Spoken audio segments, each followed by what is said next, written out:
Alo de Winter in Vietnam. Ding, ding, ding, ding, ding. Now, we're going to have a few more dings on this show. And each time I discuss one of the topics for today, I'm going to give you a ding. So, we're going to talk about Alo de Winter in Vietnam. We're going to talk about Popeye. We're going to talk about the great Barry Jourdain. We're going to talk about none other than one of the men that I believe is hiding in a big, very big closet, aka Dr. Love.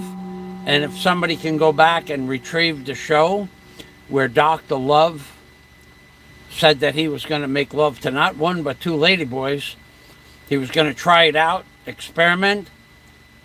I don't know if that makes you gay or not, but it ended our friendship for sure. Dr. Love and two ladyboys? No way was I going to ever deal with that. Hey, PA Trucker. Mark, good afternoon. I heard yesterday that you had my favorite item in your truck. Cheese. You had a truck full of cheese. While I was slicing up cheese, Mark had a truckload of cheese on his, in someplace in the Midwest, not in Minnesota, but I heard it. I forgot where it was, but I remember the part about the cheese. Go, go, Bobo, sister. Sister. I don't know if you came to the Philippines, but I sure do. I have those shirts sitting up on the shelf for you. So let me just finish my topic. We only got two more people. We're going to talk about which bloggers. Now this is serious stuff. Now I had my favorite uncle in the whole world he was as queer as a $3 bill. My favorite uncle. He was my favorite uncle because he talked to me like an adult when I was a child. If I asked him a question, he'd take me someplace quiet up by the pool by my grandfather's house, and he would explain his philosophy about any topic. If I asked him how a pool pump worked on the pool, he would bring me into the pool house. He was like an educator. He would educate you to anything you asked him. He would stop. If he was watching television, he'd shut the TV off and explain to you what he thought about it. He brought me my best Christmas presents ever, and he was as queer as a $3 bill, but he was married to my aunt in a loving relationship. So he loved men as much as he loved women. So when I say that Dr. Love, J-Dal, you always come up with some side dish. Thanks for stopping by, Jay. When I say that there are men pretending to live a normal life that are really gay, nobody knew my uncle was gay. Except me, my mother, my father, my other uncle, and his wife. Not even his children.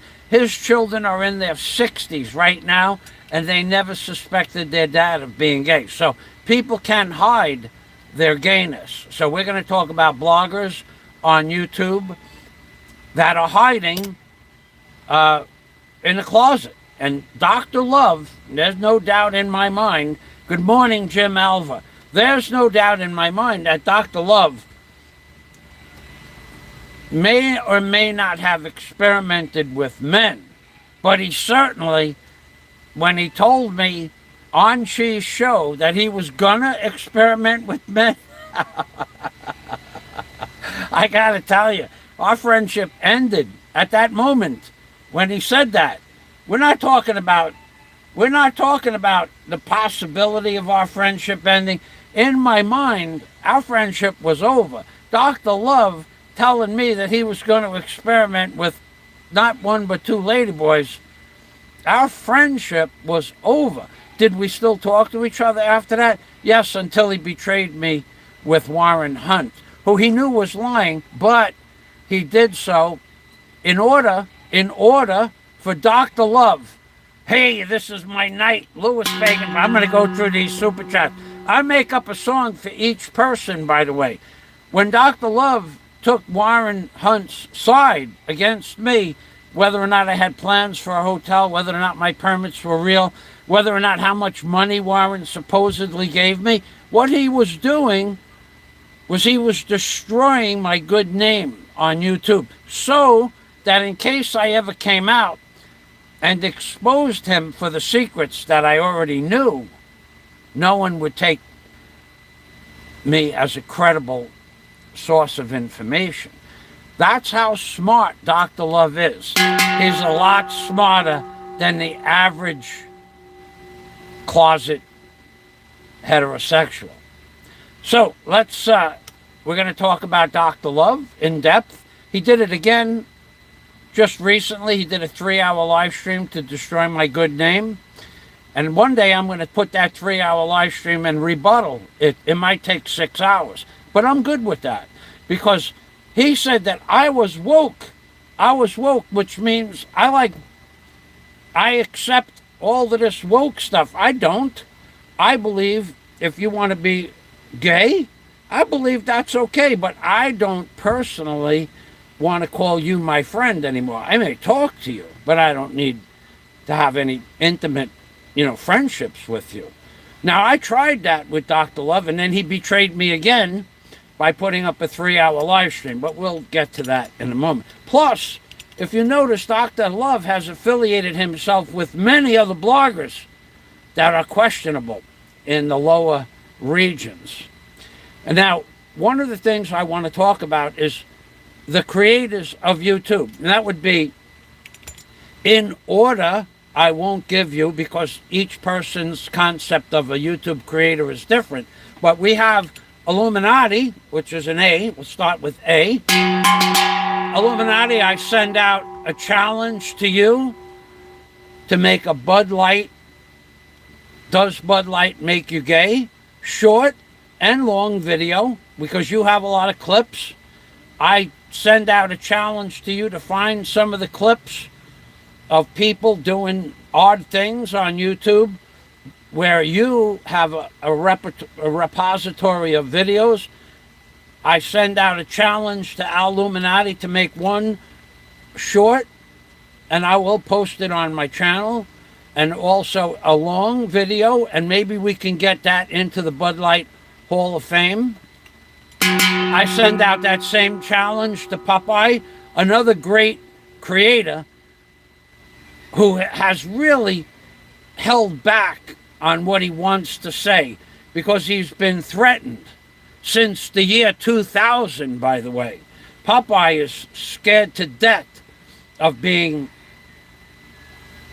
assaulted by a man that says Popeye is threatening him since the year 2000.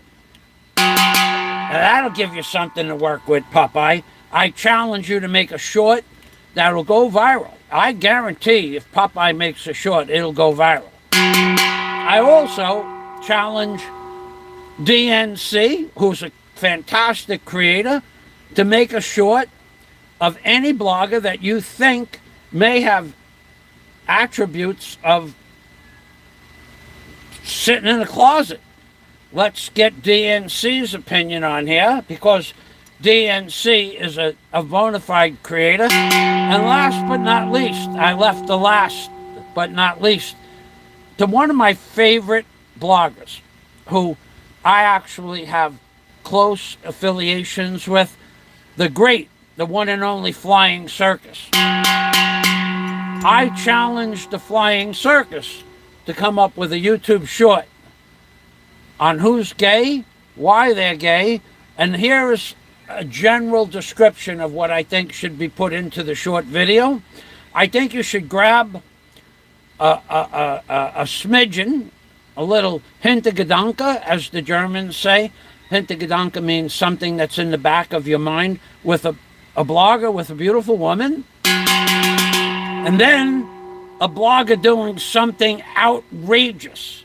Like, I wouldn't consider a blogger hanging out with Ben Newton outrageous, because Ben Newton is probably one of the most honest gay men I've ever met.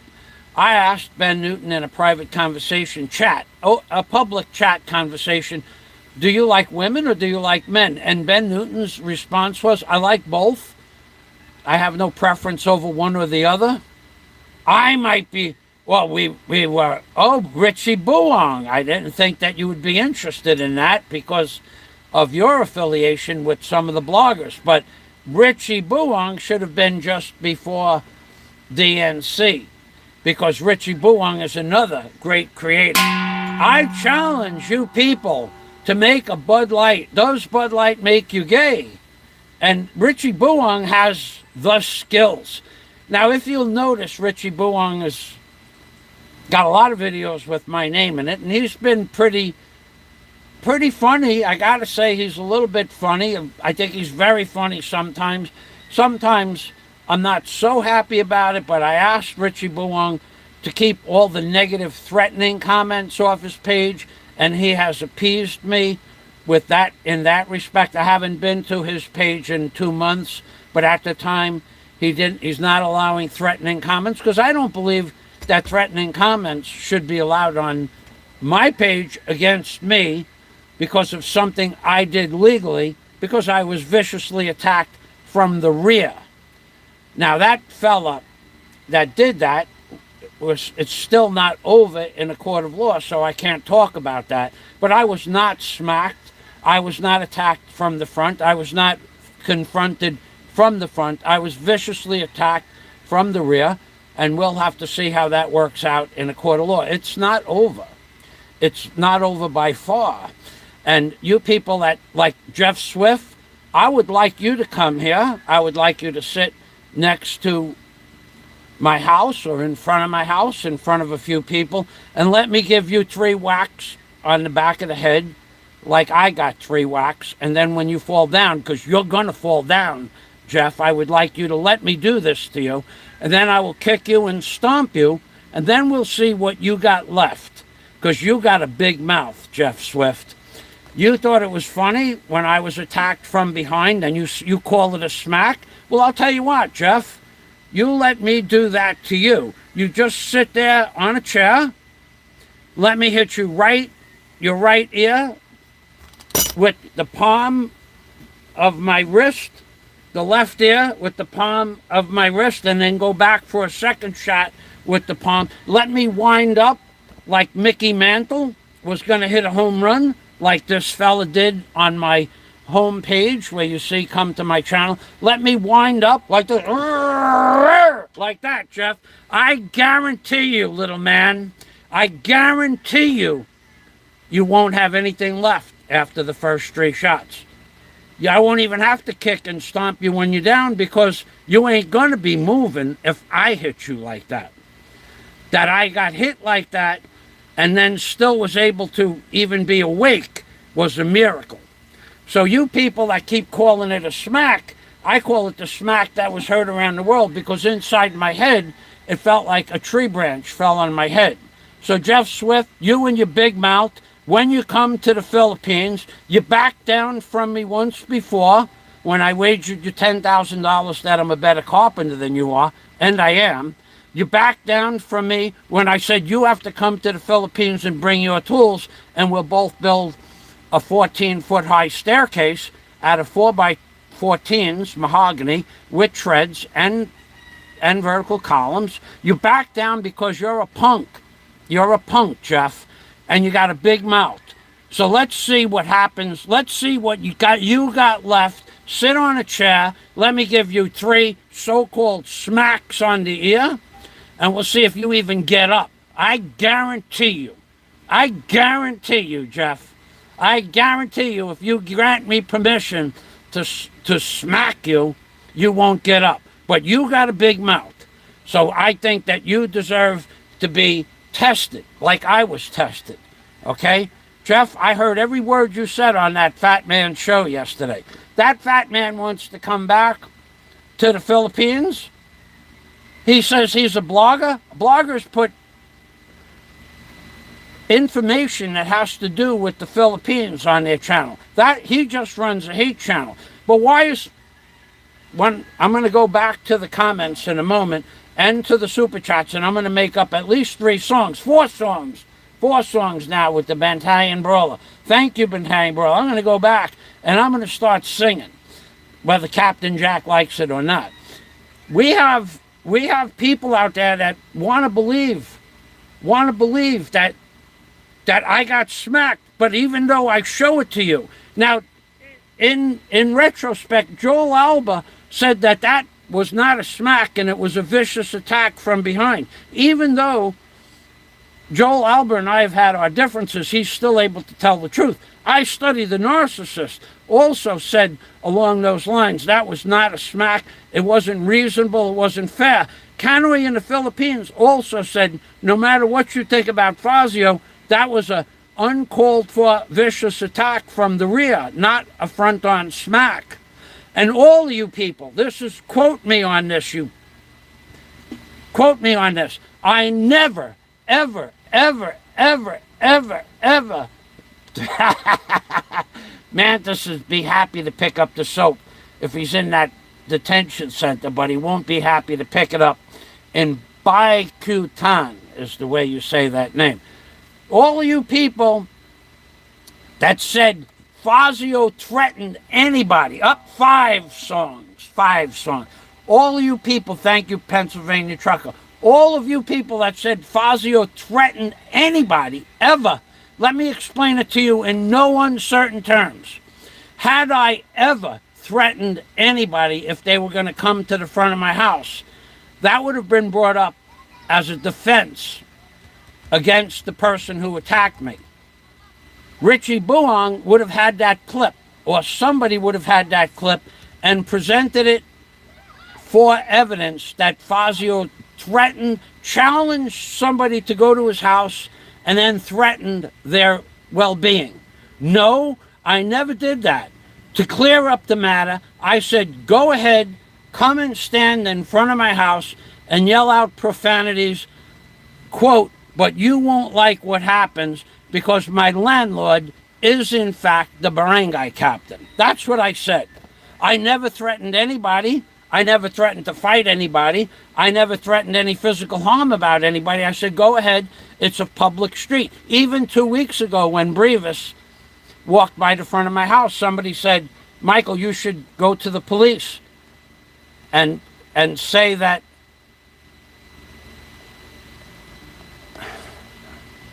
yes, okay, yeah, yes, yeah. Barry is the alpha male. Even 2 weeks ago when Brevis walked by my house, I spoke with my lawyer about that. He said, did he talk? No. Was his face in the video? No.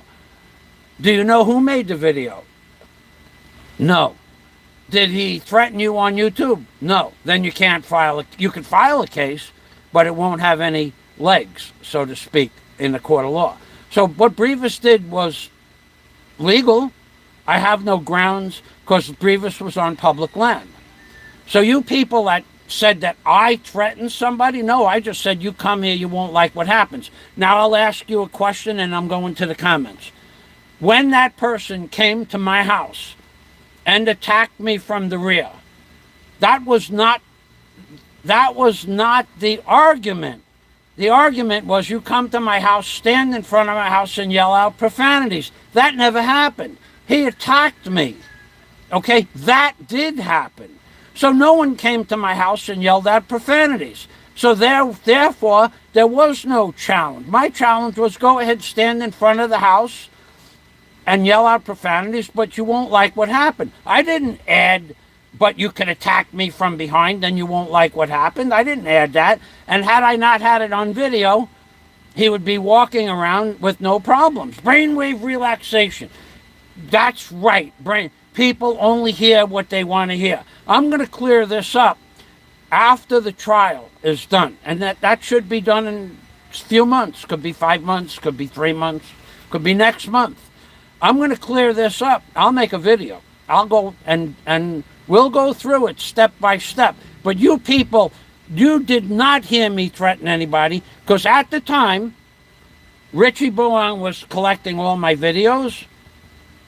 Probably Popeye was collecting all my videos. Certainly Roberto was collecting all my videos because Roberto copies everything. I think he has a program that just sucks off the videos off the channel. Did Licky give him a congenial? I don't know. I wouldn't doubt it, though. I mean, I know that Licky brought Barry's girlfriend to the jail, and that might have been a congenial visit. That I do believe happened. But no, not between two men. No, I don't believe that. But anything is possible. Look at my uncle, my favorite uncle. He was as queer as a $3 bill. My uncle, he was my favorite uncle, queer as a $3 bill, and I knew that since I was 5 years old. And he never touched me. He never spoke about anything gay, ever. And this is going back into 1960. He was a bisexual man that never had any intentions to touch a child. He was in love with another man. Everybody knew that. He was in love with his wife. Everybody knew that. He was a fantastic father. Everybody knew that. He was a good man. But he was as queer as a $3 bill. That's what they used to call him. They didn't say his name. They said, how's that $3 bill uncle of yours doing? And I said, oh, he's doing great. Saw him for Christmas, saw him for Easter. I loved my uncle. He was a great man. So, moving back, let's get to the comments. And I got to start singing Captain Jack. I apologize up front. And then I'll get to the comments because I'm backed up now. And yesterday I didn't look at the comments. And there was comments that I didn't get to and comments I got to late. And then I had to re-sing the songs I sang. Let's go right up to there was comments that I didn't get to and comments I got Shut up. Okay, let's see. We have from starting. Oh my God! Look at this. We have colors, baby. I didn't expect this on a Saturday morning. PA Trucker, a big, very generous super chat. So let's do this. PA Trucker. He's moving the cheese from one state to another. PA Trucker is a real man, does a real man's job with the responsibility of a 68-foot long truck and 80,000 pounds of machinery. PA Trucker, he runs the roads like a champion. He has an accident-free driver's license for many, many years. He has sacrificed living a nice, comfortable life in a house so he can retire early and move to the Philippines. PA Trucker, he is a man among men. He always has been. And now, because he has been without sin, he has, in fact, became a moderator on my channel once again. I didn't see him for a long time. I did not know where he was. I cleaned out my moderator buttons, and it was one of his. But once again, Mark has earned a place on my channel as a moderator. Don't mess with real men. Now, Mark is, you know that what Mark does? Did you guys ever sit in an 18-wheeler? Did you ever sit inside the cockpit of an 18-wheeler? You have no idea. I do, because I had a backhoe that I had to get a permit. I was getting my CCL, my driver's license. I think that was what it was. It was a CDL, and I had to take the test. So I had to practice in an 18-wheel. I never did get my CDL driver's license, but I passed all 7 stamps. There's nuclear, there's chemical, there's hazard, air brakes, triples, doubles, triples, and there was one other. I passed them all, and then I took school to drive a CDL. You have any idea what it's like to drive a tractor trailer? No, you don't. Okay, you are in a machine. You are 67 feet away from the back of the machine, and now you have to back up that machine, that equipment, but you have another trailer on the back, which is another 44 feet. So you're 100 feet away from a double and 150 feet away from a triple, and you got to back that into a spot. So you have to compensate. Instead of turning left, you have to turn right for a double, but instead of turning right for a double, you have to turn left. And then you have to know how much to turn. Big responsibility. Big responsibility. That's Mark, Pennsylvania trucker. Thank you for stopping by. Salamat. Salamat. And all of you people, you should also know that all the lies about me and Daisy Mae, it's all lies. It's all bologna and cheese. For years you're saying Daisy doesn't talk. Daisy stood by my side as my caregiver in the hospital and then took care of me when I came home. And for that, she's a champion. You people will never understand our friendship. So stop trying to make Daisy Mae out to be the dark horse in my life. She is nothing but good.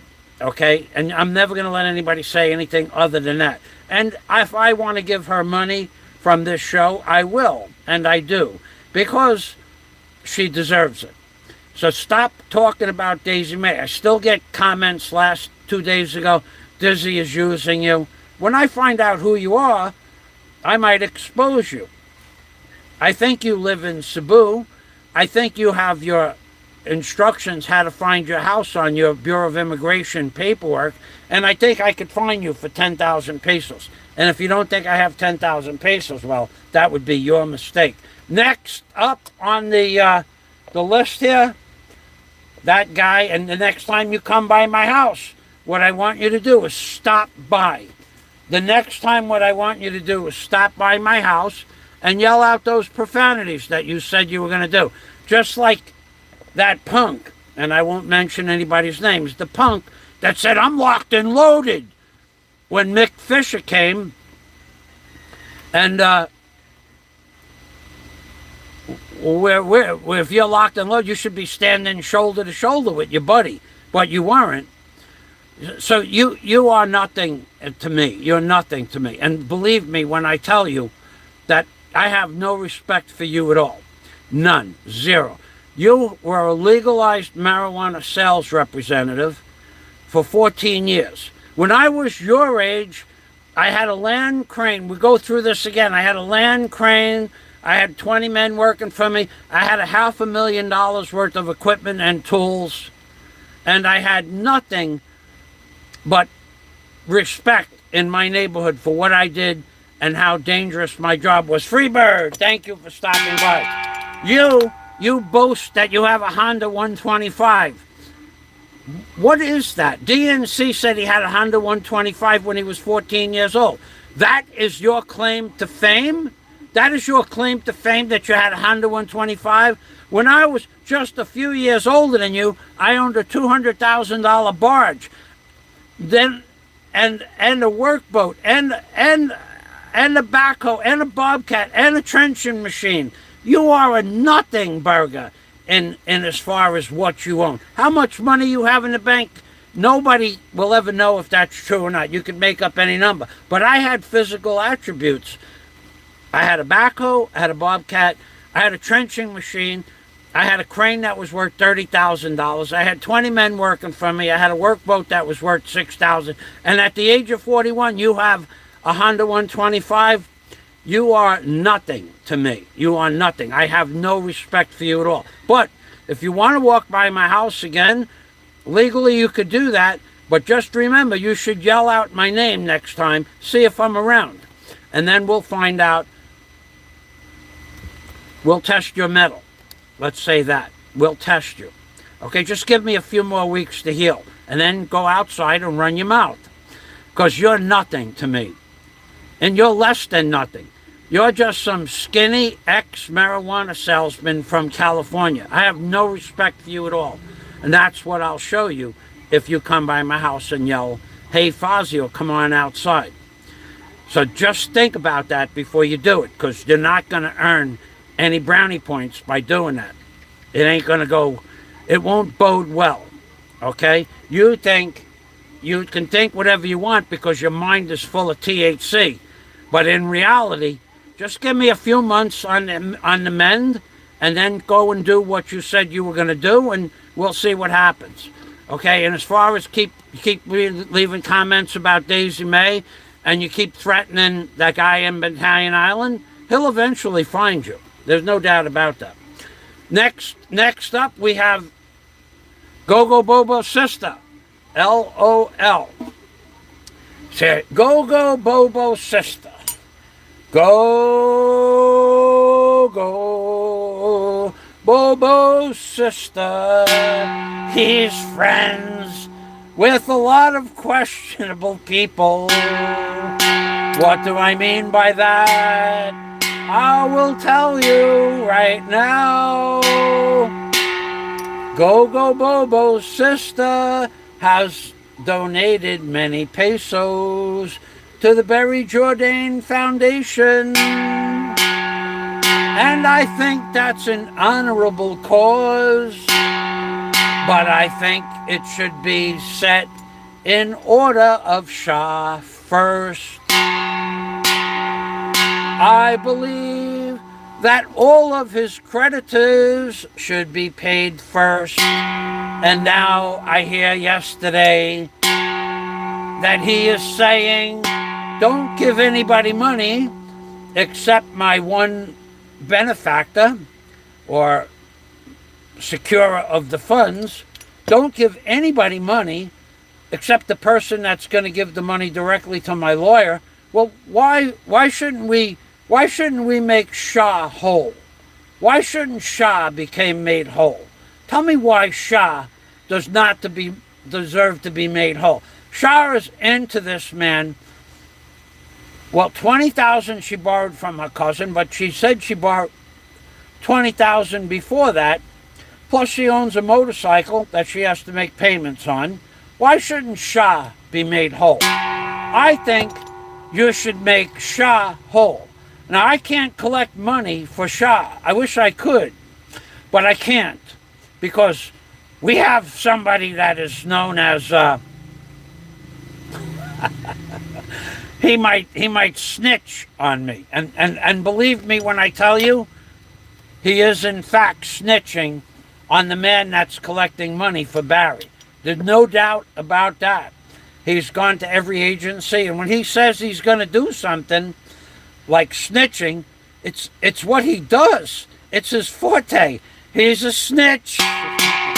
He can be a witch. He's doing it right now, swearing that guy's channel is going to get taken down. In Discord, there are stories that in 10 days, that man's channel will be a vague memory.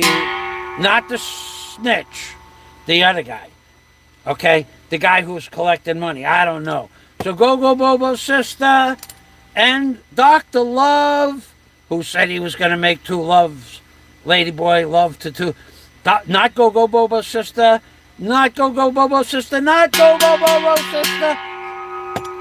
I heard Dr. Love on SHA's show. It's a big bite. It's a big sound bite. Say that he had nothing against gays or ladyboys, and I believe that, and I believe he knows deep down in his heart he has love. He has love in strange places. So Dr. Love said that he had nothing against ladyboys, and he was going to try two ladyboys that night, but he did back down. Or so he said. We don't know what he did. So I have the knowledge that Dr. Love said that on She's show. If you can get a soundbite, here's what I think you should do with Dr. Love. I think you should take a picture of Dr. Love with a beautiful woman. Maybe if he had a harem, grab one of the women from a harem, or grab a video of a harem dancing at a club in Cebu, and take a snapshot of Dr. Love with a woman, and then superimpose it on top of that, a can of Bud Light. And then he would be with, say, another blogger from Thailand, like maybe Ben Newton, or maybe Barry, the JORDANE, maybe him. I would superimpose a can of Bud Light on top of Dr. Love. First there'd be a woman, then there'd be a can of Bud Light in his hand, and then he'd be, dancing with Barry, or dancing with somebody else from Thailand. Because I think Dr. Love goes both ways, baby. You can't tell me you're going to make love to two ladyboys and not have a defective gene, that some people might call it. You can't tell me. When he said that to me, he said it. I was listening on She's show. I took it as a direct quote to me, Michael FAZIO. I'm going to make love to two ladyboys tonight. At that moment, I lost all respect for him as a friend. As a person, he's still 100% legit.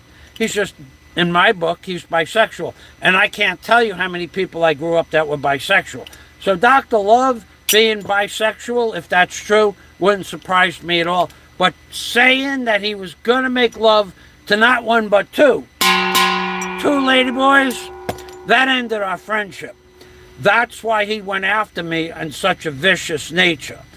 And that's what he does. He's a manipulative human being. He's a psychological genius. He's a mental manipulator from the get-go. It's what he does. He doesn't know how to work with tools. He doesn't know how to use a skill saw to build a box or a plane to square off a piece of lumber. He doesn't know how to use a square by the way a square is meant to be used. He's a talker, a salesman, and he's good at that and makes a lot of money and buys the friendship of all the people that he associates with. Do you know that Dr. Love admitted on She's show that he sends Chi $200 a month to stay off the internet at that time? Did you know that? Of course you knew that if you followed She's show. He also said that he gave the fat man, why is he coming back to Australia, the fat man? We'll get into in a minute. He gave the fat man $200 a month to subsidize his income. So basically he bought the friendship of those two people. I would not allow that to happen with me. And as soon as he said, the moment he said that he was going to make love to two ladyboys, I went immediately to my Patreon channel and blocked him. So he couldn't give me money. So he couldn't say I gave Fazio money. I blocked him. He did not block me. He even admitted that. But going back, why is he giving the fat man $200 a month for his children and his family? Okay. But the fat man, now you got to ask the fat man, you collected all this money from Dr. Love. Hundreds, thousands of dollars, by the way, about $7,000 or $8,000 to my nearest guest he gave the fat man. $200 a month for 4 years is $2,400 a year for 4 years is $8,000, but he gave him one lump sum of somewhere between $5,000 and $7,000 for his immigration fees. So it could be that he's given him up to $11,000. Is that because he wants to make romance with the fat man? Probably not. But the fat man is going to say, he says he's going to come back to the Philippines with that money. For what reason, fat man? And you made fun of me being supposedly slapped, fat man?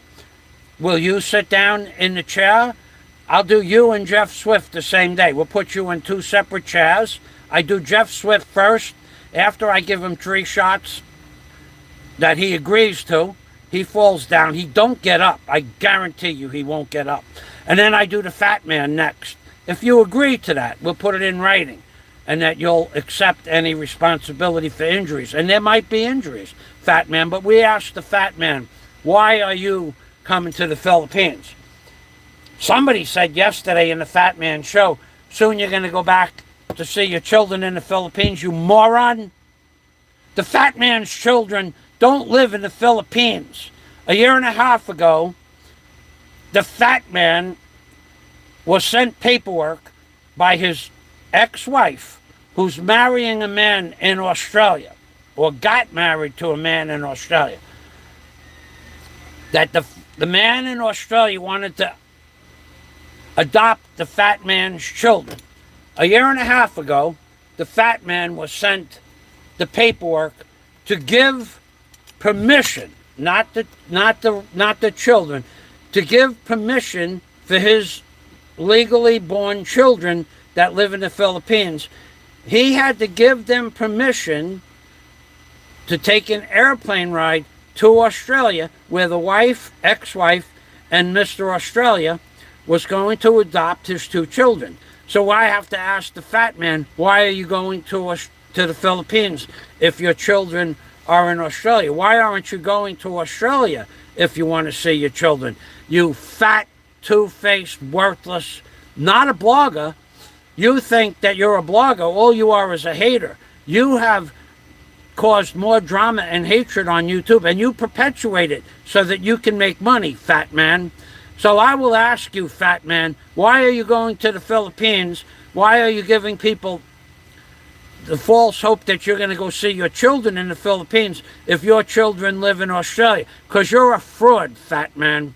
And anybody who gives the fat man money is even a bigger fraud. And what did the fat man give Barry JORDANE? $2.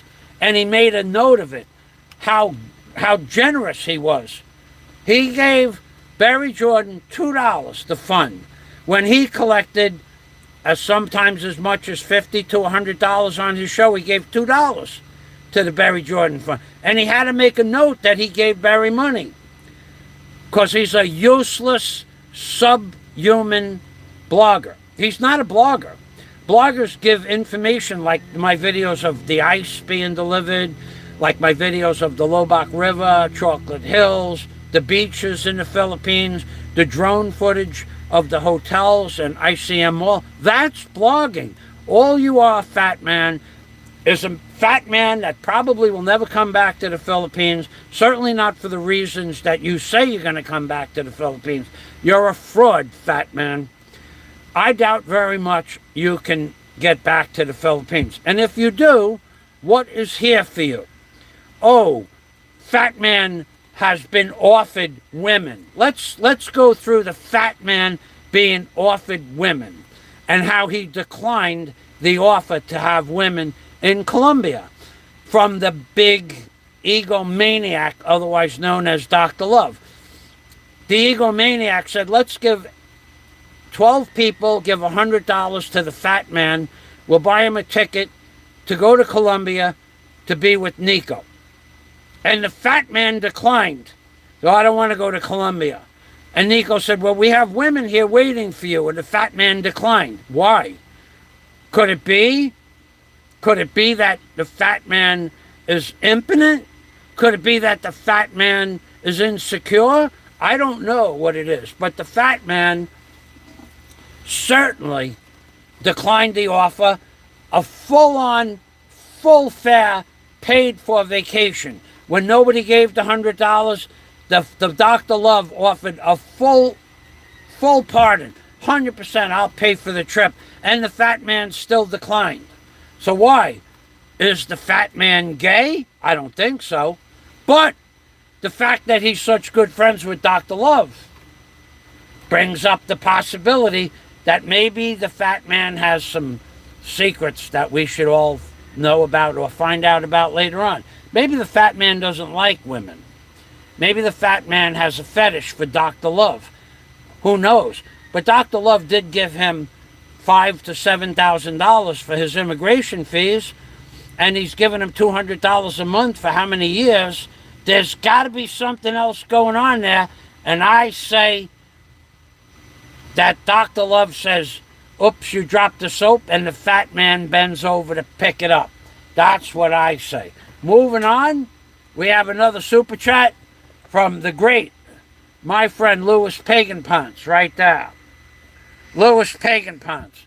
Pennsylvania Trucker says, yes, I still have the cheese on until Monday. Boy, I'd like to steal a piece of that cheese from your truck. If I could get to your truck, I'd break that seal, baby. You ever think about becoming a street musician? Yeah, baby. Hey, Jim Alva. I was going to call you yesterday, Jim, and I did not switch over on my Skype, but I still have a balance on Skype, and I actually went to sleep at 4 o'clock, but that's still on my list. Louis Pagan Ponce, I feel like tonight is your night, buddy. Louis, that's because you're biased against the rest of the community. And there is a lot of the community that actually, look, let's just get this straight. The people, even Ken Unger knows I was attacked from the rear. Even I Study the Narcissist knows I was attacked from the rear. But you get somebody like the fat man who's got a big mouth saying that I was smacked. Well, fat man, let me smack you. Give me permission to smack you from behind. How about you give me permission, written permission, to wind up like a Mickey Mantle and smack you like I was smacked, but they used the palm of their wrists. It wasn't a smack. It was an intentional blow. By the way, I have an email from Dr. Love. If somebody doubts that I have an email from Dr. Love saying that the attack against me from behind was not a willy-nilly attack. It was an attempt to kill me using military tactics to break both my eardrums and render me unconscious. I have an email from Dr. Love that says that. So, Dr. Love, your time is coming. When I go through that 3-hour dissertation that you did on me trying to destroy my reputation, that email might surface. Whether or not you wanted to, because you did a 3-hour hate, destroy FAZIO's good reputation and name, because you did that to me, and then because you left it up for months, and because you did it so no one would take my word for it. Remember, I have the email that says the attack was a vicious attempt to render you unconscious and maybe kill you. That was in the email. So Dr. Love knew it was a vicious attack from the rear. Dr. Love even said that if you need somebody to go to court to bat for you, for your reputation, or to be a witness that something happened or somebody said something. And where did Dr. Love go 2 weeks later? Is Dr. Love gay is the bigger question. Is Dr. Love a closet queen is the big question. Because where did he go 2 weeks or 3 weeks later? He went to Cebu to meet a famous blogger from Thailand. He gave that blogger a dinner and drinks, and then he gave him, between him and his wife, $250 in coffee money. And then supposedly he stalked Mr. Thailand for a few more days. Those were the words that Mr. Thailand used. And he gave him more money, super chat. So here's a two-faced, or as the man in the Dusty Island says, 10-face. 5, 10 faces. Here's a guy with 10 faces that said, I'm going to go to bat for FAZIO. I'll fill out an affidavit saying that his attack was a vicious attempt to kill him, to render him unconscious, and break both eardrums and render me unconscious. I will fill out, and then 2 or 3 weeks later, he was given, the man who attacked me, $250 in coffee money, him and his wife that he likes to pretend she's a piece of cotton candy at a church festival. And he's going to also be in a 3 to 5 hour live stream for saying what he said. And then, not only that, then he meets the guy again, gives him more super chat for a worthless cause because Barry Jordan is never going to get free of these charges. Read Mr. ISO Story's comments about the BI. There is no special prosecutor. It goes before a board. It was on Popeye's. It's on Popeye's comments on the video, not the chat, that Mr. ISO Story or iStory the Narcissist or something, I forget his name, but it's on Popeye's chat that there is no special prosecutor that can waive the charges to Barry Jordan. It has to go before a board. And the reason it has to go before a board is because if there was a special prosecutor that could waive the charges to blacklist Barry Jordan from the Philippines, maybe if there was just one single person, maybe the possibility exists to somehow reach him and possibly bribe the prosecutor. So they bypass a single man and they put it before a board. And that is on Popeye's chat in the comments section from Mr. I Study the Narcissist. So also I want to give a shout out to Noah and Mick Fisher. Mick Fisher first, who put Mr. Thailand in his place. He backed down like a little girl, and then he froze in the clutch and lost his mind. Dingleberry for VP. Bantayan Brawler. I love this guy. So, Mick Fisher jammed up Mr. Thailand so bad that he lost consciousness and said that Popeye was attacking him in the year 2000. That's how jammed up somebody gets. Like just before or just after a traumatic experience, you don't remember things the way that they actually happened. Hey, John Blaze, one of my favorite people, and I can't tell you why. Now, it has nothing to do with money. John Blaze has a position in life that most of you people could only dream of. And I mean dream of. His position in life is so highly, the educational level, the prestigious level, the security that's granted to him. You could never imagine what John Blaze does for a living. And that bum, the ex-marijuana dealer, he messes with John Blaze. I got news for you, dude. John Blaze could show up at your doorstep tomorrow morning. No problem. So let's go back to Dr. Love gave the man who attacked me $250 after, thank you, John, after he said he was going to be a witness. Then he started pumping money into the guy who attacks me, Super Chat, in the coffee fund. Popeye been attacking that man since DNC. DNC also stuck up for me, saying that the attack against me on Big Kevin's show was not right. Now we're gonna. I gave a shout out to Mick Fisher because he put that man in his place. He showed you what kind of colognes the man had. He backed him up 23.5 years, according to DNC. He lost what is called cognitive ability. He lost consciousness to where and when he was, grasping at straws. So Mick Fisher, big thumbs up, thank you. Now we go to Noah. Now everybody knows that Noah is a friend of people that everybody hates, the third party. Let's just say that. Almost everybody hates him, okay? And Noah has been with that man for years. But what you don't know, or what you might not know about Noah, is yesterday on the Fat Man's channel, Noah said exactly the truth about what happened to me. It was not a fair attack. It was from behind. It was not a frontal attack. You people are mistaken, and that he stuck up for the truth.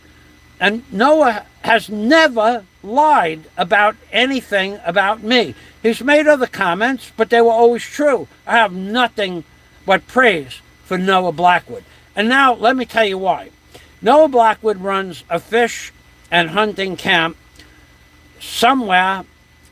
I forgot actually where it is. Montana, somewhere where it's cold. 36 degrees yesterday or the day before. He also is a medical marijuana distributor, but he owns a hunting and fishing camp and has such since his parents passed away.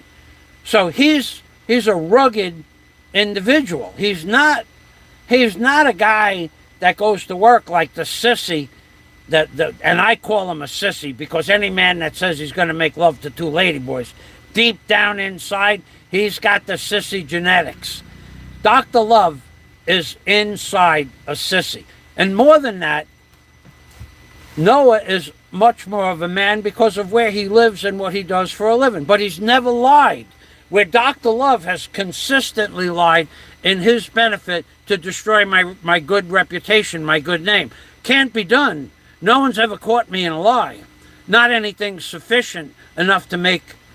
When you lied, all you people lied, said FAZIO won't be in the Philippines another year, 4 years ago. FAZIO doesn't have any money. FAZIO doesn't have money for this. FAZIO bought this, FAZIO bought that. FAZIO doesn't have the money to leave the country on his scheduled exit visa. FAZIO is an overstayer. All of you people make this stuff up. Noah does not do that. Noah looks at the facts and states the facts. But the sissy, the 10-faced sissy, who said he's going to make love to two ladyboys, I think that the fact, now here's another fact about the 10-faced sissy. Here's another fact. How many dozens of times has the 10-faced sissy, quote, Dr. Love, quote, how many times has Dr. Love said that the women, they like the big so-and-so and that they will enter my harem when they get news of how big my Komosikiyama is? So he's advertising on YouTube on Big Kevin's show, the last one, where he says, the women love the big C. They love that. And as soon as they hear how big mine is, they want to become part of my harem. Well, that's okay. That's okay. There's nothing wrong with being half gay and half a sissy and nothing left for the rest. But let's go one step further. Let's go one step further. The manipulative Mr. 10 Faces, and we're going in deep right now, so get your sound bites ready. The manipulative Mr. 10 Faces, who could be an Indian name, Mr. 10 Faces, rightly attributed that name to the man on the dusty island, by the way. That's not me. He made up the name 10 Face. Mr. 10 Faces said the following when he went to see Barry Jourdain in jail. He said, now this is the lowest thing I've ever heard on YouTube. In order for him to help Barry Jourdain, he brought Barry Jourdain's girlfriend, future wife, lovely woman, whatever you want to call her, SHA, to the jail. And then he, Mr. 10 Faces, Mr. 10 Faces, Mr. 10 Faces, you lowlife, worthless piece of garbage. You embarrassed that girl, so when her family saw the video that you made her agree to having a three-way with that bum in jail. Mr. 10 Faces, you said to the bum in jail, would you agree to have a three-way with SHA? And the bum in jail further embarrassed his lovely future girlfriend, future wife. He embarrassed her to a disgusting level. He embarrassed her by saying, yeah, as long as it's not with her cousin.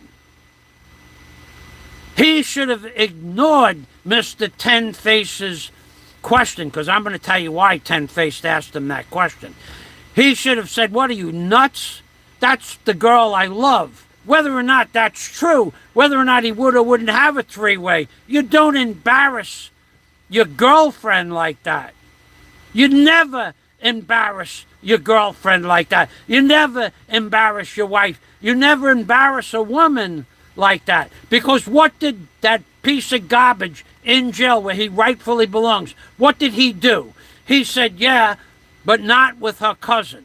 And then Ten Faces says, would it be all right if SHA enrolled in my harem? So basically, Ten Faces is degrading her to the point of now having sex with him, leverage that Ten Face loves to use. The other guy's behind bars. Ten Faces is giving him money. Barry Jourdain, the moron, idiot, low-life, third-grade education, worthless piece of garbage that he is, he has no way to go but say, yeah, it's okay that SHA has a three-way as long as it's not with her cousin. Do you people not understand? Do you people not understand that Noah's friend sent that video to everybody on SHA's Facebook page, including her parents, brother, the barangay captain that she lives at? Do you not understand that Mr. Ten Faces destroyed her name, her good reputation, if she had one, by exposing her to agree to have a three-way with a complete stranger, according to her family, and that her future boyfriend, wife, husband, whatever this piece of garbage you want to call him is, that he allowed this to happen, and then a few days later, SHA took all of his pictures off her Facebook page. Do you not understand why that happened? Do you people not get the program? Are you not following the program? He said that the fella that lives on a dusty island, Noah Blackwood's friend, took that video and sent it to the barangay captain, to everybody on her Facebook page, everybody on her Facebook page's Facebook page. He probably sent it out to 100 people until everybody that she knew that she was going to have a three-way with Barry Jourdain and another stranger as far as anybody is concerned. So that piece of garbage, that worthless threesome man who owns a harem, destroyed her good reputation, just like he tried to destroy my good reputation, because that's what he does. He puts you under his thumb. And why did he do that to her? Why did he offer her to enter his harem? Could it be money? I don't know. There was no mention of money. But would there be a money incentive off the record, off of the YouTube video? Probably not directly for her, but if you become part of my harem, I might be able to loosen up some funds for your boyfriend. And you know darn well, she loved him at that point. She was in a pickle, so to speak. Not literally, but so to speak. She was in a pickle. She had nowhere to go. She had to agree. And when she agreed, the man on the dusty island sent that video to everybody. Everybody on her Facebook page. Everybody in the barangay's captain's office. Her brother, her family, her mother, her father. They all saw that video where their daughter agreed to be part of a three-way. Do you not understand why he did that? To hold her under his big thumb. That's what a lowlife that guy is. I don't even start with him yet. I didn't even get to his 3-hour dissertation, but I will. That's just part of what he is. He's a manipulative because he has money, backstabbing, no moral turpitude whatsoever, user of people, and abuser of men and women. He just abused Barry Jordan. He manipulated Barry into saying, yeah, if she wants to be part of your harem. What else went on in that video? You people don't see the facts. The facts are what I just said. The facts are the Dusty Island guy, Noah Blackwood's friend, he doesn't do anything else all day but send stuff out to people's families. And if that video was not sent out to every single person on her Facebook page, and everybody in the barangay and possibly everybody in her community randomly who lives in the community, I would be surprised. And that's what happened with the big sissy, who goes both ways as far as I'm concerned. And I've met enough people that go both ways. They give you hints. And the big hint was when he said he was going to have sex with 2 ladyboys and experiment.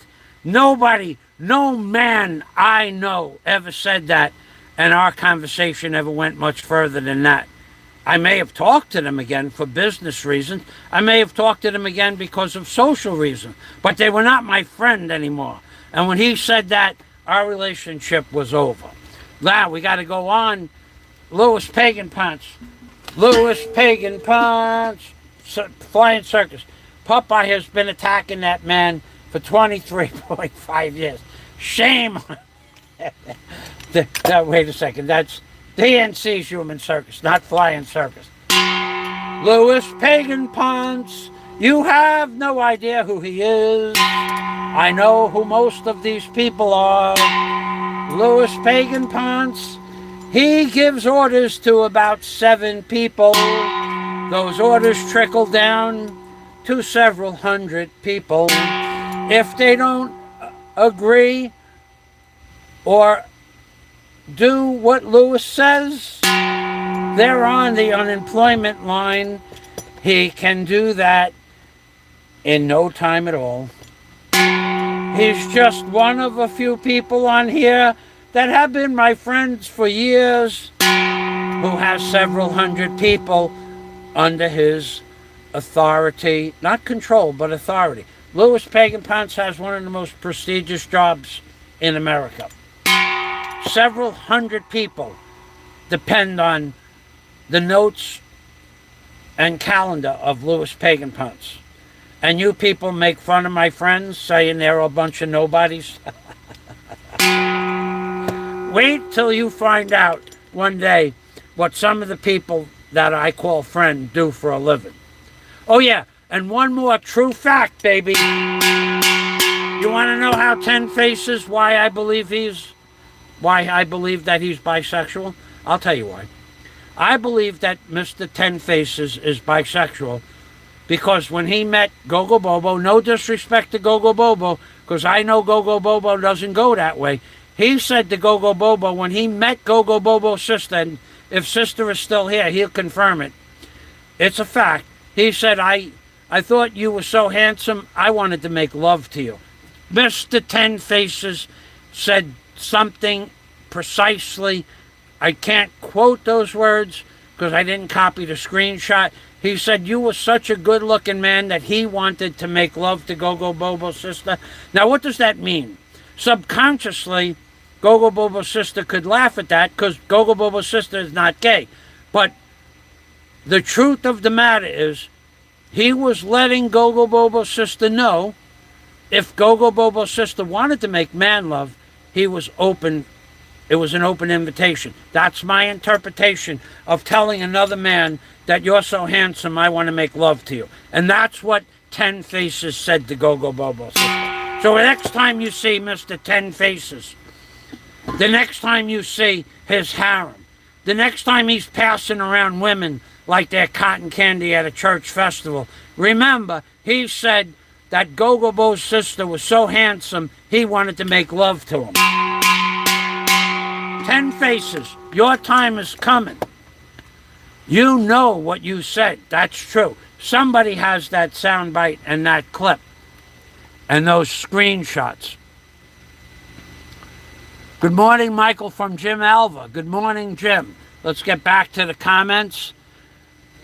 You are not woke, says Louis Pagan Ponce. The term originally came from willingly overlooking known evil. You never do that, my friend. So, Mr. 10 Faces did a 3-hour dissertation on me that I copied full screen with the comments. I was on from about the 6-minute mark onward, copying the screenshots of the chat and 10 Faces and all his lies, where he said, FAZIO canceled me at the last minute. At 1:19 p.m. in the afternoon, I sent him the third email that I had sent that day saying, I don't want to meet you tonight. First of all, I don't want to be up past 8 or 9 o'clock. I go to bed at 7. Secondly, I don't want to drink alcohol. I certainly don't want to drink alcohol with you because Ten Faces gets abusive when he drinks alcohol and stupid. He can't handle his liquor worth nothing. He can't handle his liquor, and probably because of the medication that he may or may not take. Maybe he takes his medication and the liquor affects him. Maybe he doesn't take his medication and the liquor affects him. Maybe he doesn't take medication and the liquor just has a great effect because that part of his brain is wet because he was at the time drinking every day. So, Mr. Ten Faces, I would never want to be in a bar with you at night. I would never want to be up past 8 o'clock in a bar, ever. I would never want to drink with you because you said you were going to make me sound more human to the people on YouTube. And you were going to help people on YouTube think that I was a better person. You, who is the biggest piece of garbage, manipulative, self-loathing, disgusting, despicable human being that offers a woman to be part of your harem, and that video goes back to everybody in her family. I know it got back to everybody in her family. And then you destroyed her reputation and her family, and then 2 or 3 days later, she took all of the bummer's picture off of her page. She was embarrassed for her own existence in life. She had to go home and face her family knowing they saw a video of her offering herself to be part of a third-person sexual relationship while her boyfriend was behind bars. And the boyfriend okayed it. You're a piece of garbage, Ten Faces. You wait till I do that 3-hour dissertation. We're going to have some fun with that. Thank you, Louis Pagan Ponce. I used to have the tab up, what is woke? I'm not woke. I've never bypassed evil. I may have not gotten to it because I have a lot to say, but I have never bypassed the evil. And Ten Faces is as evil as it gets. He's a manipulative. He buys people's souls. He's bought that fat bastard in Kentucky's soul for $200 a month. Then he paid $4,000 to $6,000, $7,000 for his immigration fees. Do you not think that he's going to want something back from Kevin when he gets to the Philippines? Could be sexual, could be something else. I don't know. But he does nothing for nothing. And I'll tell you stories about him when I do his dissertation. He's not going to like it, but it's true. I have the emails. Now, that's why he went in deep for 3 hours. And then all through that 3-hour hate diatribe that he sent, if you mention even one thing about me, I'm going to release all your secrets. Which at the time was that one of my testicles was this big and that I couldn't even pick up a 10-gallon milk jug if I wanted, a 10-gallon water bottle if I wanted to, 5-gallon water bottle, or a 10-liter jug. I couldn't even pick one of those up. That was a secret, so that if he would have released it, somebody like that worthless ex-marijuana dealer from California could come over and I would have to sit there and eat stuff and like it. So that was a secret that he was going to reveal. What else is he going to reveal? There was nothing else. That I have tools? Everybody knows I have tools. What else was he going to reveal? Nothing. Could he reveal the fact that I declined his offer to be part of his harem? He could say that. That's true. But we'll get into that when I do the 10-face dissertation. So that guy Noah is a real Indian, and 10 Faces is an imposter, liar, deceptive, manipulating, worthless piece of garbage, in my opinion. And I don't care what he thinks. I never cared what he thinks. I'm never going to care what he thinks. He said those words to Gogo Bobo's sister. He said, I found you so handsome that I wanted to make love to you. 10 Faces said that to Gogo Bobo. Ask Gogo Bobo. He'll tell you. I think he's honest enough to say that. Richie Buong, thank you for stopping by. Richie Buong said, I might want to make a Go Woke commercial. Richie Buong has clips to make a 1 million view Go Woke commercial. Richie Buong, if anybody has those clips, because Richie Buong has every clip from Thailand. If those Thailand videos with Ben Newton and others won't make a Budweiser, does Budweiser make you gay commercial, then nothing will. You have the ability, Richie Buong. Popeye has the ability. Flying Circus has the ability. DNC has the ability. Illuminati has the ability. All of you people need to make Bud Light shorts and Bud Light videos with the clips that you have from the Philippines bloggers. Use the clips that Richie has on his channel of me, if you like. It's okay, I give permission. Use those clips, say anything you want, but let's get it straight. Let's out the true geniuses of YouTube who have basically admitted, and you know what I mean by admitting, you know I'm talking about. Let's see those people that admitted one way or another that they think it's perfectly okay to swap spit with another man. Oh my God. People get gagged. People are still gagging. Where is the moral turpitude? I never threatened anybody. I heard him say that to Mick Fisher. Oh God. Maybe throw in a couple of threats in with the Bud Light. Those Bud Light make you gay. Because he certainly was not telling the truth at that point. Oh, and Illuminati, I saw again, he's going to find you, Illuminati. Yeah, he's going to find you. And I guess he wants to go back to jail because attacking Illuminati probably is not such a good deal. But he still makes those threats. He still does that. And he's still in denial that he did something wrong and that he's threatening Illuminati for no reason at all. None whatsoever. Illuminati just posted what Illuminati saw as public venue on his channel. Yeah, Illuminati didn't do anything illegal. He took some video from public venue and posted it. It's not illegal to do that. That's why I say you could use my clips. I let Richie Buong use my clips, and I let Richie abuse me. On top of that, because I don't take it personal. I know I'm not gay. I know I never dressed up like a woman. Nobody ever put lipstick on me. I never wore high heels. I never kissed another man. And I never claimed that drinking Bud Light made me gay. I never claimed any of that because I didn't have to. But I think those Bud Light make you gay will make some great live streams, great shorts, baby. I think they'll make the top of the chart in the Budweiser industry. Had I had the experience to go back and the time to go back to school to learn editing, I would have done it. But I just don't have the effort. I just don't have the effort to go back to school. It's an hour to school in the city, an hour back, and there's only a few classes, and I don't want to do it. I don't really care.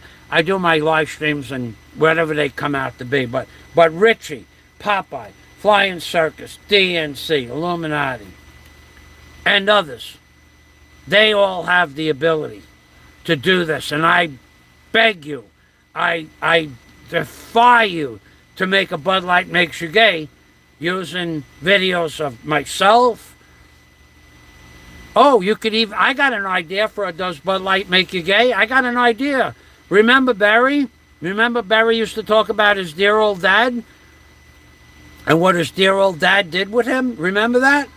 I think you could put Barry's dear old dad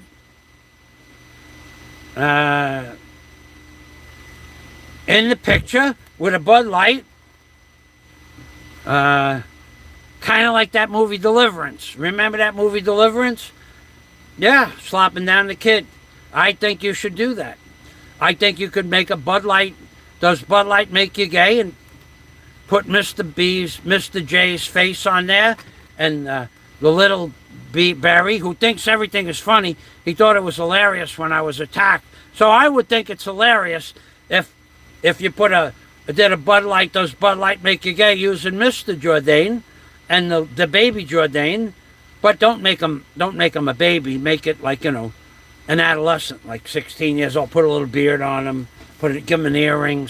Let some of those tattoos fly. Yeah, let Mr.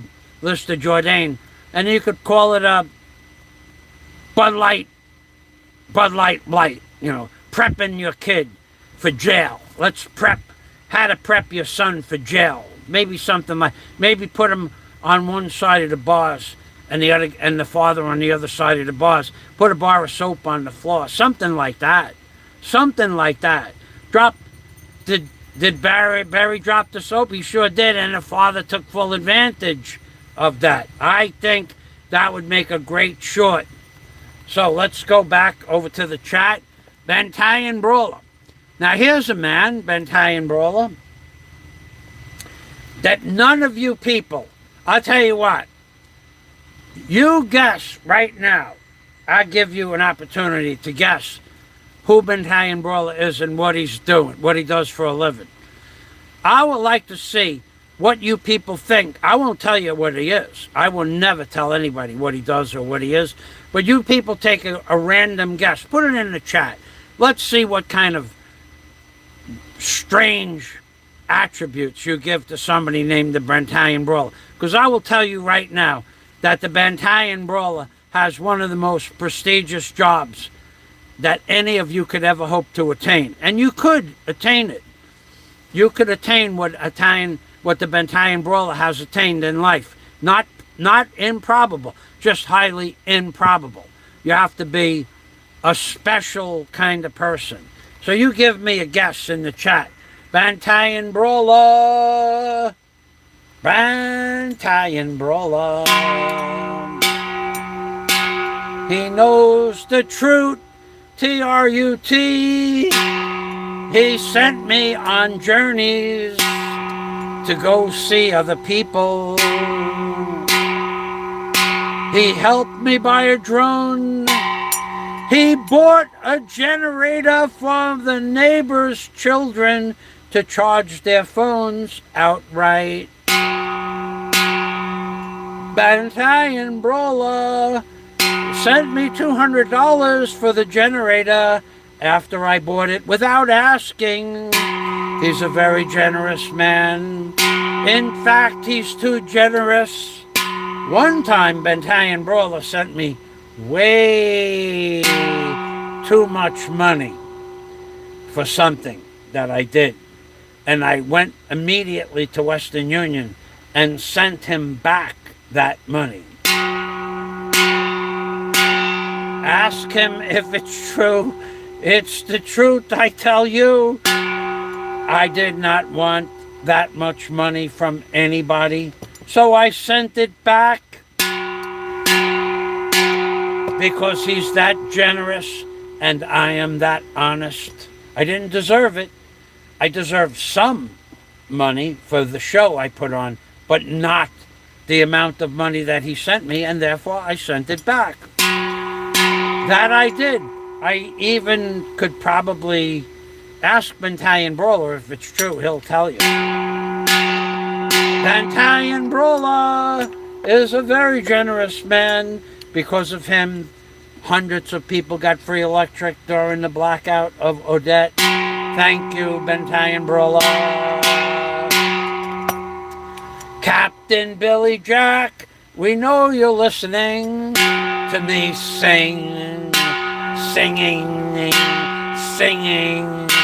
I am singing. Captain Billy Jack's ears are ringing. Aloe, I'm dinging. Ding, ding, ding for Aloe de Winter. He's the man in Vietnam right now. Let's go back up here. We have another super chat.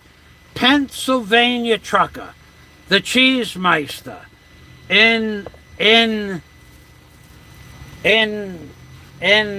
Wisconsin cheese. PA trucker, a real man among men. He drives a truck with the responsibility of thousands of people's lives that depend on his ability to survive. Do you have any idea what 80,000 pounds of equipment would do if he made just one small mistake? You would be no more. Thank you, thank you, thank you, Pennsylvania trucker. Wow, says Go-Go Bobo's sister. Wow, the screen was rainbows today. Salamat, Go-Go Bobo sister. Go-Go Bobo sister, we're still waiting for a response, hopefully at the bottom of the page. Do you or do you not remember when Mr. Ten Faces said that you are such a handsome man for your age that he would like to make love to you? That was, in fact, he was asking you to have an affair with him. That's my opinion, Go-Go Bobo sister. That's my opinion, and I'm sticking to it. Did the mantis pick up the soap? His father grabbed him by the throat and said, "Grab the soap, son. I'm going to prepare you for jail." The Jourdain family, in the Jourdain family, does the apple fall from the tree? We don't know. But we know what the father did to the poor little man all throughout his childhood. That was very sad. But yet he thinks it's funny that I was attacked from the rear, and I think it's funny he's behind bars. Barry Jordan, he's behind bars where he belongs. Barry Jordan, did he get a congenial visit from SHA? Maybe so. Brainwave relaxation is in the house. People only hear what they want to hear. That's what that fat blogger from Kentucky said, that I got smacked. Hey, fat man, what about any video of you getting hit with a bolo? I think that might be a big hit on YouTube. We could call it bolo relaxation video and play some, I don't know, some Hare Krishna music, like the Beatles, or Love, Love, Love, Love is All You Got. And then you see the bolo come to heaven. Kevin's heaven. Do you think it was funny that I got smacked, you fat man? I think you should give us the bolo video. I think your brother-in-law should make a video saying that when you come back, he's going to do it again. What are you going back to the Philippines for? Certainly not to see your children. Your children are in Australia, you bum. Going back to the comments. Freebird is back. Freebird. Let's see, Mr. Dr. Love. Let's see Cheese Show, where Dr. Love said he's a free bird. He can make love to two ladyboys. And he's proud that he was going to make love to two ladyboys. He was going to experiment. If you think I believe that, you're wrong. I don't believe that for a moment, free bird. Thank you. Thank you. Thank you very much, free bird. Anybody with 10 faces that says, I'm going to make love to two ladyboys, is not a friend of mine. When he said that, our friendship ended abruptly.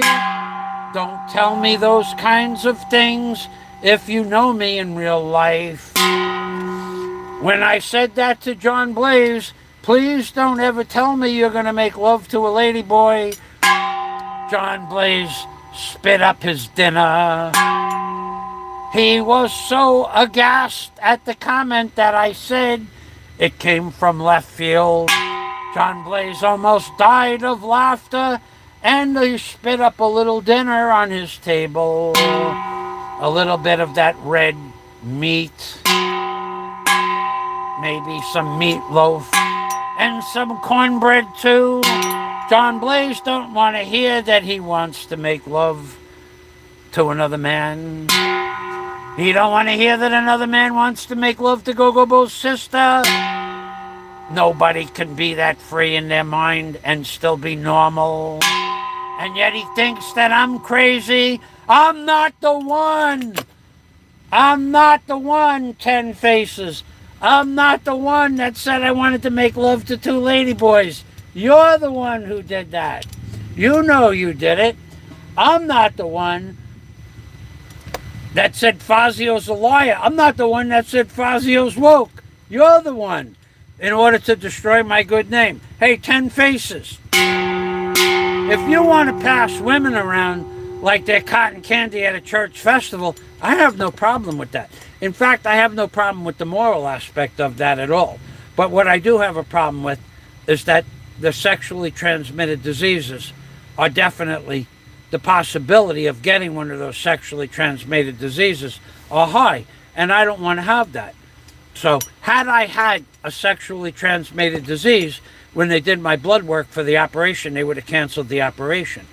So having sex with you and your harem, or in your harem, may have given me a sexually transmitted disease, and then I would not have been able to have my operation. So I do it for strictly scientific reasons that I think it's wrong.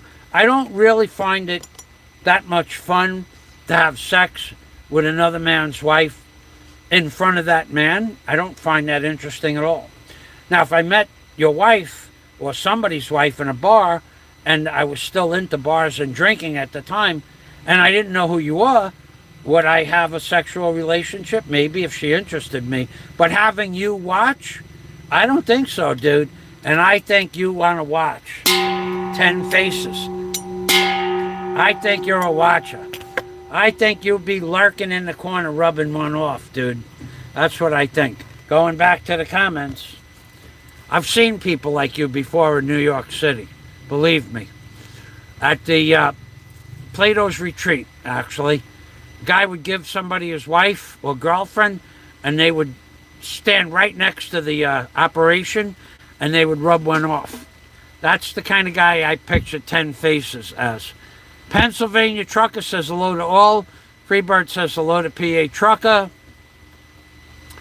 J. Dow, yes, we need a Ricky-style YouTube-a-thon to make SHA whole again. Well, that's the problem, J. Dow. According to the man, Noah's friend on the Dusty Island, I'm going to tell you, look at my face. Look at my face. Okay, watch this. Watch this. Watch what I say to you.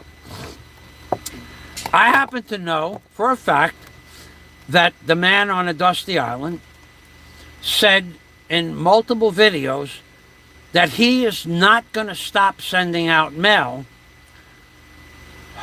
to the agencies that have to do with fraudulent super chat collections of monies. And I don't know if anything is going to come of it, but I happen to know for a fact that he said he wasn't going to stop until he got the person collecting money for Barry Jourdain his channel removed, number one, which he's really good at that, and number two, that investigated for collecting money in the Philippines for what he called a charity. I don't know if that's possible, but I do know that if I did it, I don't want to have that kind of I don't want to go before the Bureau of Immigration and explain to them why I collected money for SHA. I think that if SHA, here's what I think. I think that SHA should come on YouTube, make a video. I will post the video on my community page, and everybody else will. If SHA asks people in the community and puts up her Gmail account, which Barry Jourdain said don't give money to her anymore. Why? Because he's scamming. He wants to get out of jail, but he doesn't want to make his girlfriend, who stood by him for how long, he doesn't want to make her whole.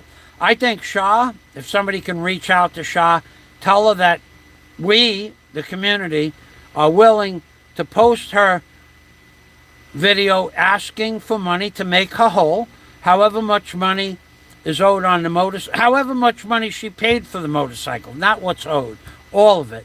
Whatever money she has invested to help him with the lawyer, whatever money she gave to him in jail, I think she should get her money before Barry Jourdain gets his money. I think the people that he scammed money from at the stores and bars should get paid before he gets a dime. And I certainly don't believe for a second that the person who was holding his passport, which is illegal to hold somebody's passport in lieu of money, I certainly don't believe that person gave the passport back without money being exchanged, although I can't prove it. But I don't believe it. And I don't believe it because somebody tried to make such a big issue. Didn't she give us back the passport with no money? The girl was beside it. She didn't want to lie. Whatever type of woman she is, whatever type of woman that you type her out as, whatever type of woman you believe her to be, she knew that wasn't the truth. And she did not want to say it. But there goes that thumb, the money thumb, making her say what she didn't want to say. She never liked being on YouTube at all. And then now I think she's gone. But I don't think the woman who held that passport in lieu of 50,000 pesos, I don't think she gave it back for free. I think she'd want to see her money. That's what I think. I don't know. So, but it was said that she didn't ask for money because that's against the law. And the guy on the Dusty Island, he is, whether you want to believe it or not, a genius, an idiot savant, so to speak, when it comes to exposing people for their lies.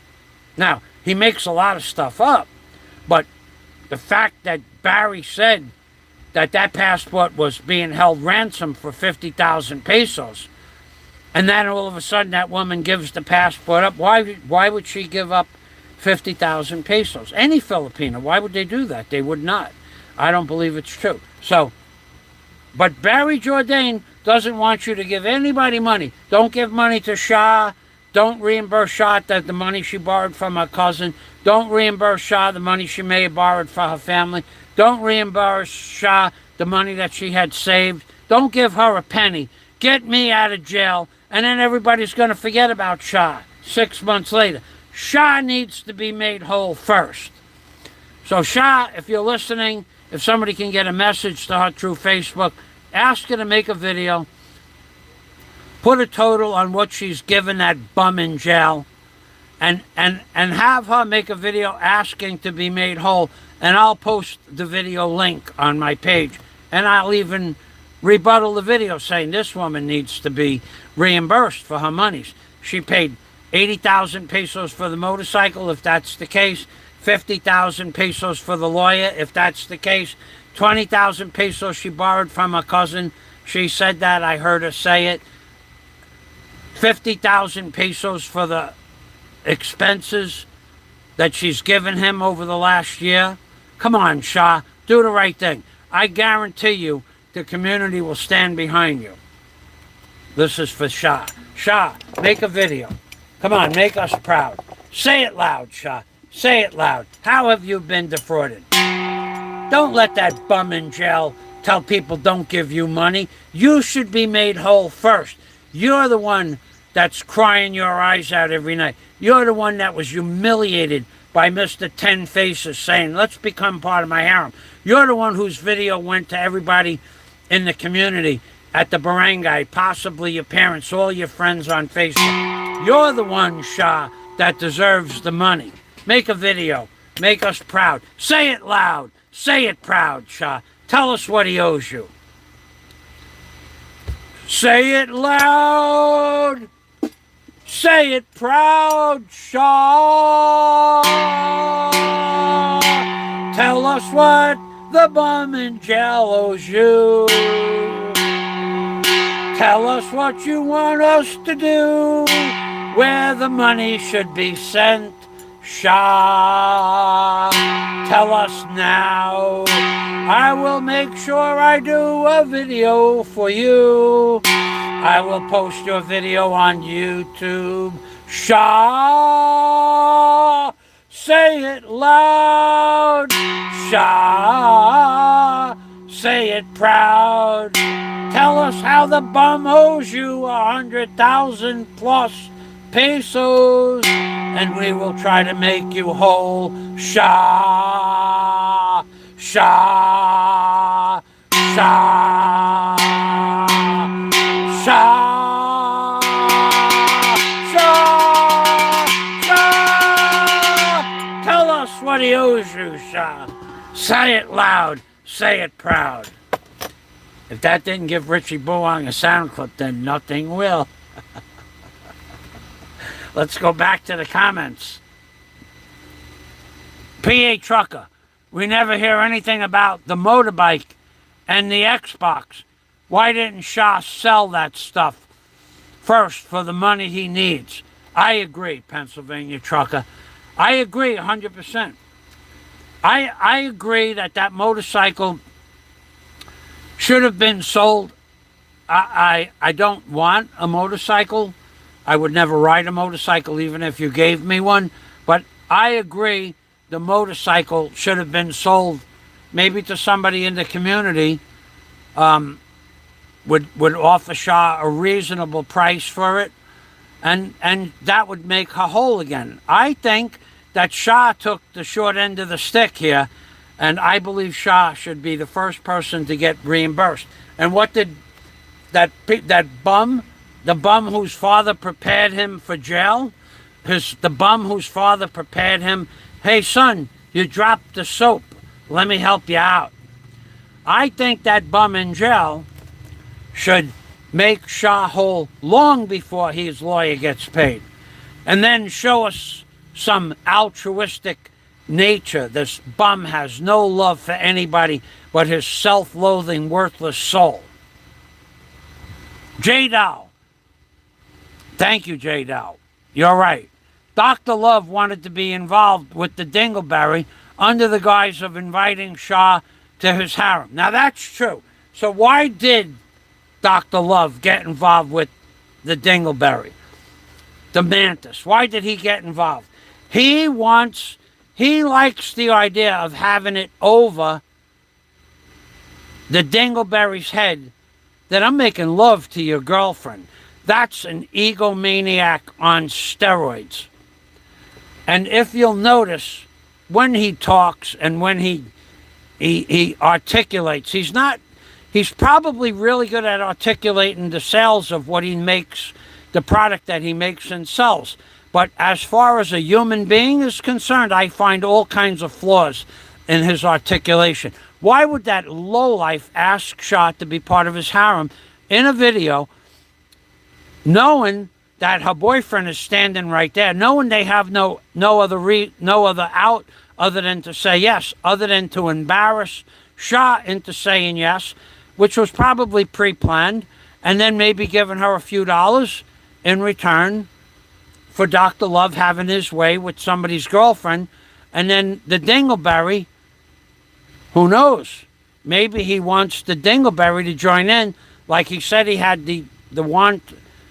He said that Gogo Bobo's sister was so handsome that he wanted to make love to Gogo Bobo's sister. Maybe the Dingleberry he finds attractive. Now, I've asked a few people how much money it would cost to tongue kiss the Dingleberry, and the lowest bid so far to kiss the Dingleberry is $5 million American dollars.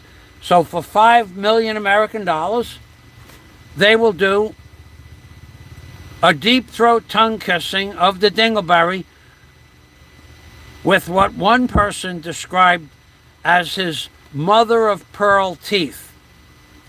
Now, why did somebody call the dingleberry's teeth the mother of pearl? He said they looked like the mother of pearl because they were green and orange and pink and blue and yellow. So the mother of pearl, the owner of the mother of pearl teeth, who knows what his breath smells like? But I remember he said to SHA, let's swap spit. And she did. She gave him a little bit of saliva. Come on, man. So I asked my close friends, how much money would it cost for you to deep throat tongue kiss the dingleberry? And I don't know what it is. Are you guys psychic? But the lowest bid was $5 million cash. Now, I know that you'd go lower than that if somebody put it in front of you. But the lowest reasonable bid, sight unseen, was $5 million. That would make up a lot of embarrassment. You could go off YouTube for life. I would even bet that the guy on the Dusty Island for $5 million US dollars would drop the charges and deep throat him. Deep throat the dingleberry. I think for $5 million he would do that. I think anybody would do it. Anybody except Scott Del Fuego. Scott said there's no amount of money. But a few other people said $5 million would be right at that borderline. If we put $5 million in front of me, send them on over. Or I'll go there. I'll take care of that. And you can make a video all you want. That's what $5 million will get you in today's world. Not much, because SHA was doing it for nothing. Imagine that. Imagine deep throat tongue kissing the dingleberry. Now there's something to think about. Ah, God. So, J-Dow, SHA is an innocent victim. I seriously doubt Barry is going to pay her back. No, he's not going to pay her back. Come on, man. She's not going to see a dime of this. He's going to leave the film. He's not marrying her. In order to marry her, you have to have two things. You have to have what is called the cinema, which years ago Daisy and I secured. And you also have to have a certificate. I had to bring my bank records to the public office and show that I had sufficient funds to marry in the Philippines, which of course I do, but you also had a cinema, which means that she was not married. You're not currently married. She's not currently married. I had to have an NBI clearance to guarantee that I had no wants or warrants against me. I had to have that bank clearance. I think my bank clearance was, at the time, 850,000 pesos was in the bank. And that was years ago, but I think that's what my clearance for my clearance certificate noted, 850,000 pesos. And it had been in the bank for several months. So no way. So you have to have sufficient funds to support a Filipina, which is probably about $400 or $500 a month, which is probably the low end of the stick. But also have to have a cinema that you're not married in this country or any other country. She's not married. You don't owe child support in this country or any other country, and she did not abandon her children. So there's quite a few hoops that I had to jump through with Daisy for that. And then immediately after that, Daisy and I broke up for about a year and a half or 2 years, and the cinema became invalid. But that's what we had to do to get it. So there's no way he's getting a cinema because he has no money in the bank. It hasn't been in the bank for any length of time, and he may or may not be married, and he's involved with court proceedings, so he ain't getting out. Louis Pagan Ponce. Nobody wants to adopt the dingleberry. Behind bars, he reminds me of dogs waiting to be euthanized. A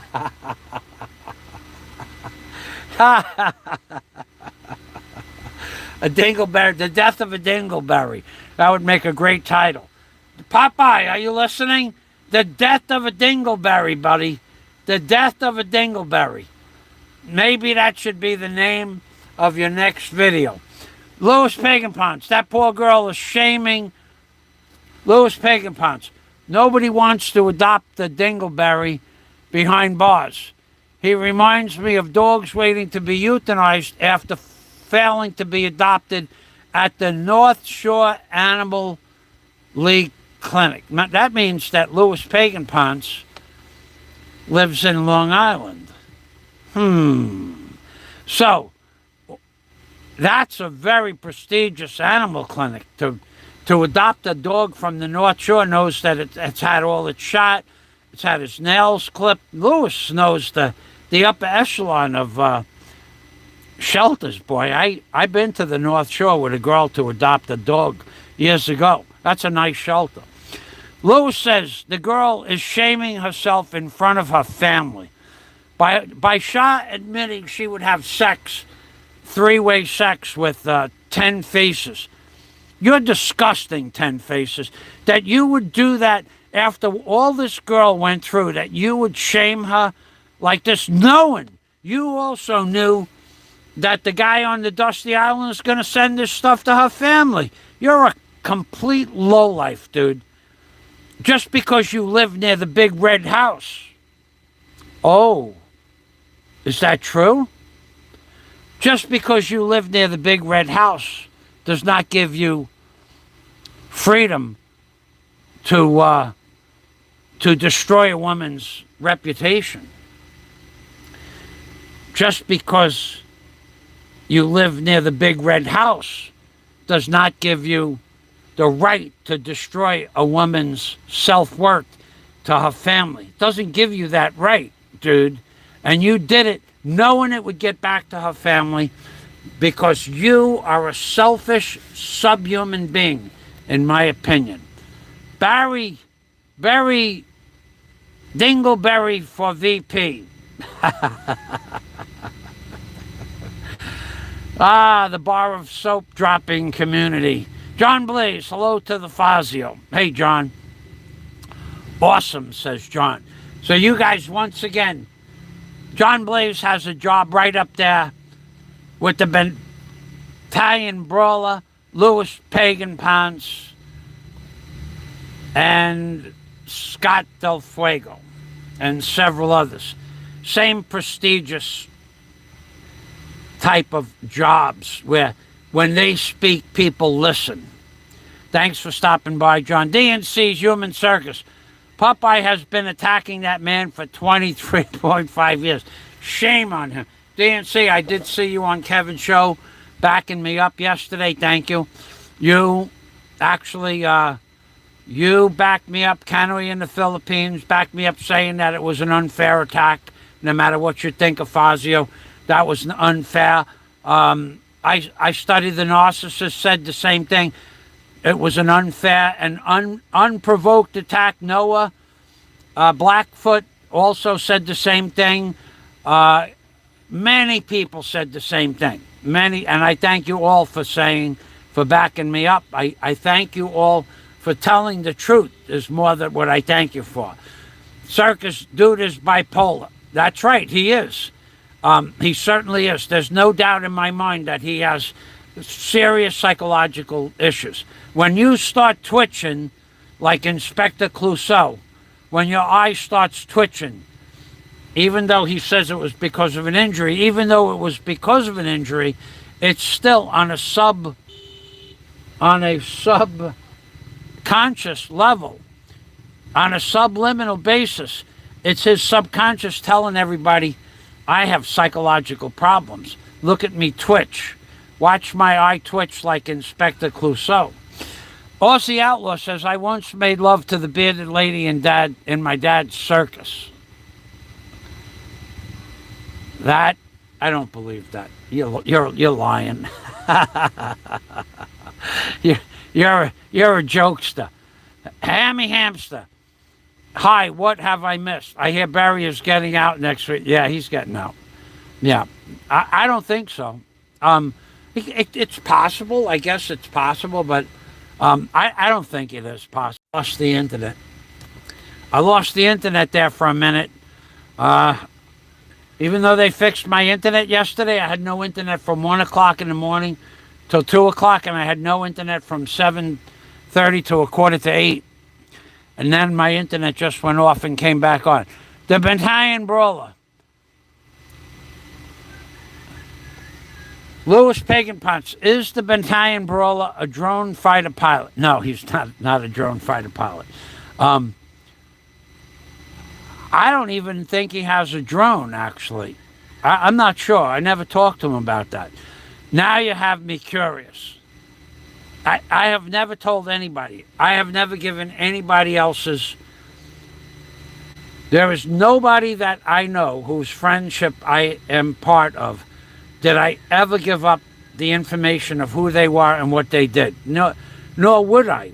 Even the people I don't like, I would never rat them out. Because where I come from, you just don't do that. Now, when I go in deep on Mr. 10 Faces, that's because he tried to destroy my reputation. That's be considered what a Chinese guy once said to me, let's go tit for tat. And I can't tell you what we went tit for tat for, but he said, if we go tit for tat, we'll both come out on top. And I can't tell you what it was for, but he was right. Okay, so I would never give up somebody's personal information, but being that somebody went in deep on me, I think it's fair game to go back. Not only that, it's fair game because Mr. 10 Faces is given a bum in jail who destroyed his girlfriend's reputation, who screwed everybody he ever came in contact with. I don't want to hear the guy's an American citizen. He's a low-class, subhuman, thieving, lying, manipulating, lying piece of work is what he is. Nothing less and nothing more. Now you have me curious. Louis, unfortunately, I would never tell you what John does. You know what Scott does. I would never tell you about the Battalion Brawler. I would never tell you about anybody's personal job description. I just wouldn't. It wouldn't matter if you would never offer me money because you wouldn't embarrass me like that, but because you already know the answer. But I will. Dark Sider even stuck up for me yesterday.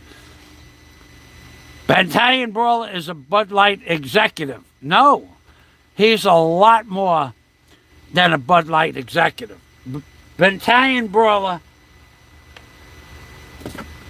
When Battalion, let me tell you. I'll give you a hint. Dark-sided. When Battalion Brawler speaks, you listen. You are immediately responsible for what Battalion Brawler says for you to do. There's no this, that, or the other thing. There's no way out. When Battalion Brawler speaks, you listen. Like that TV commercial, when E.F. Hutton speaks, you listen. Battalion Brawler has a lot more power than E.F. Hutton. And Darksider, I want to thank you. I saw you on the Fat Man show yesterday saying that what happened to me was not a smack. It was an uncalled for, unprovoked attack. Thank you for that. Appreciate that very much. I saw that comment. You guys don't think I see the comment. I haven't commented on anybody's video in months. I don't really care to do that because, you know, let me tell you, Don C, right? Now, Don C he's a great commenter. I got to tell you, about 30% of what Don C says is true. Don C is a very special man in a lot of ways. He has everything that life could offer, and it's not enough. So he's always striving to get, a lower spot in the septic tank, down where the solids are. Don C is always striving to be at the bottom of the septic tank with the rest of the bloggers on YouTube, like the Fat Man in Kentucky, like the Mr. Ten Faces, like a lot of bloggers. Don C wants to be right down there in the thick of things. And Don C is going to achieve that goal one day. He is going to make so many stupid comments, so many lies, so much deceit, that eventually, that cream rises to the top. And that's the same thing in a septic tank, because I'm a septic tank contractor. Cream rises to the top. Immediately under the cream is the gray water. Then you start to see the buoyant solids, semi-solids. They're buoyant, where there's still enough air where they don't sink, but not enough air for them to surface. And then you have the level at the bottom where Don C exists. He's a bottom feeder, Don C. There's no doubt about that. But sometimes he's funny. Sometimes he hits on a truthful statement. Don C, for everything he's ever said about me, can't prove a word of it. There's nothing that Don C has ever said about me that's true that would hurt my feelings. It might disgust me that a man of Don C's monetary stature, Don C's political status in life or social status in life, has to come on and berate people all day long. He's left, I don't know, 3,000 to 5,000 comments this year and last year and the year before. Maybe he's left. Why? Nobody reads them after the first day. He's the first person on a live stream. He's the first person to comment. He gets 10 likes.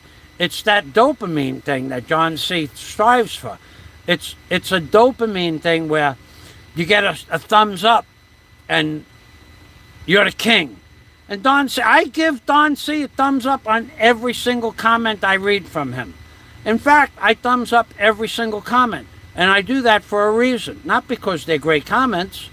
I thumbs up every comment I read. Every one, good or bad, about me or not about me. Don't matter who put it up there, I thumbs it up. And the reason is because the next time I go back to that video, I say at the top where it says comments, newest first. And then all the ones that I thumbed up, I don't have to read them again. And the newest comments pop up at the top and I give them a thumbs up. And if I ever go back to that video, I go newest first, and then only 2 or 3 comments will show up, maybe where there's 50 comments. That's why I give everybody a thumbs up. Every comment, every video, every show, a thumbs up. So Don C, I love what you have to offer. I read the comments too. Just like I read Darksider's comment where I was viciously attacked. Just like I studied the narcissist comment.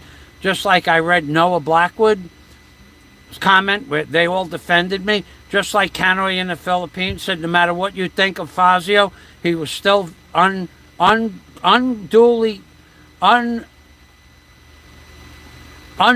attacked. There was no reason to be attacked from behind. That was never a challenge to fight anybody. It was just a challenge to stand in front of my house and yell profanities. And when I said, if you do that, you're not going to like what happens. I said that because my landlord is the barangay captain. Not only that, I have a lot of friends in the neighborhood. You're not going to like what happens. And not that they're going to attack you, but they're not going to let you attack me. And that was proven in the video where my friends came to my aid. But did the guy who attacked me like what happened? The answer is absolutely not. He did not like what happened. So did I tell the truth? Of course I told the truth. I said, if you stand in front of my house and yell out profanities, you won't like what happened. And he didn't do that. He went 10 steps further and attacked me. But had he stood in front of my house and yelled out profanities, I would have called up the barangay captain, who's 1 block away from here, and he would have come down and asked the man to leave. No physical attributes to that. and then he would have said, don't come back. And he's the barangay captain. He could do that. And who is he? He's my landlord. So how do I know he would do that? Because I talked to him about that. So I said that somebody's going to come and harass me at my house, maybe. And he said, let me know. I'll take care of it. Whatever that meant. So did I lie? I didn't lie. Did anybody do what I asked them to do? No. Nobody stood in front of my house and yelled out profanities. One man attacked me. So I never did. I never said I'm going to beat somebody up, because you can't say that. Number one, it's illegal. And number two, you don't know that to be true. And number three, there's always somebody that's tougher than you. And number four, I wouldn't say that, because now you're threatening somebody's existence. He might just come and do that, want to fight you.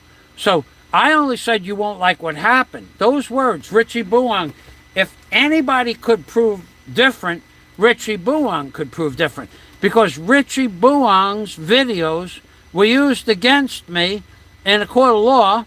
Everything I said, if you stand in front of my house, you won't like what happens. And the prosecutor said, I don't see anything wrong with that comment. I don't see anything threatening. I don't see justifiable. I don't see where you're justified to attack this man. Case dismissed.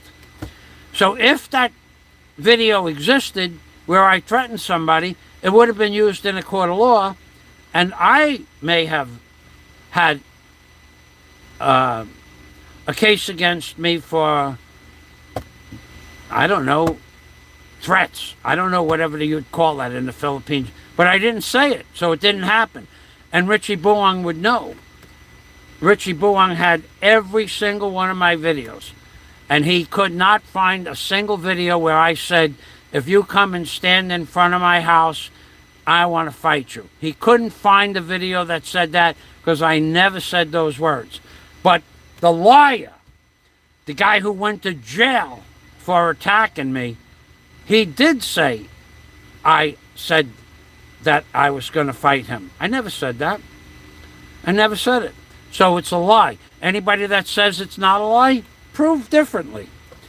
Prove differently. I'll give you everything that's in my bank account right now. Everything. Everything. Today is May 21st. You find a video that said, if you come in front of my house and yell out profanities, I'm going to beat you up. You find that video, and whatever money is in my bank account today, right now, and there's a lot, I will give you that money. And if I don't have it in the bank account, I'll just put it in the bank account, and it'll be your money. So nobody ever, Michael Fazio never said, I will fight you if you come to the front of my house. Michael Fazio never said, if you come to the front of my house, I'm going to beat you up. Michael Fazio said, you won't like what happens if you stand in front of my house and yell out profanities. So far, no one's done that.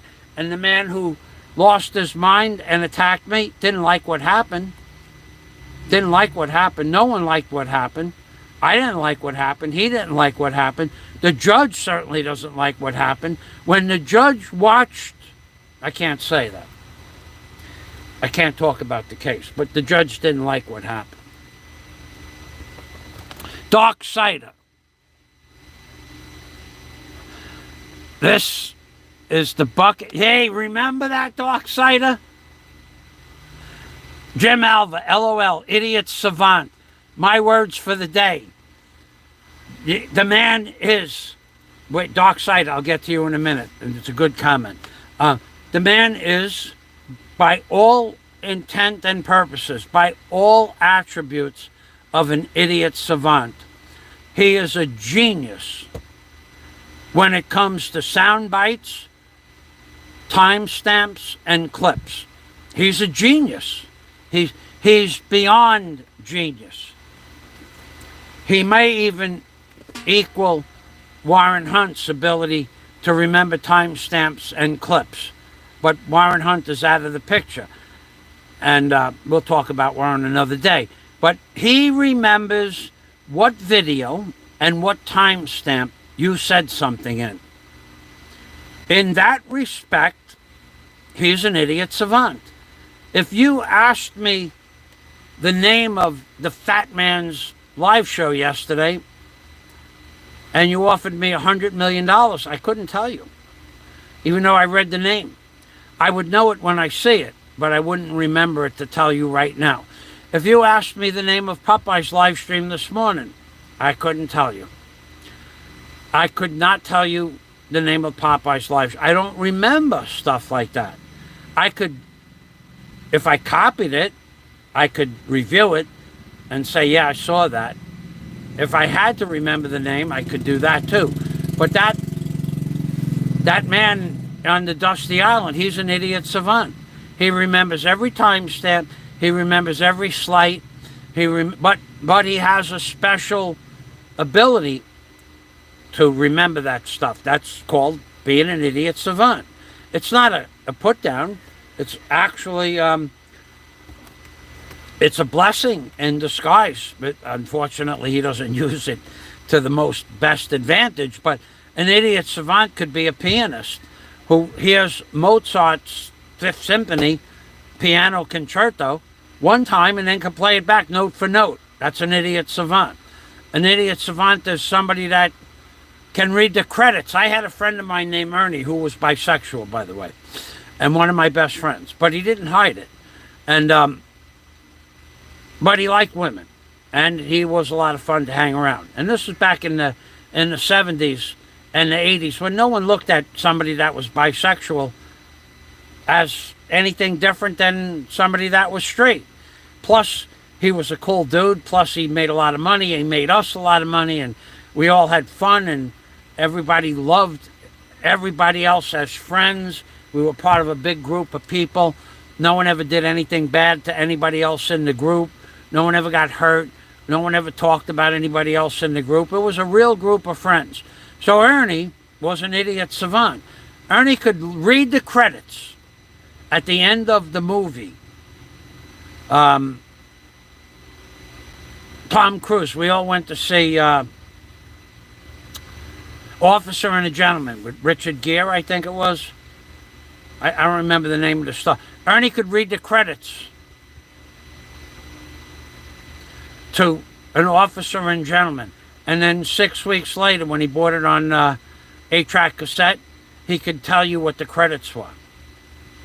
He was an idiot savant. He could name every actor and actress in a movie after they posted it in the beginning of the movie. And then you would rewind the tape and say, who is starring at what? He would tell you. He was an idiot savant. And that was how he used his... He was a musician also. He could listen to a guitar and then play the notes back. He was an idiot savant. I knew one, but not... And he was bisexual. And he was one of my best friends throughout all of life. But he never hid the fact. And he never hit on anybody that wasn't gay. He just was like that. And back in 1977... 78, 79, 80, 81, 82, 83, 84, 85, 86, 87, 88, and 89, nobody cared if you were gay. Nobody cared if you were bisexual. Nobody cared if you were a lesbian. Nobody cared about stuff like that. It wasn't until later that people came on and put labels on people like that. Nobody cared about that stuff. It was just part of life. I still don't care about it. Only thing I care about is when you have a three-way, you're entitled to any diseases that anybody that had a three-way with them before, or a two-way, or whatever. It's the diseases that bother me, not the act itself. I could care less. If you want to make love to another man's wife and he wants to stand there and watch, or vice versa, I don't care about that. I only care about the fact that she could be giving you a disease, or you could be giving her a disease, and everybody else. You could be giving it to your wife. You people, there's strains of stuff out there that you may not want to get. They tested me for herpes 1 and 2. I said, what happens if I have herpes 1 or 2? or chlamydia or AIDS, they said the operation is off. So there's a benefit to not have sexually STDs in your system. Dark cider is the bucket FAZIO's version of Wilson. Yeah, baby. Let's remember Wilson. That was a great movie. Tom Cruise, not Tom Cruise. He's a favorite. He's one of my favorite actors. Wilson, the soccer ball. He was a soccer ball. He put a face on it in the movie. Not Abandoned. I forgot. He was he worked for DHL, and the plane crashed on that island. And he talked to the. I felt so sorry when that guy, when the ball drifted away, the soccer ball. I wasn't in tears, but I'm going to myself, wow, what would ever happen to me if I lost my bucket? That's a great question, Dark Cider. That's one that I'm going to have to think about. I'm going to have to start locking up my bucket. In fact, one day, a long time ago, I was washing stuff in my bucket. I was washing out vegetables, and I left it outside to dry. No reason. I just left it outside in the sun. And I woke up at like 3 o'clock in the morning, and I said, oh, whoa, where's my bucket? I left my bucket outside. I was not afraid of anybody stealing anything. They don't do that here. But I was afraid of it, the stuff I left with the bucket. I left the vegetables in the bucket. I was afraid of an animal coming to eat the vegetables. I left vegetables in a basket next to the bucket. I ran outside and I'm going, there's my bucket. Okay, my bucket's still there. Yeah, baby. You know how, dark-sided, you know how much this bucket is worth? Monetarily wise, it's a bucket that sits in a tank of water, and the water in the bucket boils, boiling water, and the water in the bucket also boils, slow boil, and you put corned beefs in here and potatoes, sauerkraut, and hot dogs. It depended on what they were cooking, and I worked at the Big Barrel. I got this when I was 14, so I've had this bucket for 53 years. So they only had one bucket to cook the roast beefs and the corned beefs in. This was the bucket. And at the end of the night, they put all the buckets in the back of the building, in the back where they stored the beer and stuff. They cleaned because they had to clean out the boiling water. Occasionally they cleaned it out, like every other day. And they put all the buckets in the back, and we had put a case of beer out in the back of the Big Bow Wow, and we put a case of beer back there, but nobody had any forethought to bring ice except me, and I filled up this bucket with ice, cold ice. There was two types of ice in the Bow Wow. There was ice and there was dry ice. I filled this up with dry ice, and then we had cold beer all night after work. We got out of work at 2 o'clock and we drank till sunup, I guess. And the beer stayed cold because it was full of dry ice. Had to put it in a cardboard wrapper. But yeah, this bucket, it means a lot to me. I'd sell it though for $500. If you got any notion to want this bucket for $500 cash money, not $500 in super chat, $500 cash, I could let it go. Doesn't mean that much to me. Not as much as money. Money, money, money. Money. Money, money, money. Money. Yeah, this is Wilson, baby. This is my Wilson bucket. Remember Wilson ticket? This is Wilson bucket. Money, money, money. Money. Thank you very much, Darksider. I like your comments from yesterday and the day before. Thank you.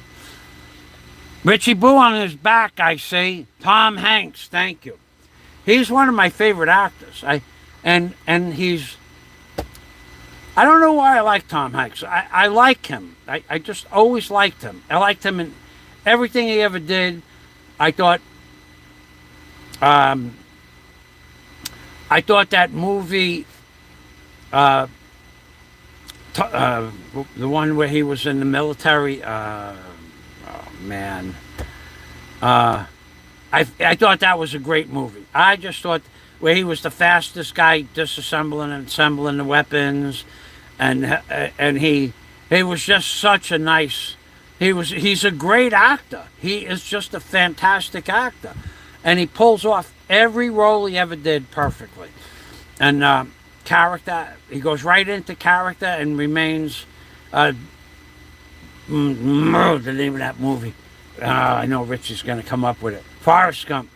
And when I heard the name of that movie, I'm going, I don't want to watch that movie. That became one of my favorite movies. Thank you, Rich Bourne. Yeah, I think that Tom Hanks is unbelievable. But in every role he's ever played, since ever I watched him in a role. I didn't really, the Apollo movie that he made, that was a great, Apollo 13. It was every movie. He's just a fantastic. And now there are other people that are fantastic actors that I like their acting, but I don't like them as people. And there's no reason for me to like or dislike them. I just don't like them. So, but Tom Hanks and Wilson, I'll remember that ball drifting off, because that was his friend. That was his only friend. Brings tears to my. That's like when SHA leaves the jail cell, Barry probably breaks down crying. And Barry, you're going to be in there for a while, according to that guy on the Dusty Island. And Will, you should be. Let's go back to the comments. Thank you, Richie. Mantian Brawler. No, he's not a Bud Light executive. Idiot Savant says Jim Alba, my words for the day. Hey, DC, from Jim Alva. Darksider, hello, Jim. Flying Circus, DNC. Don't let Scott fool you.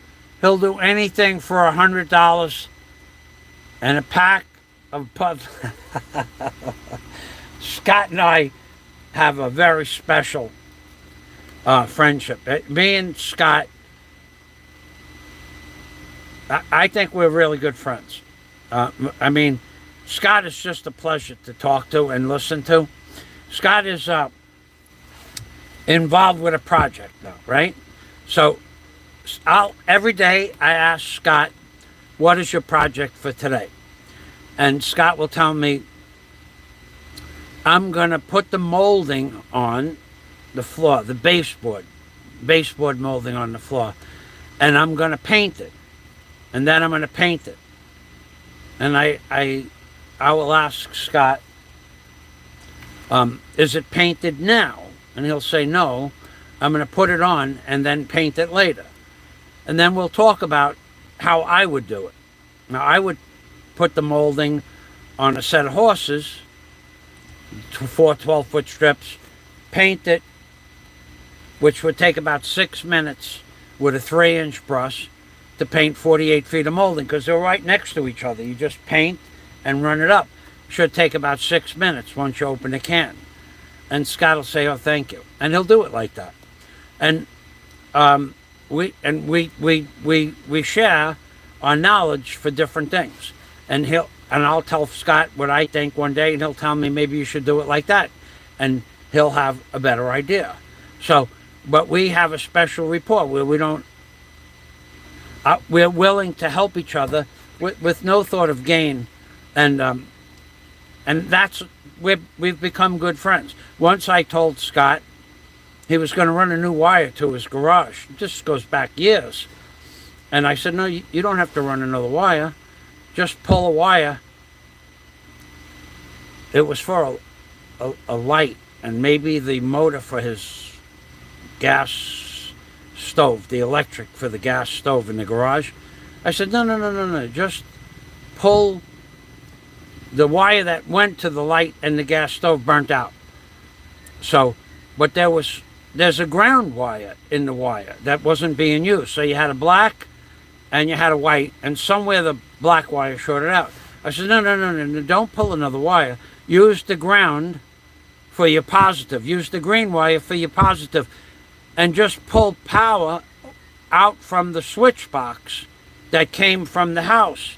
So the power to the switch box was good, but after the switch box, there was a short somewhere in the cable. Why, I don't know. Something happened. Just use the green wire for your power wire, and at the light switch, take the black off, put the green wire to the light, and do the same thing for the stove. And you're done. Should take about a half an hour, which saved him the trouble of running 40 or 50 feet of cable, whatever it was, and running a new wire.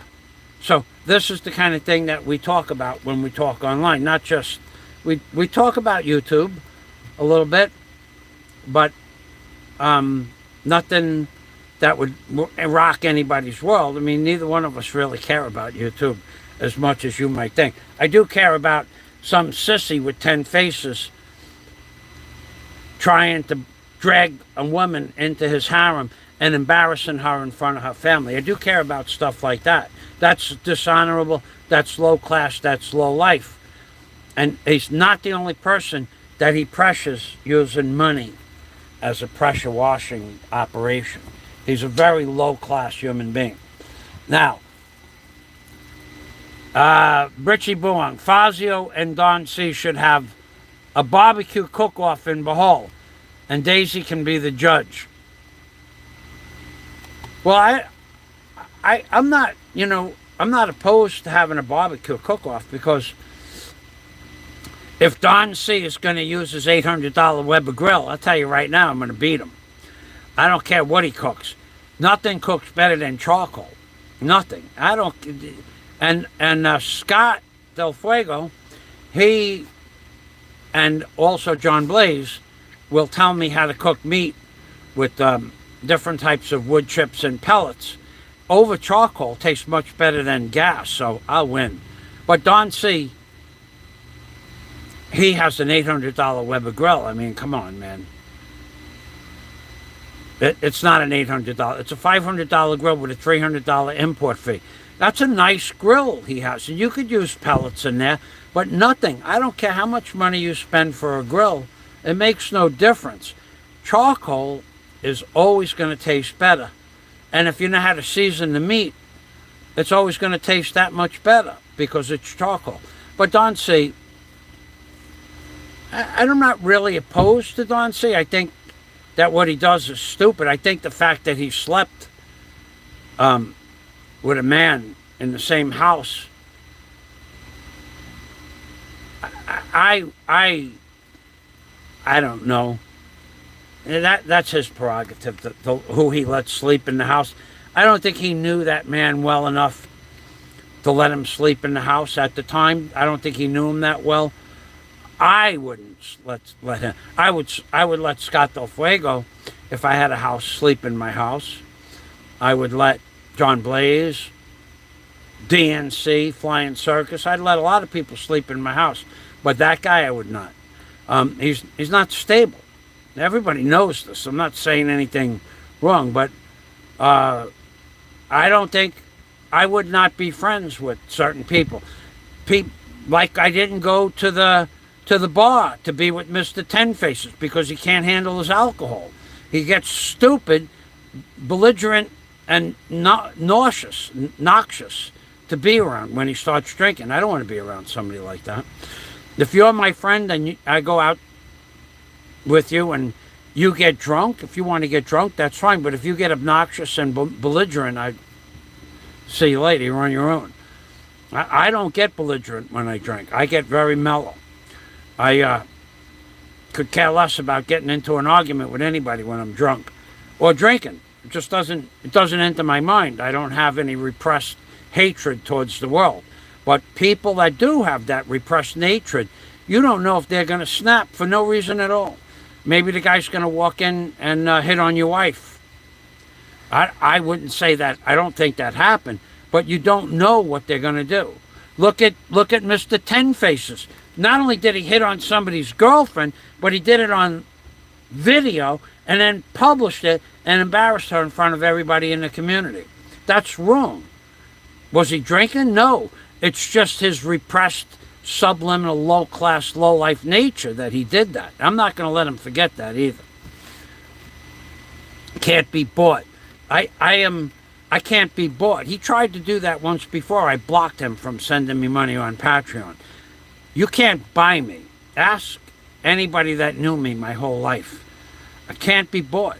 I guess if you had enough money, I could be, but so far no one's come up with that kind of money. I can't be bought off. I was offered to be bought off a year ago. I said, nope, that's not going to happen. We're going to follow this thing through. And besides, it has to be a reasonable amount of money. I was more, how could you say,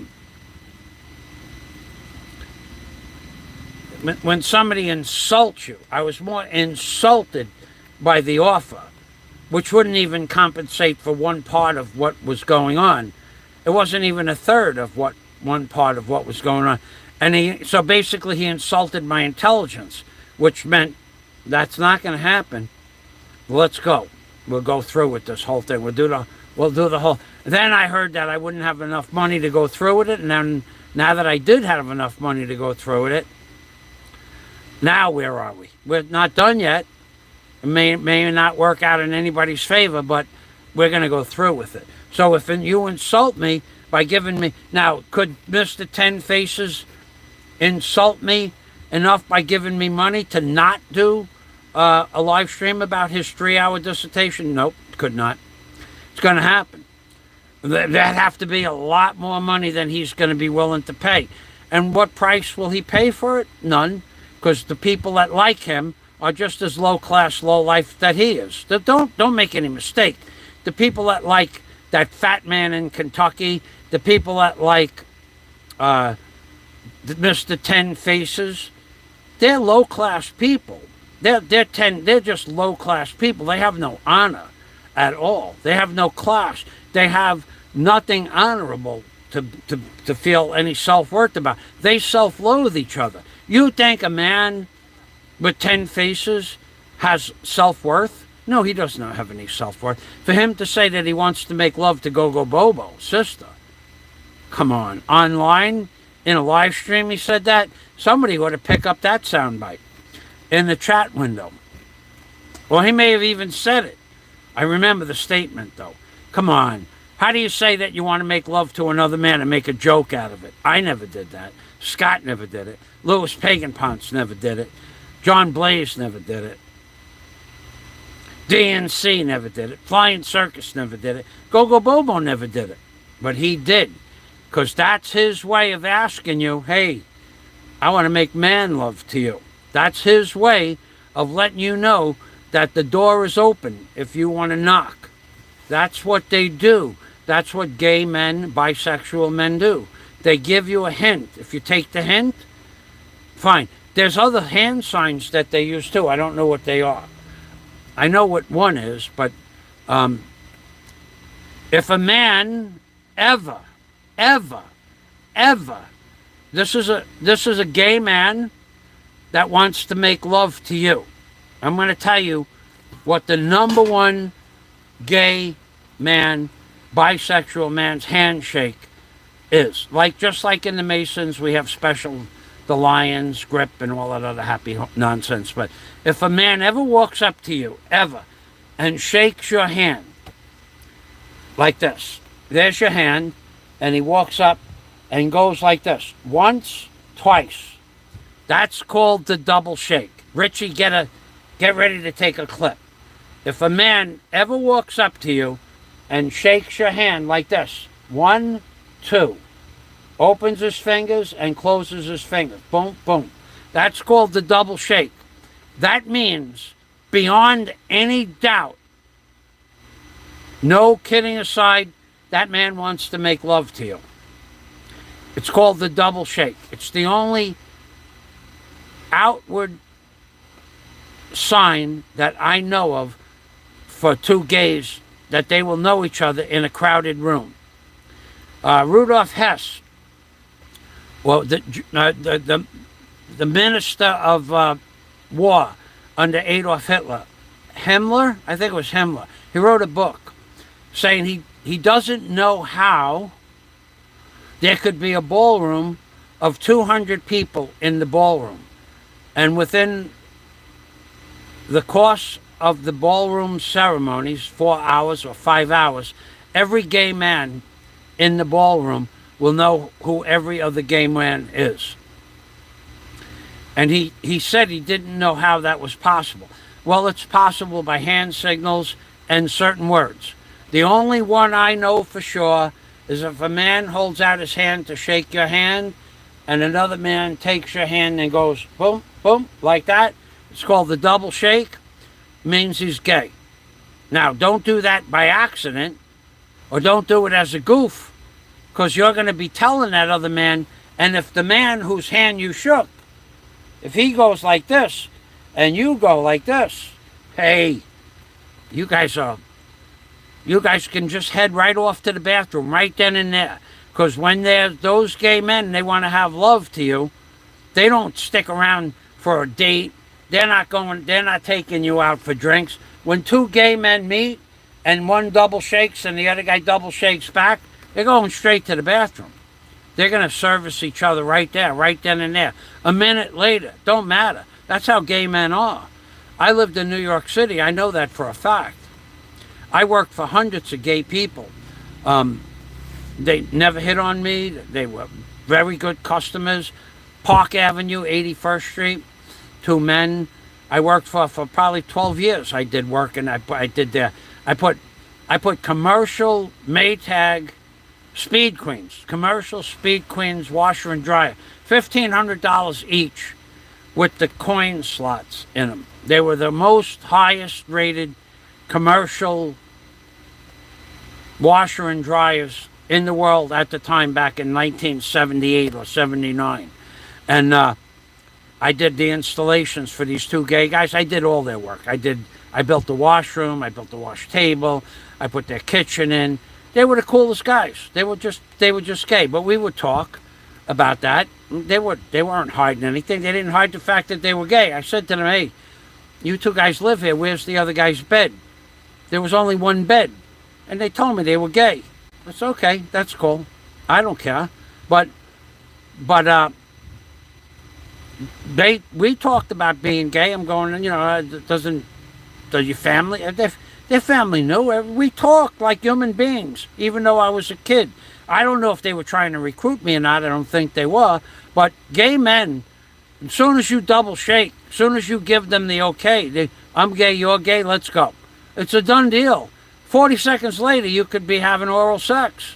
I'm not kidding about that. We're talking about less than a minute after the double shake response. You're going at it in the bathroom. You may never see each other or talk to each other again, but that's the way gay men are. Were in New York City. Lots of people were like that. You have no clue. So when that Mr. Ten Faces said to Go-Go Bobo sister, you're so handsome, I was thinking about making love to you, he wasn't kidding. He was testing the waters. Just so you know, Go-Go Bobo. And Popeye don't like you either, by the way.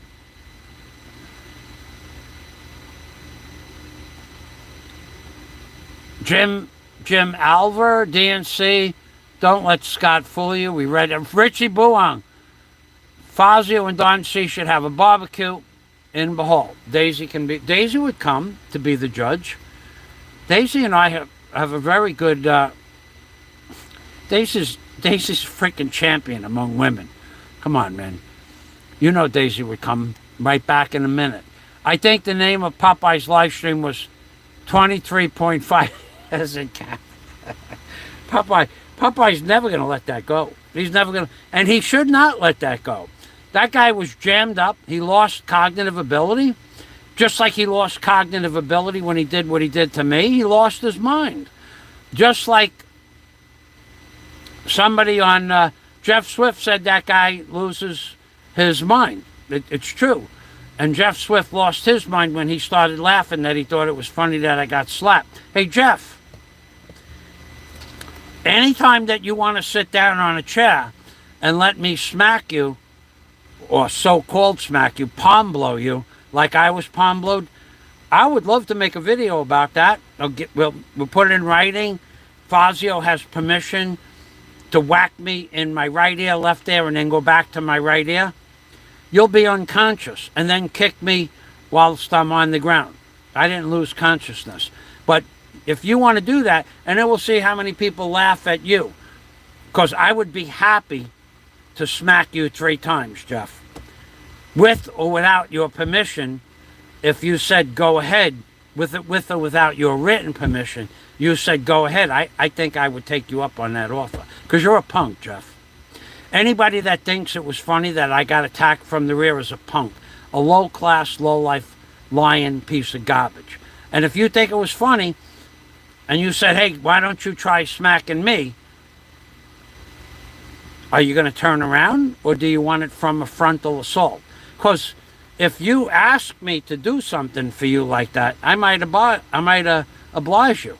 Jeff Swift, you got a big mouth, and you don't have anything to back it up with. You're 130 pounds of nothing. You're a lightweight piece of garbage. Drunk beer drinker that thinks it was funny, just like that other lightweight that's in jail. He thought it was funny too. I have no respect for you, Jeff. And you lied about whether or not you're a better carpenter than me. You couldn't kiss my buttocks when it comes to carpentry. We both know that. The challenge was you come to the Philippines with your tools, and I'll wager you any amount of money I'm a better carpenter than you. And you backed down. You went offline. You got off the internet. I embarrassed you. We know what happened. We know you went off. You can't beat me in a carpentry debut. You can't do it. You're not a carpenter, number one. Number two, you don't have the tools to do the job. Number two, you don't know how to use the tools to do the job. It wouldn't even be a time thing. It would just be a quality thing with, a time limit that's reasonable. But you couldn't beat me in a carpenter. None of you people could. Maybe somebody could build kitchen cabinets better than me. I haven't built cabinets in 30 years, 40 years. But in general, not a lot of people could be a better carpenter than me. And then faster. Do you have a nail gun? Do you have a compressor? Do you have an N16? Do you have 3.5-inch nails? Do you have a 220 volt, 30 gallon high capacity compressor to run your nail gun? What is it that you have, Jeff? You have nothing. You have a little 7.25-inch skill saw. Do you have a worm drive? Do you have a multi-speed 8 amp, 6 amp Milwaukee Sawzall? I mean, what do you have, Jeff? Show us what you got. You come to the Philippines and we'll build something side by side. Now that I don't have an injury, I'll bury you in carpentry skills. In fact, you were just running your mouth. I don't even think you have carpentry skills. But the fact that you thought it was funny that I was attacked from the rear, if you ask me really nice and you sit down in a chair and say, go ahead, FAZIO, smack me 3 times. If you say please, I'm going to do that for you. Because you're a punk, Jeff. Okay, Richie Buong, Forrest Gump, Tom Hanks. Thank you, Richie. Life is like a box of chocolates, and we're all dumb as a box of rock. Now, I can tell you when Forrest Gump said that. Most people can. He was sitting on the park bench. The guy that he was sitting next to just said to him, "Oh, you're the man that owns Bubblegum Shrimp?" And he said, yeah. The guy laughed at him and walked away. And then there was a lady on the park bench, and that's when he said, life is like a box of chocolates. You never know what you're going to get. But I remember that. I remember a lot of that movie. Yeah, I remember. That was a good movie. Thanks, Rich. Saving Private Ryan, Castaway. They were all great movies. Tuna Kahuna. Oh, my God. Now, there's a guy. I got Tuna Kahuna. Tuna Kahuna, Super Chat. Thank you. It just showed up in my... Hey, thank you. Let's see what Tuna Kahuna has to say. Shrimp Farm Feast. Cheers. Thank you, Tuna Kahuna. Wow. Thank you very much for Tuna Kahuna. Now, what I should do is give Tuna Kahuna a wrench. So you could post Tuna Kahuna.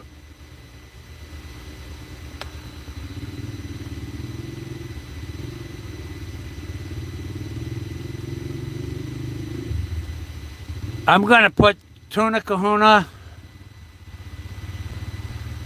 as a standard moderator. And why?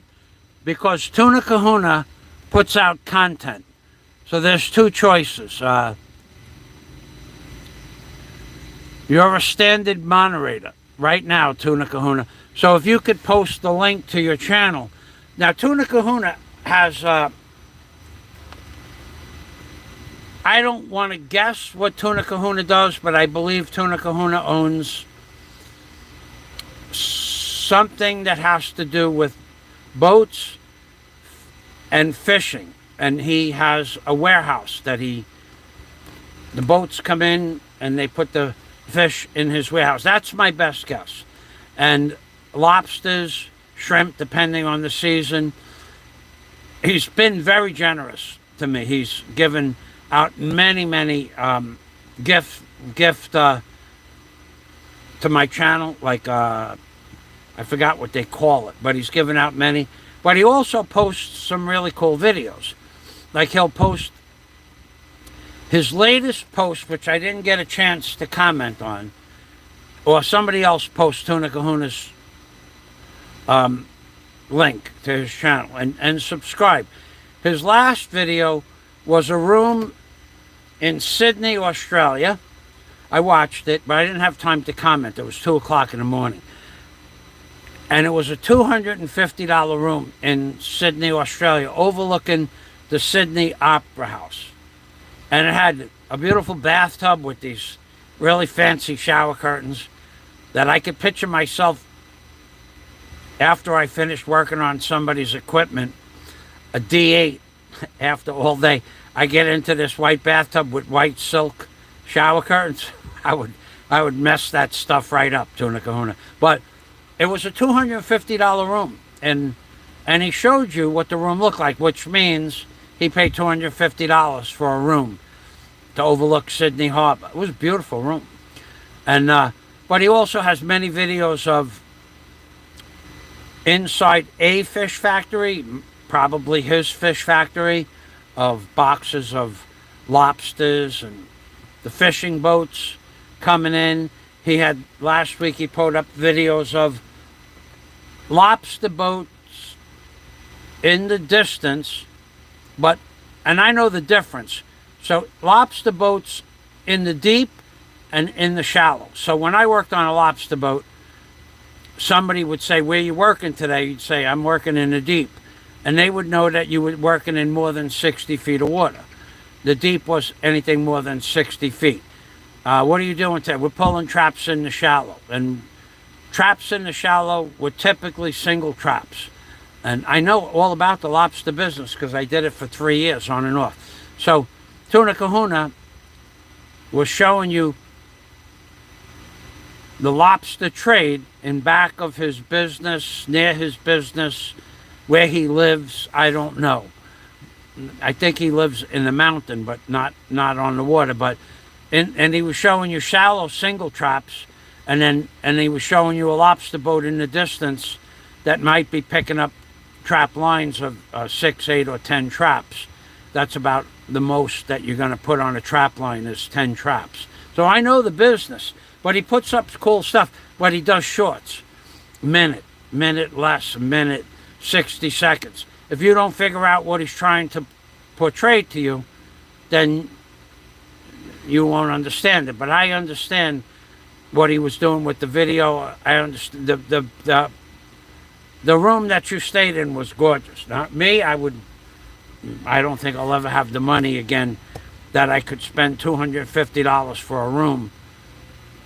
I did years ago when I worked. I brought my mother to the Atlantis Hotel. The hotel was $500 a night without food.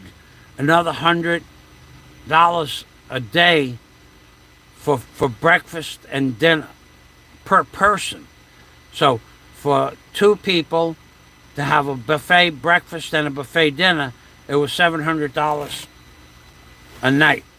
And we stayed there for 10 days. So then I had money, but I used to drop $500 a day in my boat. So My boat used to suck up $500 worth of gas a day. My race boat, the Ocean Racer. So that was not an expensive room, $250 compared to the Atlantis Hotel, but that was a one-time deal. I never did it again. I never did it before, and it was to take my mother on one nice vacation before she died. And that's what I did.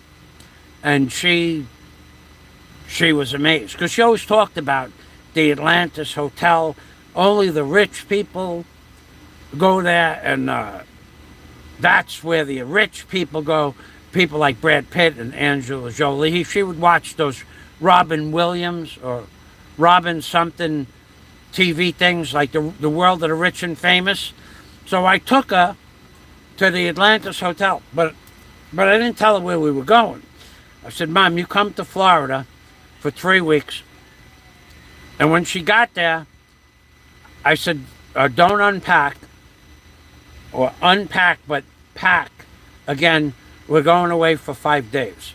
And she said, where are we going? I wouldn't tell her. I call up, I forgot the guy's name, my cab driver, regular guy that serviced my cab needs in the Florida Keys. And I said, come in. He dropped my mother off at the house from the airport. I wasn't going to Miami. And he picked her up and dropped her off. I said, we're leaving not tomorrow, but the next day. We're going away for a few days, 5 or 6 days. And she wouldn't tell her. We get in a cab. We go to the airport. Where are we going? I won't tell her. Where are we going? I'm not telling you, Mom. We're going on vacation. So eventually, we fly. I even had the stewardess not say where we were going on the plane. And then we get to Paradise Island, and you got to go from the airport. You go through a slum, boy. We're talking about poor people, poor, indigent people. And she goes, where are we going? And I told her we're going on a jungle safari. We're going on a jungle safari. We're kayaking and canoeing to a place where we're going to hunt water buffalo and wild boar. But we have to go on lakes and rivers and streams with piranhas in them. In the cab on the way to the Atlantis Hotel. And she's holding on. She's holding on to the seat in front of us. Take me home. Take me home. Mom, you're gonna love this. You're always watching the rich and famous. Now I'm gonna show you what a real life jungle safari. I had her in tears. Take me home. She was crying. I was laughing so hard. Then we pull up in front of the Atlantis Hotel. Very impressive hotel. Very impressive. And she goes, are we going there? I go, yes. She goes, then she was all tears. She loved that vacation. That was the only time I ever took a real vacation in my life as well. It was for me as much as it was her. So thank you, Tuna Kahuna. Let's make a little song. Tuna Kahuna. He's got fish that smells like fish, that you can make a dish from his fish. Tuna Kahuna. He knows about the deep.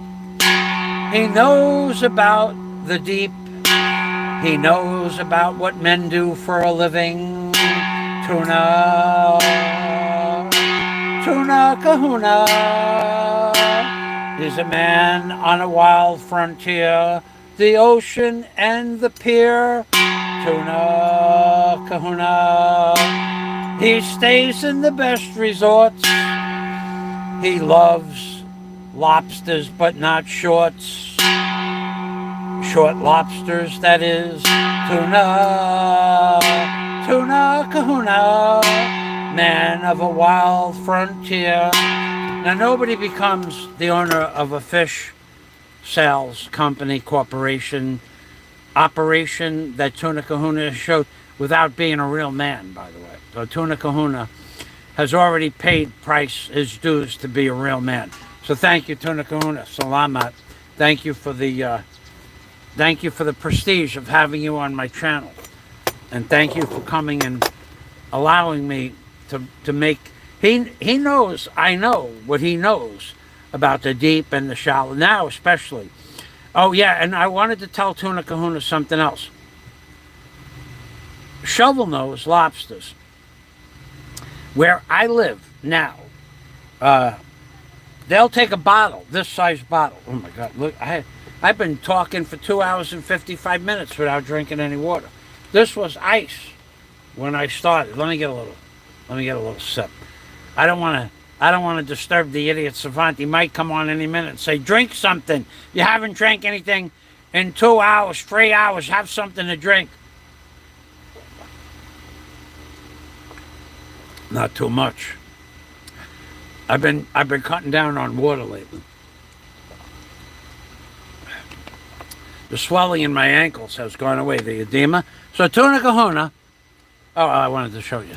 Tuna Kahuna, this bottle here is 28 fluid ounces, like that. They will put, now we have shovel nose in America that are wide shovel noses. Tuna Kahuna knows what I'm talking about. When I lobster fished on the Jimbo, the Captain Jimbo, we got back to the dock every day. Captain Jimbo gave each man 2 lobsters and all the fish that we caught in the trap, mostly triggerfish and small grouper, which at the time in the year 1997, we weren't supposed to keep them, but we kept them. But the triggerfish were the Tuna Kahuna. Let's talk about triggerfish. Triggerfish was at that time a junk fish, and in the trap they would go, and we would get a pound, pound and a half, 2 pound triggerfish in our lobster pots, which were 34 inches long, 24 inches wide, and 22 inches high, and we put 2 inches of concrete mud on the bottom to sink them. But a triggerfish might be one of the best fish that comes out of the ocean. The meat is white, pure white, no bloodline in the fish, and it's flaky like tuna fish. It flakes on your fork. And at the time, triggerfish was junk, so it didn't have much value at Key Largo Fisheries. So the captain gave us all the fish we wanted, and if there was any triggerfish left over, he'd sell it to the fisheries. But it was a junk fish. You might have got 50 cents a pound for it. But the lobsters, we got $5 a pound for it. But the shovel nose, Tuna Kahuna knows what a shovel nose is. It looks like a lobster tail, but 2 ends of a lobster tail. But one side is the mouth and the face. One side is where it eats. But it's called a shovel nose because it's round like this. And they're wide. They were wide, like this wide. This wide, 3.5 inches wide. And you could catch them up to 8 or 10 inches long. They didn't get much bigger than that. And they're called mud bugs, as lobsters are called mud bugs. But they stay in the mud. They bury themselves in the mud and look for clams and mussels. But they'll also come out looking on the surface. And the mud bugs, or shovel noses, would go into the trap, and they were sellable to the fisheries, Key Largo Fisheries, but 25 cents a pound. So we could take 2 lobsters, just over 1 pound lobsters, not 2 pounders, but 2 1 pound lobsters, or just above. You'd measure them with a story stick, and if they measured exactly story stick, you put them in the pot, the small pot. Big lobsters sold for a little bit more than the small ones. And we could take 2 of those. All the mud bugs that we got, if there was 10 and there was just me and Stan on the boat, that's all there was, we could take 5 each, or Stan would say, I don't want those, you can have all 10. And I took them all, because I I would put them. I'd take them. I'd cook them, and then I'd put them in the refrigerator next to some lemons and butter, and I'd have them for breakfast, lunch, and dinner. Mud bugs, and so tuna kahuna. The reason I'm talking about this is because the mud bugs in the Philippines are only about 1 5/8 wide and 8 inches long, and they fit inside this jar. They slit the front of the jar. They pick it up and they put a mud bug in here with water. That sells, and they come and ask you if you want to buy them when you're on the beach or in Alona Beach, and you could buy them, and typically they want $10 for a mud bug, which is about an 8-ounce bug with about 4.5 ounces of meat. So you're paying $40 a pound for the mud bug meat, but it's mostly bone. It's mostly shell, skeletal shell. So mud bugs here in the Philippines are selling for, if $10 for 8 ounces, $20 for 16 ounces, $40 are selling for $40 a kilo. But you know, half of that is shell, as opposed to a lobster with no claws, which again, half of that is shell. But the northern lobsters have claws. So a 2-pound northern lobster, you might have 65%, 60% might be shell, weight of shell. 40% is meat. So if you pay $10 a kilo, you're really paying $25 a kilo for meat. But here in the Philippines, a lobster with no claws sells for $100 a kilo. And when you buy it from the tank, it could have been in the tank for a month or 2 months, and it could be an empty shell, and you don't get to pick. They pick it for you. You have to go to the tank, and you can pick out your lobster. Well, there's no guarantee that that's the lobster they're cooking and putting on your plate. There's no guarantee. So thank you, Tuna Kahuna, and that's what I wanted to share with you. J. Dal says my internet is working very good. Thank you, J. Dal. Thank you for that.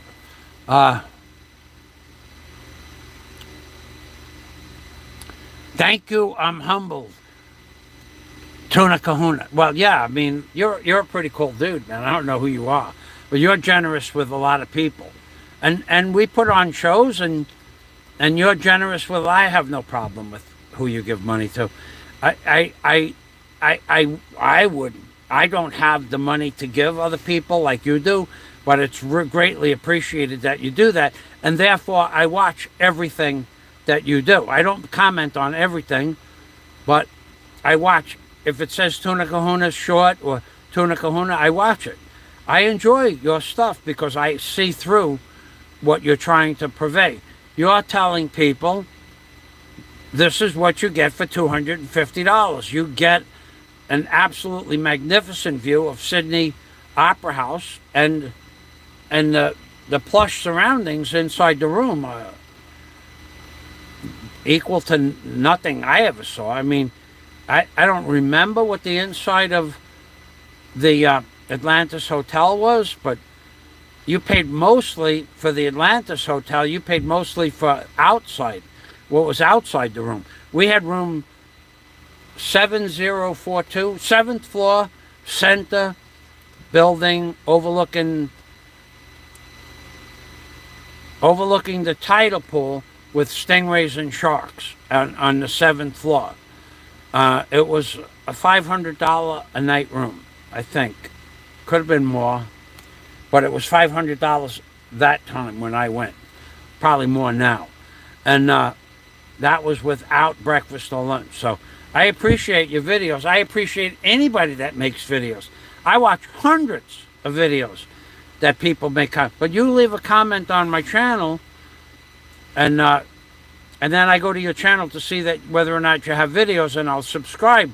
If you go through the trouble of leaving comments on my channel, I'll subscribe to anybody's uploads. But that's not the case always. A lot of people don't have videos, but you do. And you put up some cool stuff. Especially that it's on the water. I know all about the deep, pulling traps in the... In fact, let me tell you what When I started working on a lobster boat in 1995, on a calm day at lunchtime when the sun was at 12 o'clock, this is the truth, after there were no storms and no rough seas and no weather for 3 or 4 days, you could literally see, we fished, the deep was 120 feet.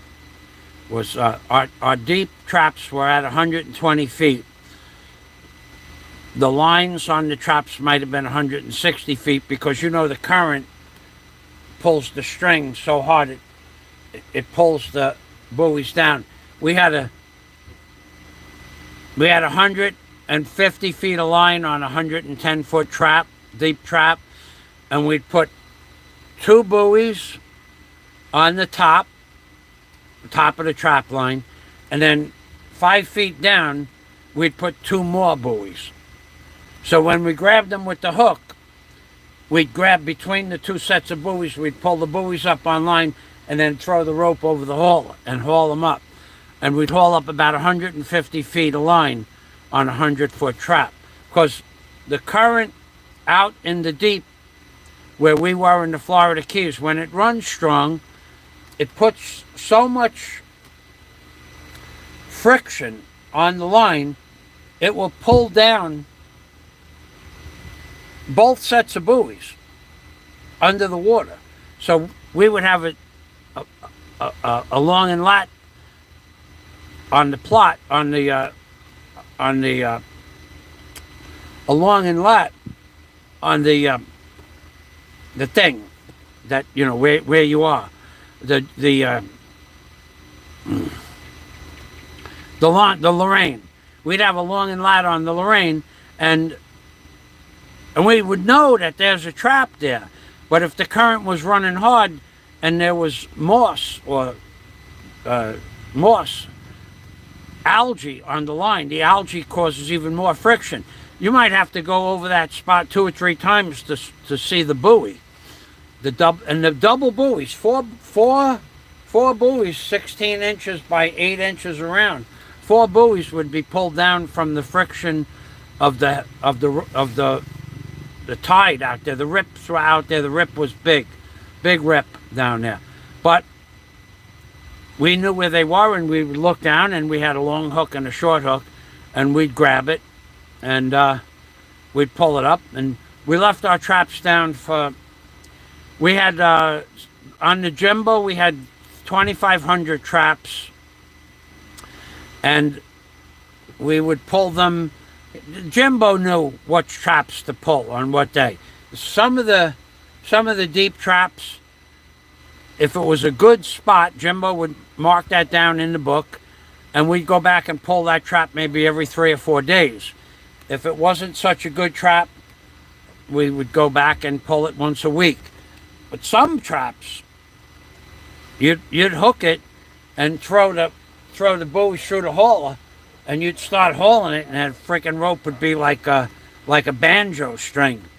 And you knew you had some traps. We would pull 50, 60 lobsters in the trap. Now that sounds unimaginable, but the way, to you people out there that don't know anything about lobster fishing, the way you catch lobsters is you put dead fish heads, stinking dead fish heads, in the trap on a wire. And the first lobster goes into the trap, and he's eating that dead stinking fish head. They eat rotting food.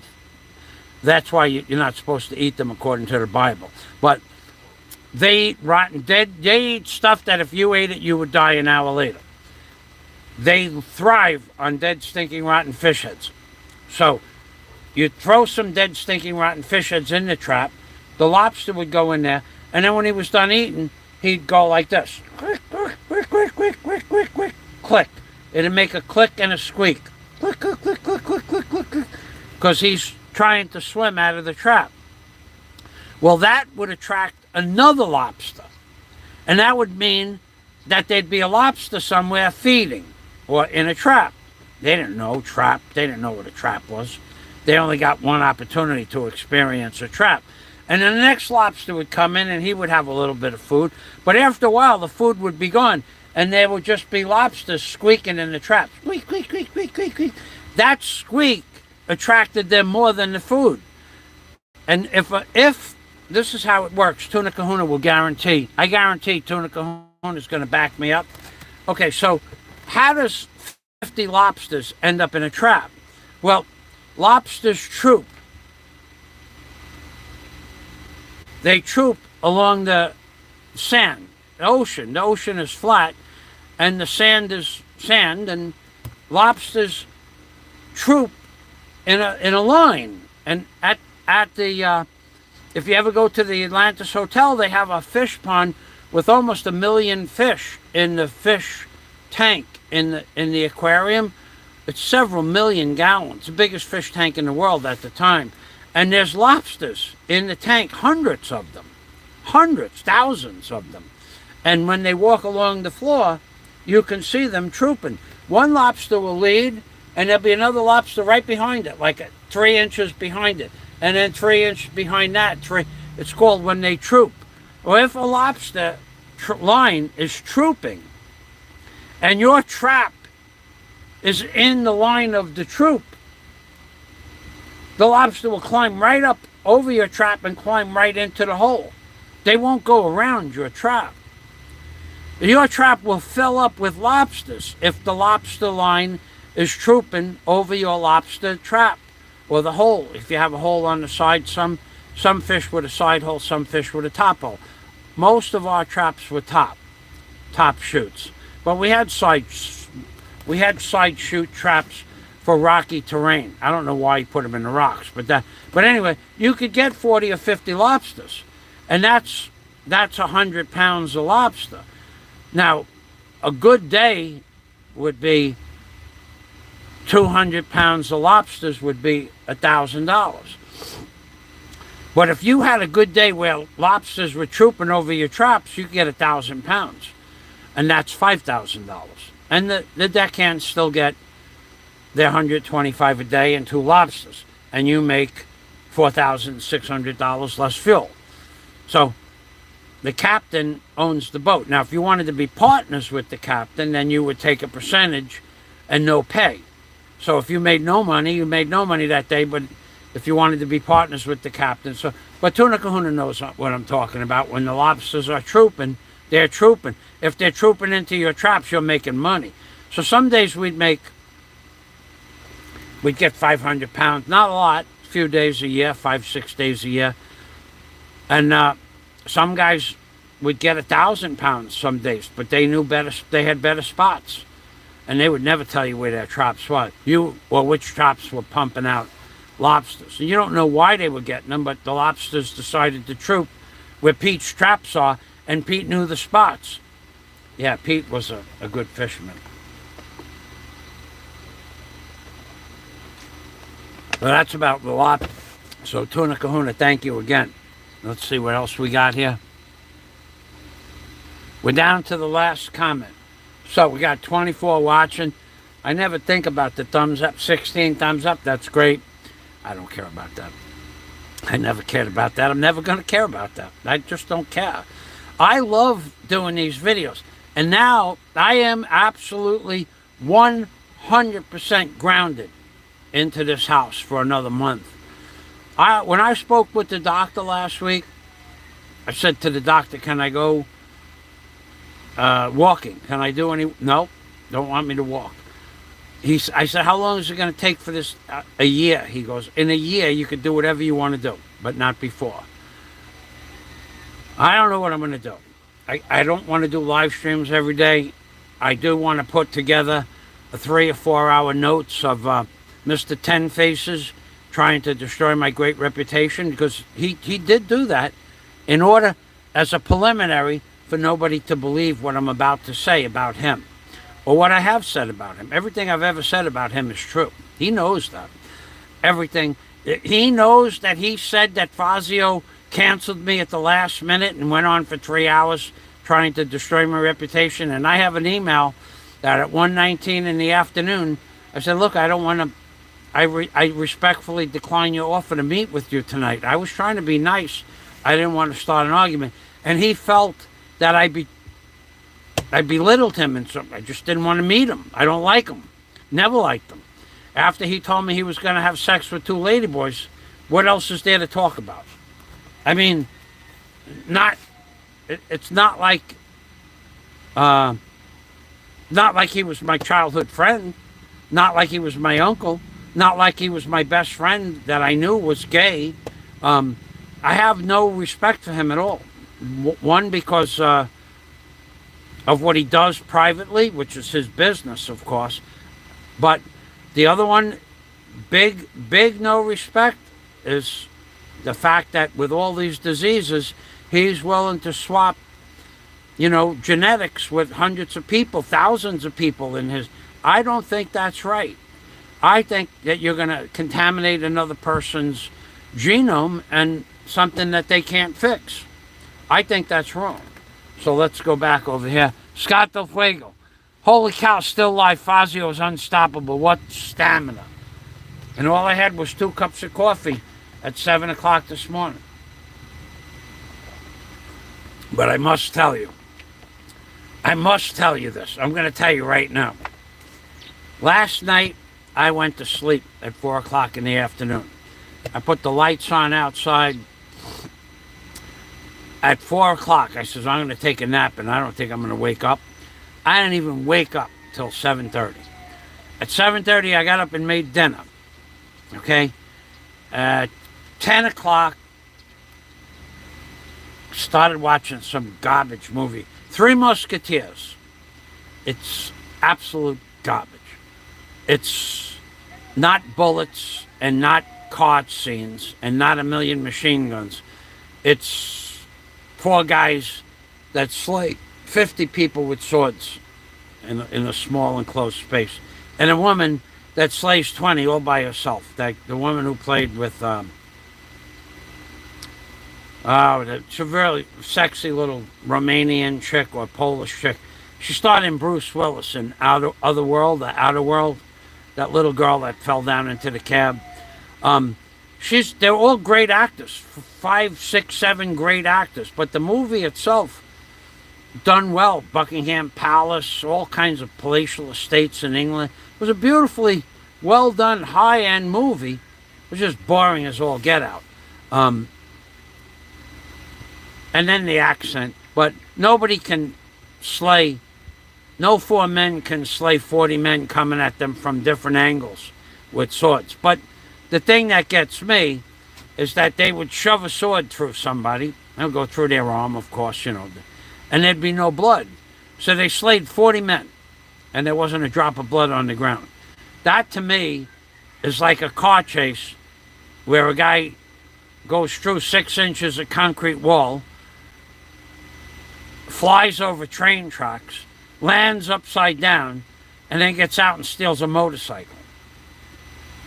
And then goes on for 10 more miles on a motorcycle chase. I don't believe it. Or like when Steven Seagal movie, worthless movies, but they're interesting to watch.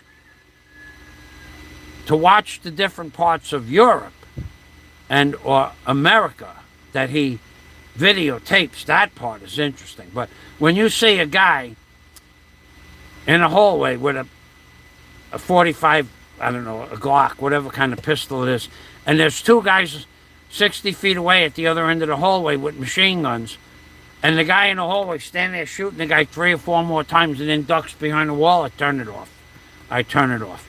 When you see 2 guys with a machine gun missing a car at 30 feet away and the window doesn't break, I turn it off. But anyway, I had to turn off the Three Musketeers. And but if you want to watch 2 good movies, I'm going to give you the name of 2 good movies. I'll give it to you right now.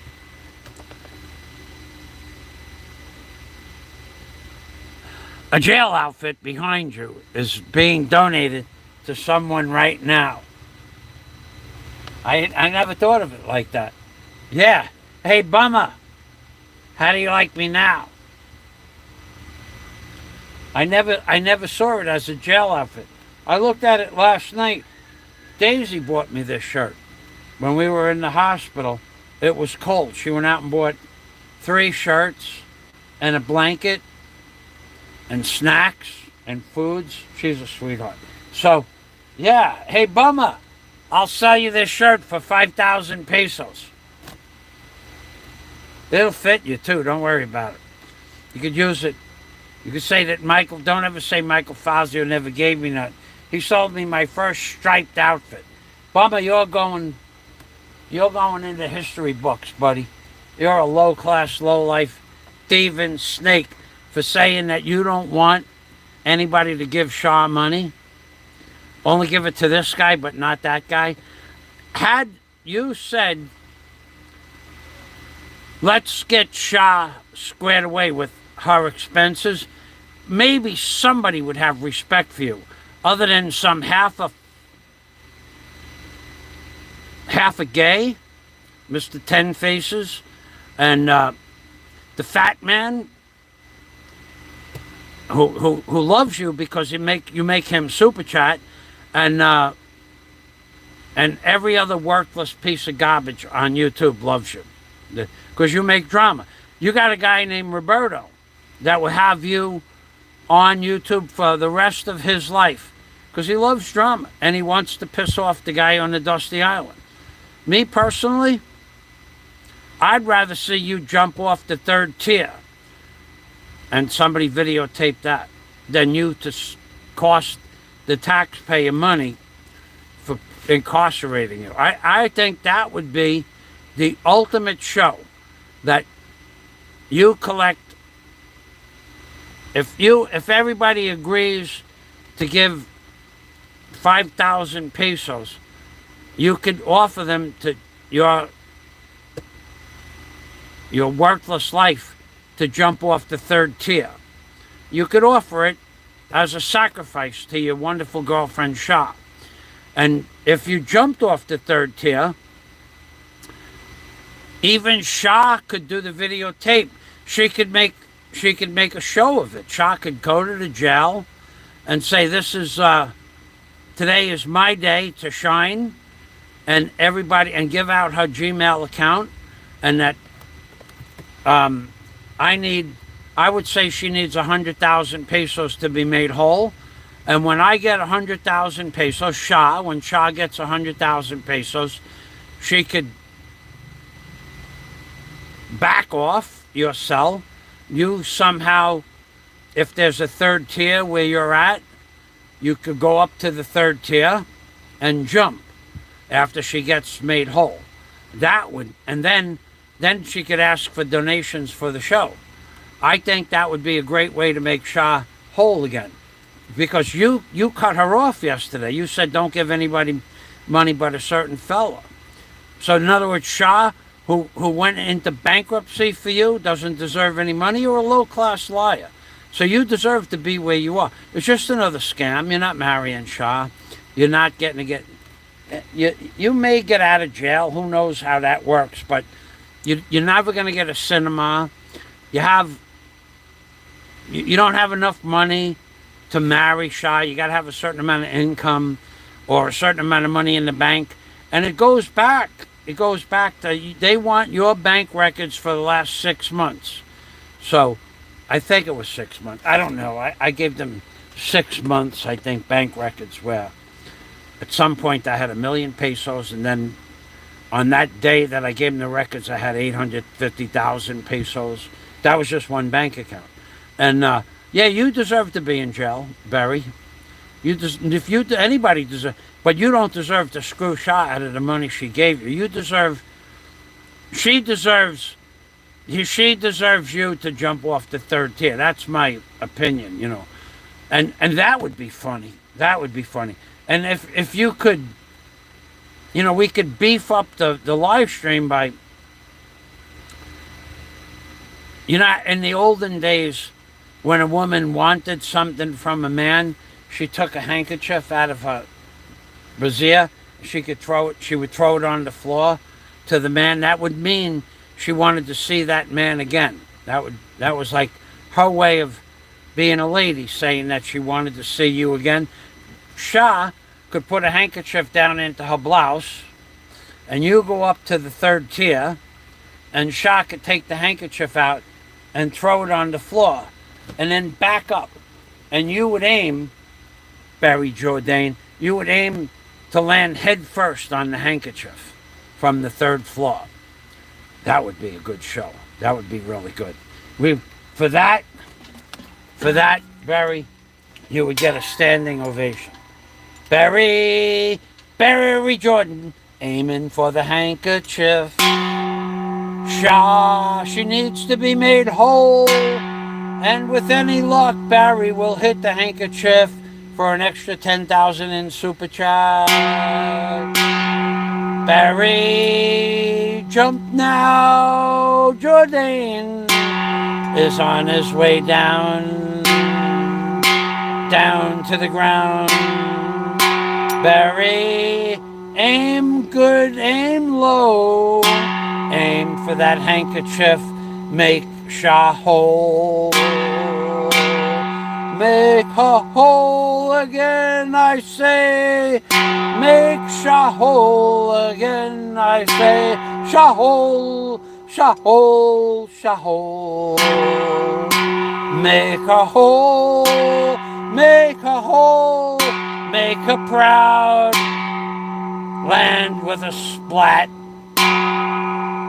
Splat goes Barry Jordan on the handkerchief. Spank, splat goes Barry Jordan jumping off the cliff. Ding, ding, ding your way all the way down. And if you could yell out super chat on the way down, that would be great too. Super chat as opposed to Superman. Super splat rhymes with super chat. Barry's gonna make a super splat for super chat. Richie, get this clip while it's still on the hip. Barry's gonna make super chat by making a super splat on the handkerchief to make SHA whole. SHA whole, I say. Give her this super chat today. Yeah, Barry, that's what I think of you. I think you should jump off the 3rd tier, aim for the handkerchief, make super chat for a super splat. That's about how much work I have for you, Barry Jordane.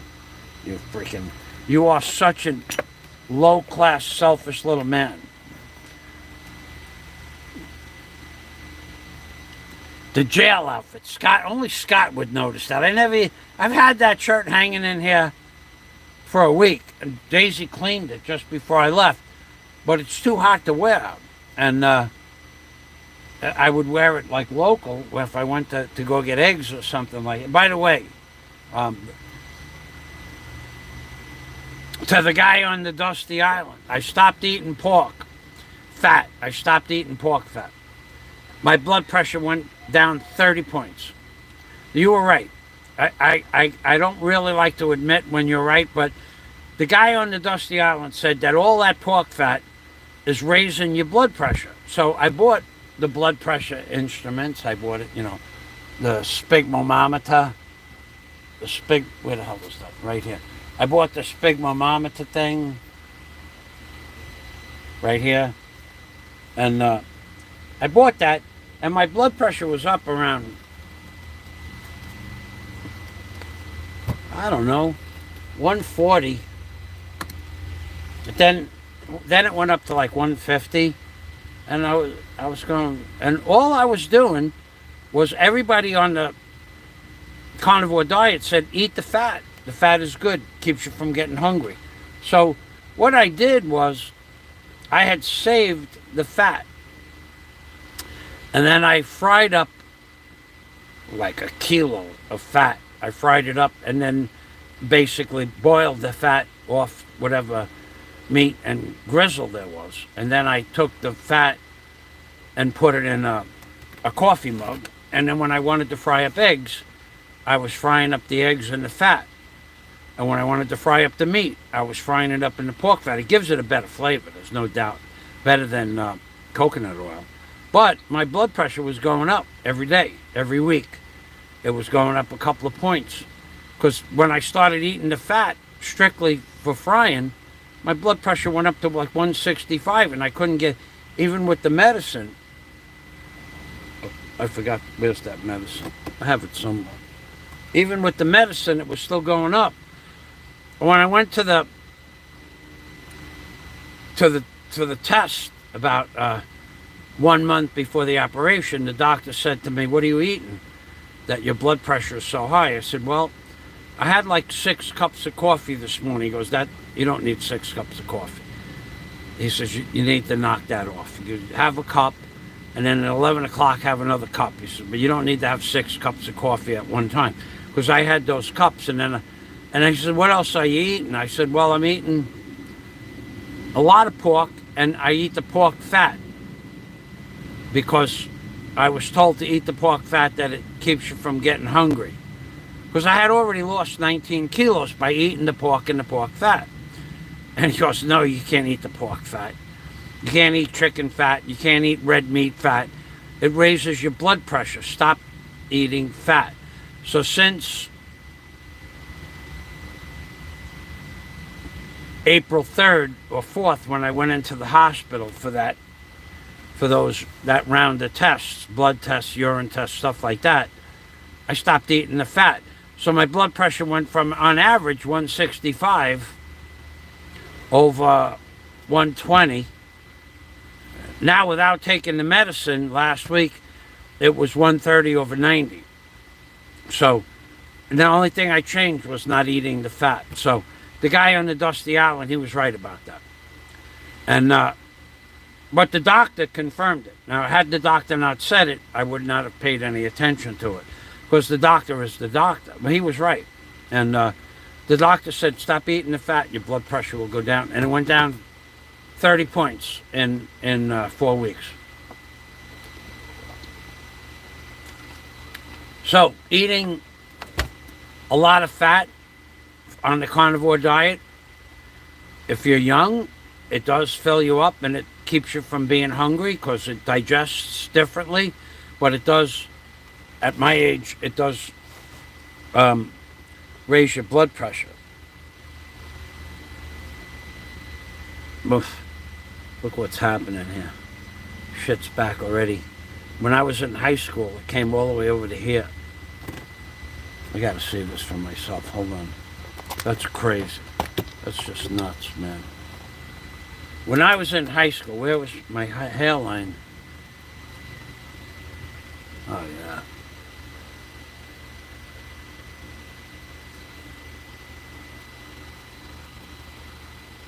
When I was in high school, my hairline was... I don't know that I'm going to get this. Jeez, look at what's happening to me, man.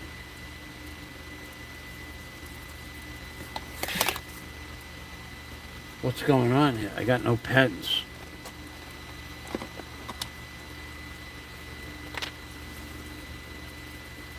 Here we go. When I was in high school, my hairline was over here. We'll just go with this. My hairline went straight across like that. Look what's happening, man. I'm only 67, and my hairline is all the way back, damn near 3/4 of an inch. Oh man, I gotta get some Rogaine. And also, if you take a really good close look, it's turning gray too. Not all gray yet, but it's going. I see it. I see this starting to have sections that are failing 100%. Not only is my hair getting gray, but it's back. Back, I say. 3/4 of an inch, solid. A solid 3/4 of an inch. How do I see this right here? Oh, yeah. God. I wish I had a magic marker. I got a magic marker right here. I got green. Let's see what this does.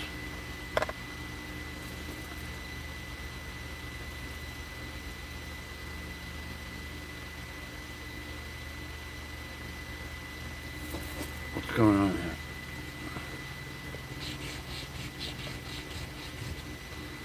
That one ain't no good.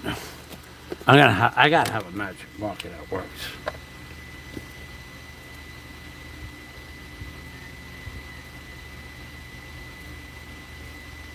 Nope, this one don't work either. What's going on? I can't believe this. I'm running out of the magic marker. I got two magic markers that are not working. Let's try a yellow. Let's try yellow. Yellow never failed me yet. Yellow never failed me yet. Let's try a yellow. Nope, that ain't going either. Man, this is really bad. This is really bad. I got no way to make a mark. I'm gonna have to tattoo that guy on there. Let's see. This pen is a watercolor pen. Nope, that one ain't working either. Huh. I don't know what to tell you. My hairline went back. It's back, I'll tell you that. It's back 3/4 of an inch since I was 17. And I'm not happy about that at all. Because that means if it's back 3/4 of an inch, and say I got another 9 or 10, say another 7 inches, let's say, right, to go, before I just have like a Molari and curly haircut, I got 7 more inches, 3/4 of an inch, so 5 3/4, or 7 3/4 is less 7 quarters, so that would be 8. That's 9 times, from the time I was 17 to now, that's 9 times 50. By the time I'm 500 years old, 450 plus already 67. By the time I'm 500 years old, I'm going to be bald. That's true. It's very depressing to think like that. Very depressing. Oh, God. Even Daisy, she noticed. She went like this. She goes, you're going bald. Thanks. Thanks, honey. Thanks a lot. That's what I need to hear from you. She's funny. She is funny. She knows how to hurt a guy. So Daisy's never really said a malicious thing to anybody. The far as Daisy goes with, she'll go like this. When she don't like something or somebody, but she won't say anything. Anyway, let's see what we have. Scott Del Fuego is back up there again.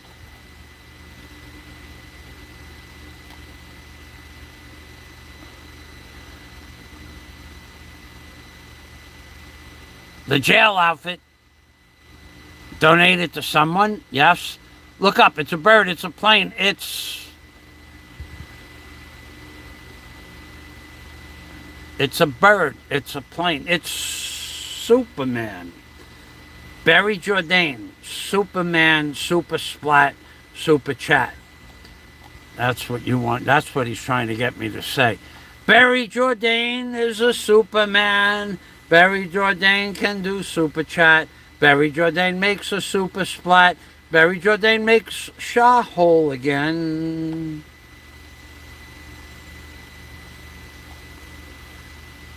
Joe Rogaine. Yeah, I got to get some of that Rogaine. Look at this, Scott. No kidding aside. Look, it's back 3/4 of an inch.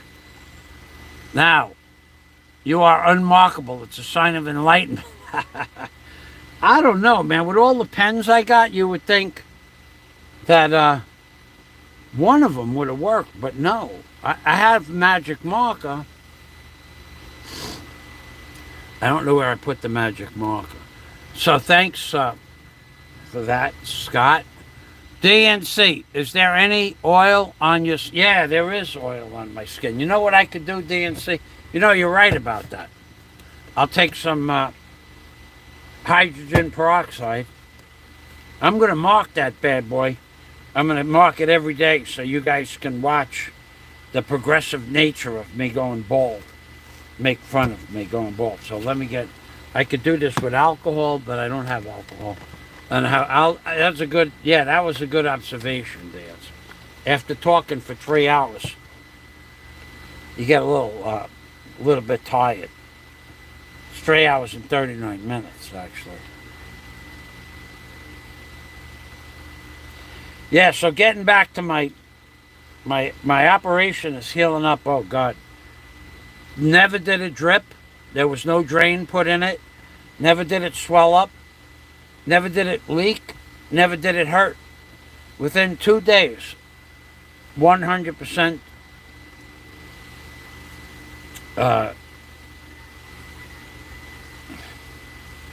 within 2 days, 100%, if I was laying down, there was no pain. If I stood up and walked or sat up, then there was pain. If I was trying to get out of bed, Daisy had to help me for that, and her sister, but for about 5 days, and then I could get up. Now let's try that. DNC, thank you.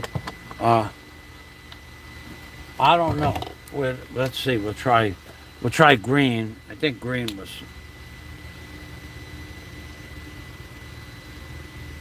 Oh yeah, DNC with the idea.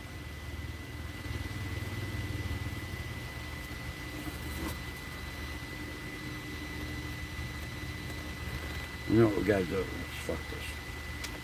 Pull this bad boy. I pulled it apart. Let's see what happens.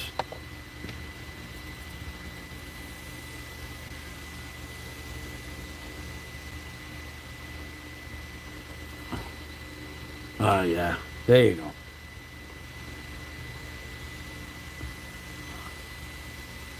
Oh yeah. Everything north of green, everything north of the green is gone.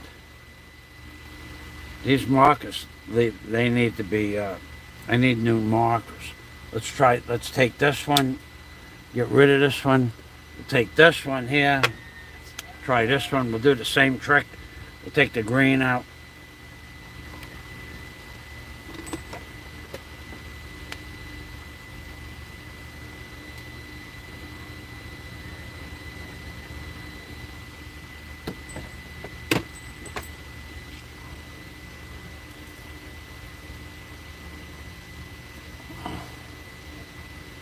Oh yeah, well, no matter how much I try, it was a good idea. I got green on my fingers.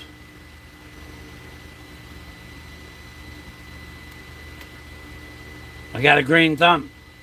I gotta go out and grow something. Anyway, I'm going bald for sure. And at 3/4 of an inch every 50 years,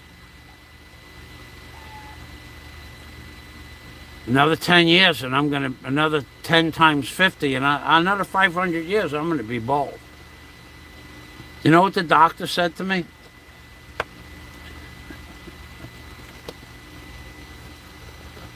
The doctor. When he came into the room, when they let me go, they said, we're gonna release you today, but will you do me a favor?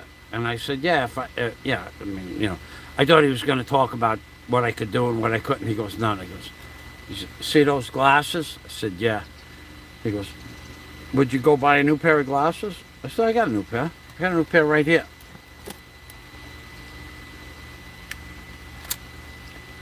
These are $100 glasses. They're made by some company. Eagle, something, Sun Eagle. These are brand new. These work just fine. I says, I got a new pair. He goes, will you wear those glasses when you come into the hospital next time for your checkup? Probably not. He goes, why not? I said, because these, if I sit on them or I lean against something, they're going to break. But these, I put a piece of L stock in here and a piece of C stock, and then I binded those together with nylon thread, and then I binded nylon thread around everything and around the ends, and I added super glue and 2-part epoxy. These are very strong glasses. These won't, you could sit on these and before you put your full pressure down, you could sit up and they won't break. But those other ones, they'll break. He goes, well, could you wear them to the office just so that I could see you wear normal glasses? I said, yeah, I could do that, but I won't wear them to the hospital. So when I went to the hospital, I put on my good glasses. I keep them in my bag because those glasses, these glasses, if I look at something in the distance, I could see distance. They're for anything more than 3 feet becomes clear. These glasses are reading glasses. Anything more than 3 feet with these glasses gets blurry. So I keep them both, but I didn't tell him that. And he didn't need to know all that information. I just showed him my new glasses so he knew that I had glasses. So this week, well, what I did was I bought oranges for everybody that I knew in the hospital. The blood bank, it wasn't much. It was $10 worth of oranges. And I gave pretty much everybody 2 oranges, but I gave the 2 doctors a bag of oranges. That was after the operation. And then I went in on the 18th, and I gave each doctor in the office a bag of oranges, and then I gave the office 2 bags of oranges. Just let them whack it up between themselves. And then I got oranges for the blood bank again. I had to go back out and get more. And the doctor said to me, he says, are you going to do this every time? I mean, why are you... I said, for what you guys go through, it's just a little snack. He was very, very, very happy that I bought him oranges. So from now, I didn't post it because I'm not going to post something cheesy like that. But they do appreciate little things like that. And I'll tell you how I know they appreciate stuff like that. My name was not to be called for 3 more hours, which I'm okay with. I go there in the morning, and I drop off their oranges, and then I went upstairs to the blood work, which was another story altogether. And then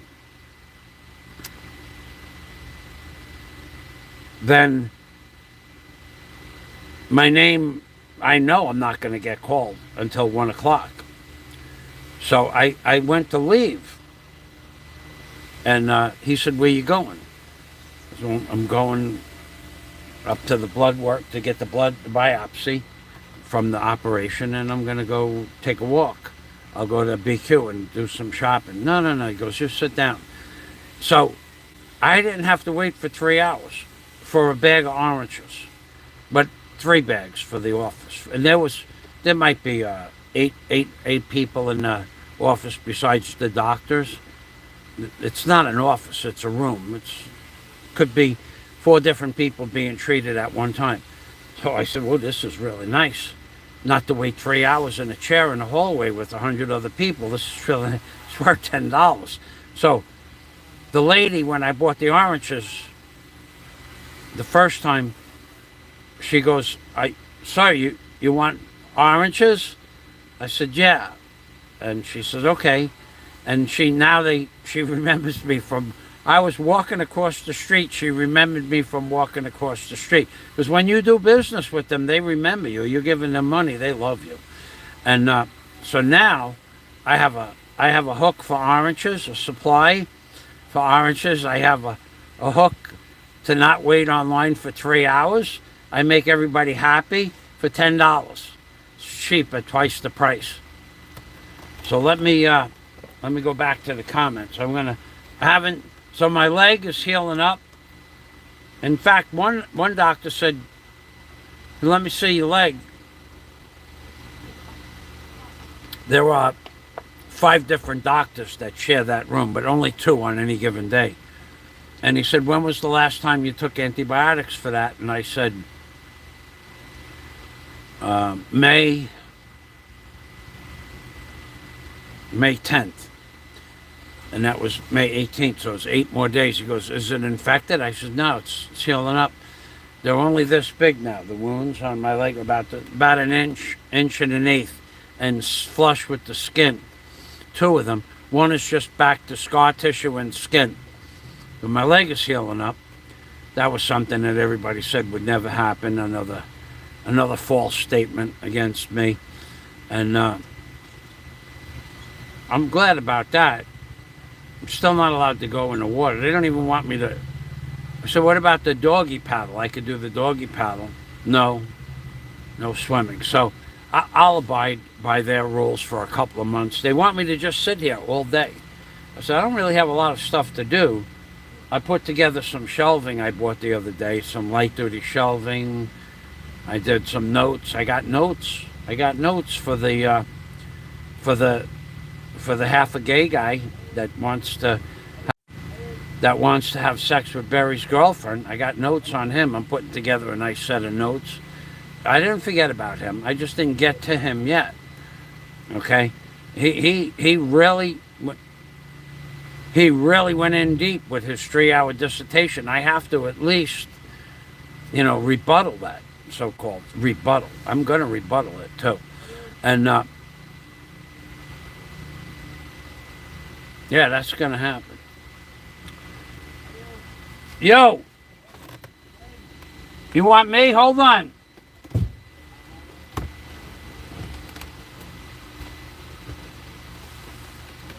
They mumble. They don't talk like human beings. They mumble. Are you calling me? What is it that you want? What? The metal? No, that's my metal. Thank you.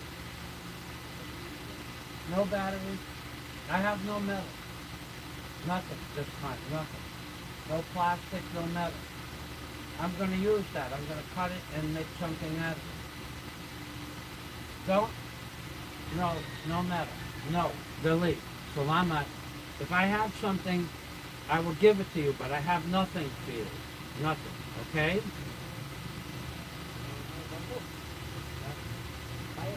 You buy it? No, but I have no metal. I'm on the... Yeah, what about it? What? Borrow? You want to use it? What about it? Sell it? To you? Sell it? How many pesos? 1 million. Yeah. Yeah.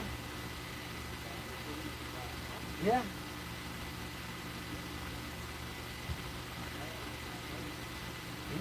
You do what you want to do. But right now I have no metal. Yeah. You what?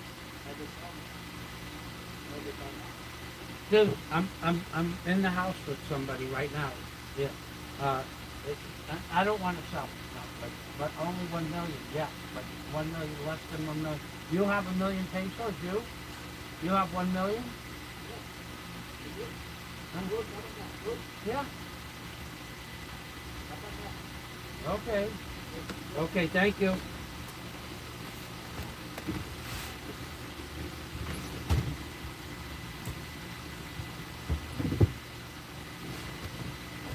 That's my junk man. He's got a little tricycle that he does junk. And he's a trip. He wants the metal that I have I made a bench out of. He wants to take my metal. I said to him, I use that. Yes, I take. No, you don't take. You have a battery? They always ask for batteries.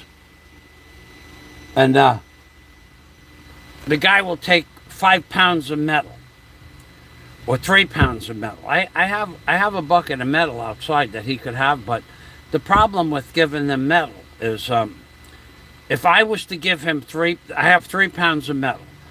I have to go outside, go into the back, get the junk metal. I have 3 pounds of junk metal. The problem with that is, if I gave him the junk metal, he'll be back 3 times a week for the rest of my life. Now, I gave him metal about 2 years ago. And now, I mean, he'll take plastic, he'll take metal, he'll take copper, he'll take batteries. But the problem with giving these men, the junk men, stuff is that they'll come back. They'll come back in 3 days. More metal? No more. You give me that metal that you made the bench out of? No, I will not. You sell me that metal? No, I don't want to sell you the metal. It's my bench. I can take the bench. No, you can't take the bench. Can I have your backhoe?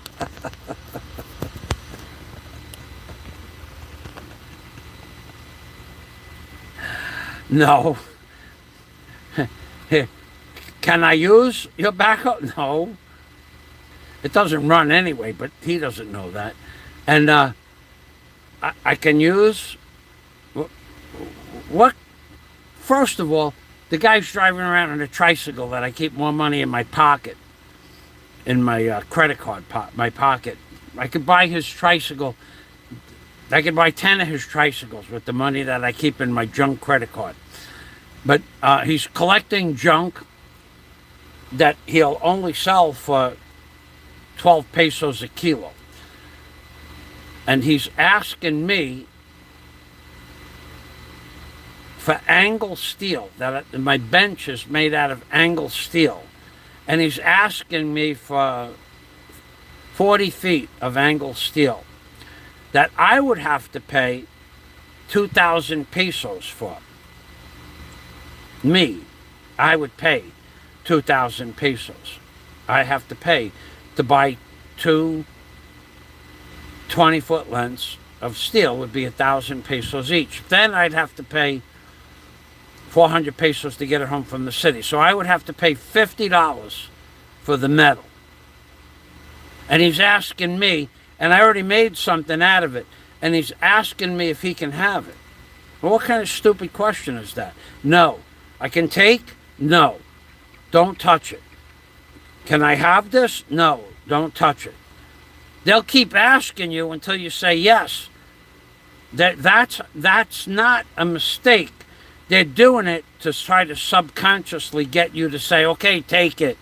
I don't care about my bench. I don't care about my bench. You just take my bench. Go ahead. Take $50 worth of metal. Go ahead. And then he'll sell that metal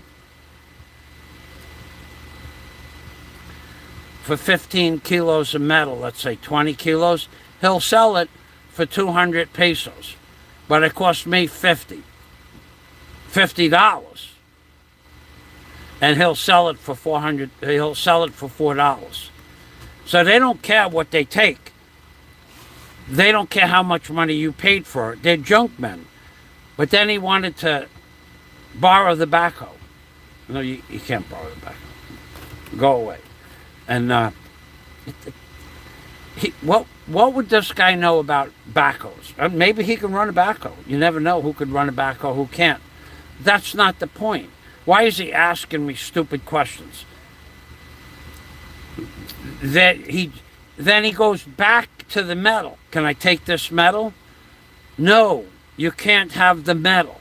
No, don't touch the metal. No. Now, I made a bench out of it, and then he points out to me that one of the metal welds on the bench that I didn't weld is separated. No good, he tells me, no good. Go away, dude. I come back. No need for you to come back. And all junk men are the same. They all keep asking you for the same thing. They won't take it. But they'll ask you, how many times did you hear me tell them no? 5, 6, 7 times? So this is their mentality. It's like the beggars in the street. The mentality is, give me money. You know, I ignore them. I didn't ask you to have 6 children, and I don't really need to support you, what they call the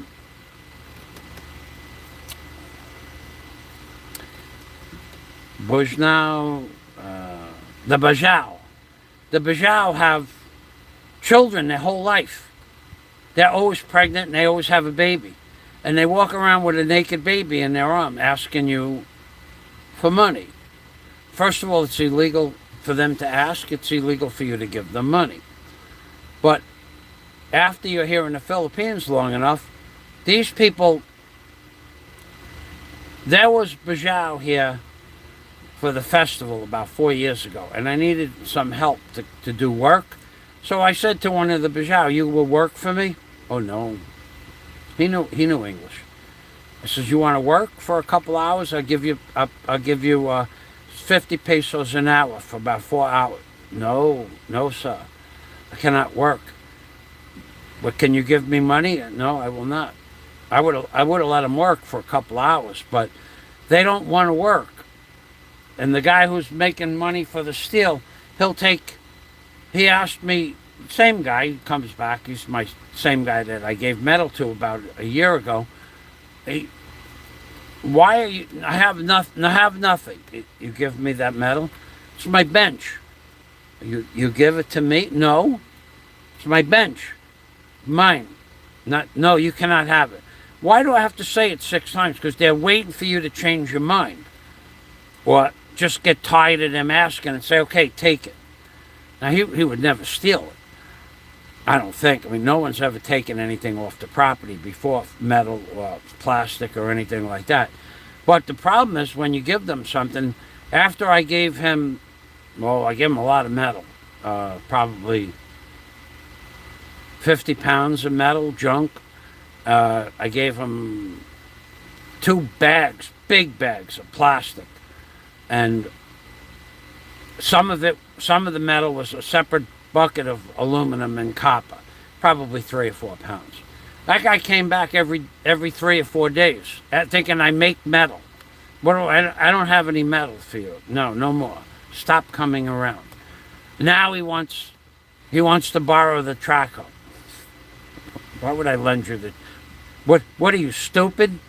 You can go rent a backhoe up the block for 4,000 pesos an hour. Why would I lend you a backhoe?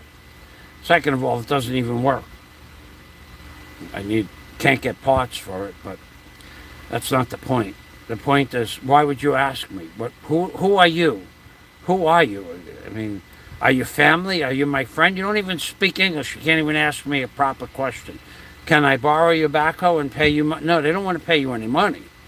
The fuel that guy would burn up in one day is more money than he's ever made in a day. It's a trip living here. They will take anything that you're willing to give. The guy next door asked me the same thing. Can I borrow your backhoe? I said, first of all, it's not a backhoe, it's a traco. And the answer is no. Why not? You want to know why not? I'll tell you why not. Let me tell you what it's like living here. When Cyclone Odette hit, I bought a generator. Bentalion Brawler paid for the generator. And I got donations for the fuel. So I paid $240. I got a $200 donation for the generator. People gave me $10 a day for fuel, which was more than enough. I gave out free loads for lights, batteries, personal charges for the gadgets. One guy took car batteries. I'll tell you a story about him in a minute. He had a car battery that he used to fish at night. I don't talk to him anymore. I gave free electric to everybody. But when I needed fuel for the generator, I would ask one of the guys that would come that are charging up their batteries, their cell phones, and their lights for the house. Can you take me up to buy fuel at the gas station? Yes. How much? 40 pesos. Wait a minute. I just let you charge up 10 gadgets that you would have to pay 30 pesos each or 300 pesos. And every day you come by with 4 or 5 gadgets and you get 150 to 300 pesos a day and you want 40 pesos? from me to take me to the gas station? Yes, only 40. Well, I wouldn't give him 40 pesos. So I said, no, that's okay. And I let him charge up his gadgets because it wasn't costing me any money. But they wouldn't even give me a free ride to the gas station. They don't want to give you anything for free. So the guy next door was bringing 12 gadgets a day. He owns a sari store. And I said to him, after the cyclone, there was a party in the Paroque next door, and I wanted potato chips. I haven't had potato chips in 3 years. I haven't bought a bag of potato chips, Lay's or Wise potato chips in 3 years. Maybe 4. I don't know. It's been a long time. And I went next door, and I said, look, you give me 1 bottle of rum, and you give me 1 bag of potato chips, libre. And he said, no. What do you mean, no? No. If I give you a bottle of rum, I will go broke. Okay. I didn't argue with him, but I don't buy anything in his store anyway. I don't buy anything at sari stores because I go shopping in bulk at the supermarket. If I want something, I buy a case of it. Whatever it is. I mean, I have 20 bags of coffee. 20 bags. 20 150 peso bags of coffee. I have a whole box of it. I have 5 pounds of sugar, sweet sugar. So I don't really need anything, and I don't drink anymore. So, but I said to him, "You won't give me a bottle of rum in a bag?" No, I cannot. I will go broke. I said, "Okay." Then a few days later, he says, "Can I use the Traco?" It's not working anyway. It hasn't worked in a long time, and I said, "What do you want to do with the Traco?" "I want to borrow it." "Did I ask you if you wanted to borrow it? I already heard that. What do you want to do with the Traco?" So he said, "I want to dig out a septic tank for the family." Now there's 22 people living on the property. So they need a septic tank because right now 22 people, solids and gray water, are just going on the ground. So they have a fence around that area in the back of the property. So he wants to dig out a septic tank. I don't know how big and I don't care. But if he had to rent a backhoe, it would cost him $80 an hour. That's what it costs, $80 an hour. And then he would have to rent it out for about 2 days.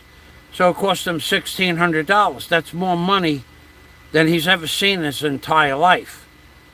So I said, you could just rent the backhoe. The guy up the block has a sign on the Traco for the 4,000 pesos an hour. No, I want to borrow yours. I said, well, you can't. Why?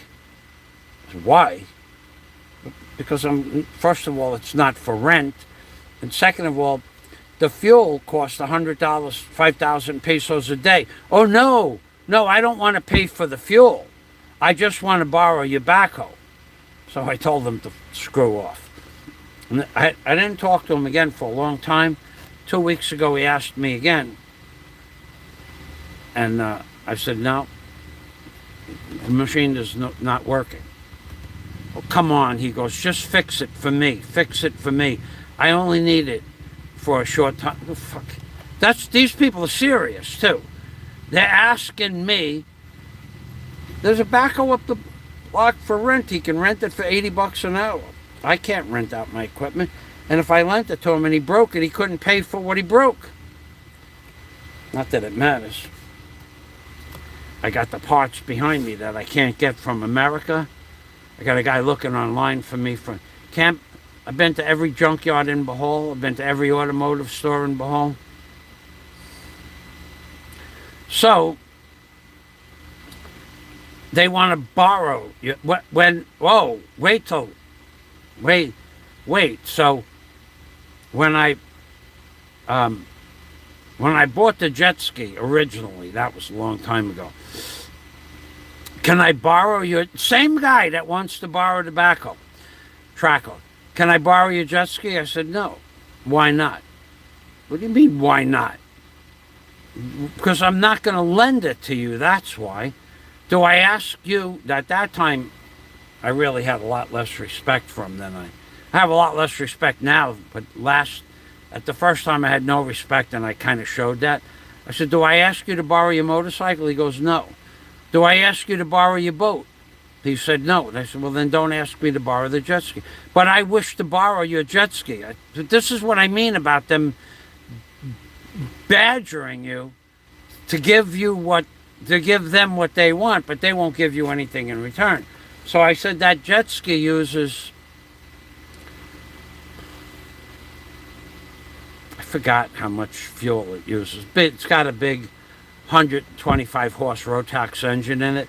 It might use 18 liters. 18 liters would be 4 gallons. I think it uses 2.5 gallons an hour at a cruising speed, maybe 4 gallons an hour at fast speed. So 16 liters an hour if you're running it wide open at 60 miles an hour. I said to him, that thing uses 16 liters every hour. Yes, you put fuel in it and I will borrow it. They're a trip. It's such a trip living here. They really believe that you should lend it to them too. I don't know why. I never asked him to borrow his boat. He's got a boat. I never asked him to borrow his motorcycle. He's got a motorcycle. But they will ask you for anything that they need without any thought at all. And they want you to put the gas in the Traco and in the jet ski. I said, no, I'm not going to lend you the jet ski.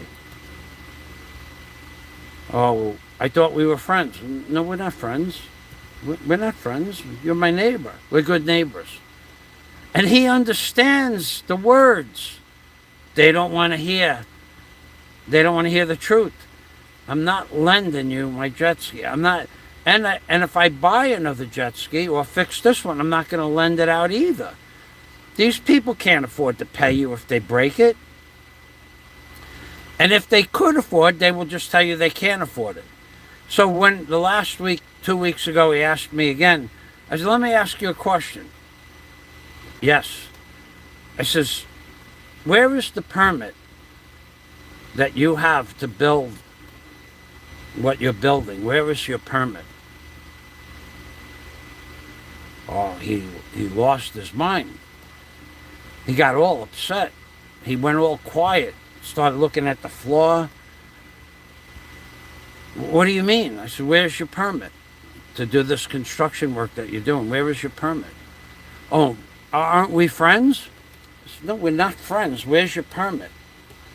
And he got all upset. He didn't know what to say, and he walked in the house. He's doing like a whole major illegal job. Not that I care. And I'm never going to rat him out, because I wouldn't rat him out. But when they want something, they don't care how much it costs you. How much would a permit cost them? To do what he's doing, about $100. Maybe less. But he won't give the county the $100. And I don't care one way or another. Doesn't affect me. But they want when they want something, they want it. Oh my God!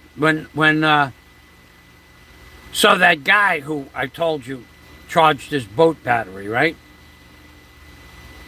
I'm just giving you information. I'm giving you more information than any other blogger in the world will give you about the Philippines. Other bloggers will confirm what I say. So the guy comes by. And I knew after the operation I would need help. But before the operation, I needed help with something heavy. I had to go into the second container and move some stuff that I couldn't pick up just physically. If I was well, I could pick it up, but I'm not. So I said to him, you come over tomorrow. I cannot come tomorrow. Okay, you come over the next day.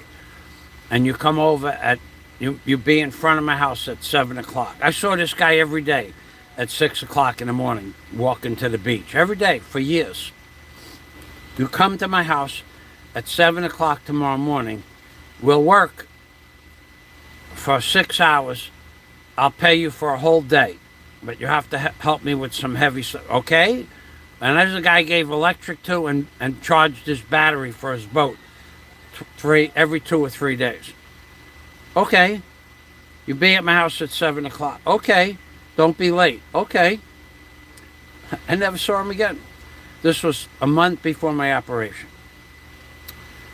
3 days ago, on the 18th, I was leaving for the city at 6 o'clock in the morning, and he was on his motorcycle. He goes, "Hey, Michael, how you doing?"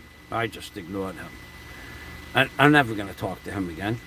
You're not going to tell me that you're going to start work at 7 o'clock and then not show up and not call me? You know where he lives? If there was no door, if my door was open and there was no fence from the house next door, I could see his house. And he didn't show up. He didn't call. He didn't send his wife over, who's 12 feet away from me right now. I hear her. He didn't send his daughter over, who sits 12 feet away from me for 6 hours a day. He didn't send them over to tell me that he's not coming. I never saw him again. How he gets back and forth to the beach, I don't know. You could go around, he could walk through, cut through a lot, but maybe he's doing that. Maybe I just missed him. But he wanted something, charged the battery, charged my lights, charged my cell phones, charged my gadgets. Every day for 34 days he was at my house religiously with his stuff. All I wanted him to do was work for me for 6 hours a day, and I would pay him for a full day's labor, which is $500 a day. And he never showed up, didn't call, nothing. Because when they want something, they want something. But when you need something, or when you agree for them to give you something, he wasn't giving me labor. He wasn't giving me labor, he didn't need to work. I don't know why he didn't show up. I never saw him again. That was 7 weeks ago. I saw him on the 18th. It's a trip living here. It's a real trip. It's an amazing thing to get used to. When I was in America, you want to borrow my barge? Yeah, how long do you want it for? How many hours? I want to put those 2 poles in. I says, okay. And those 2 poles will take about 4 hours. That's $600. No, I don't want to pay you. I just want you, I'll buy you lunch. I'm going, wait a minute. I'm going to start up 2 671s. And 2 4-cylinder diesels, and a crane, and a pump, and I'm gonna have 2 men on the barge besides myself. And you're gonna buy me lunch? Yeah, we're friends, right? I'm giving you $250 an hour. Is what I normally charge. I'm giving it to you for $150. No, I don't want to pay $150. I said, you know what? We're done. Okay, I'll give you $100. No, I don't want to do it. I don't want to do it. I'm not going to work for you for $150 an hour. In fact, I don't even want to do your job. Just go get Tommy Piles, and he'll only charge you $1,000. Oh, I used to piss them off. Because I wouldn't do their work. If they didn't agree to my price, I would just say, okay, I don't want to do the job.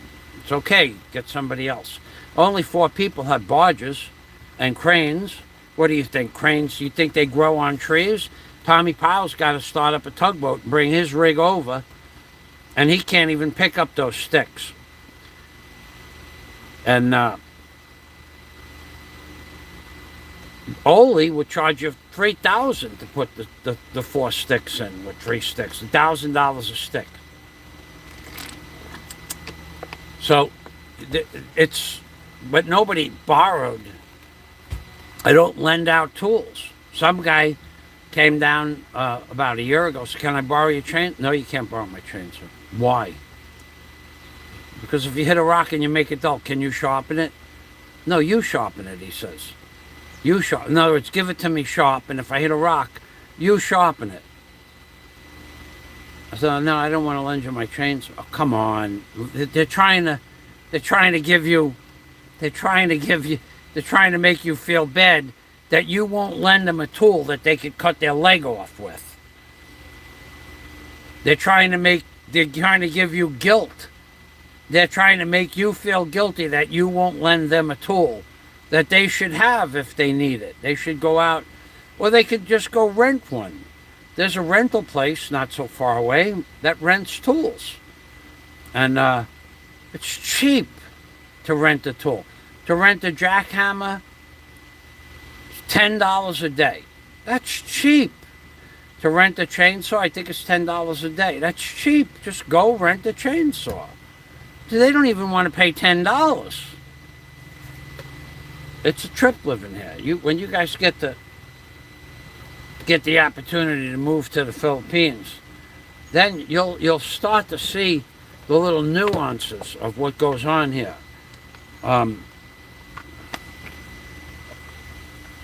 So, do I care that he's building shit illegally? I could care less. I don't care. And I don't care. I watch houses being built. I never say a word. I don't care. Not my business. Not only that, let me tell you what would happen if you did call up. An inspector would come and he'd pay off the inspector. It's not that complicated. Really. An inspector would come and he might pay off the inspector. But they're certainly not going to stop the job and go get a set of plans and a permit. That's never going to happen. So the inspector would make more money than the building department. That's true. Depends on the inspector. But these people are a trip. So they basically want you to lend them. So say I lent him my chainsaw and he cuts off his leg. And that's easy to do. Am I responsible for his leg? I don't know. I have no idea what the law is because I don't lend out tools to anybody for any reason. I lent out a wrench. About 2 years ago. It never came back. I had to go chase down a 1/2-inch box, open-end box wrench. I said, yo, where's my wrench? Oh, it's in my bag. Then it wasn't in his bag. It was where he left it out in the rain. Not that I care that it got rained on, but before that, I lent out a pickaxe to Dominic to move a pile of dirt next door to my house. And he was working on that pile of rocks when I went to the city, and when I came home, he wasn't there. He only wanted to borrow it for a day. And I said, where's my pickaxe? Oh no, I gave it to Joel. Well, where is Joel? He's up the block. Let's go up the block. Joel lent it out to his brother-in-law, which was 3 more doors away. So Dominic lent the pickaxe to Joel. Joel lent it to his brother-in-law. I had to go retrieve it. Took a half an hour. When it was supposed to be used for a few hours and brought back to my house. You have no idea what it's like. They didn't think there was anything wrong with that. So the next time they asked me for the pickaxe, I said, no, I'm not going to lend you the pickaxe. I see chat. Nova PH. Bag.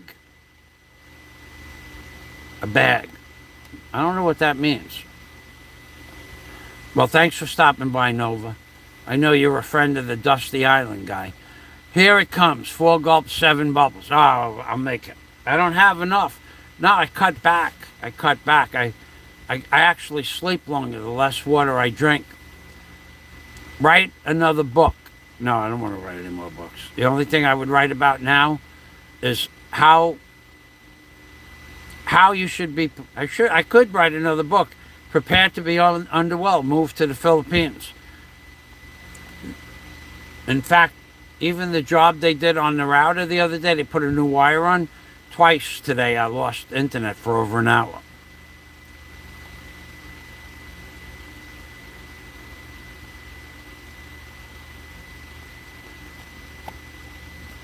Humbled expat. What's up, Miss? Hey, I'm not much. I'm just talking about living here in the Philippines. I could be truthful, and then I would be hateful. If I told the truth, the actual truth of what it's really like living here, you might still come not believing that it's like that. But in the province, let me. I'll get to your comment in a minute, Rebecca Wells. Thanks for stopping by. Daisy's mother. I brought Daisy's mother here in 2019 for vacation.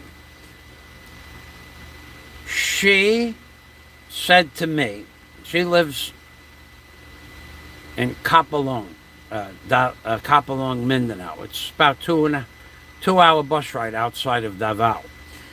She said to me, she hated living here. I hate where you live. She spoke a little English. I hate where you live. And then I said to Daisy, why does your mother hate it? I was in America. She said, Daisy explained that where I live, in all of her Filipino life, in all her family, all her mother's life, they never met such selfish people. People were asking Daisy for money because I have money. They don't ask me for money because I tell them no, I don't give money. I was given food, but now they wanted money. And when she said no, they wouldn't talk to her because she just said no. She's not giving anybody any money. But the mother, she hated. She goes, I will never come back on vacation. I will never go back to your place. That's how much she hated living here. She said this whole community where I live, they're just selfish people. I don't know why she said that. Well, I don't know who she talked to. I never really got involved with the detail. But Daisy agrees 100%. 100% with this place. She has no friends here. She said it was impossible to make friends with anybody here because they were always asking her for money. And she's not giving people money or stuff, whatever. She's not going to do it. So this place is a fishing village, old school, poor people. And to live here, you got to get used to their mentality, which is crazy mentality. No matter what you do for them. I gave out $4,000 worth of free pasalubong food, candy, rum, cigarettes, rice, cookies, candies, cakes. Never did I get any. No one ever said to me, Mike, here, we made, I don't know, whatever, adobo. Here's a plate. No one ever came back to my house with a plate of adobo. With all the money I gave out, cigarettes, nobody ever returned a favor. My landlord, yes, she's a very generous person.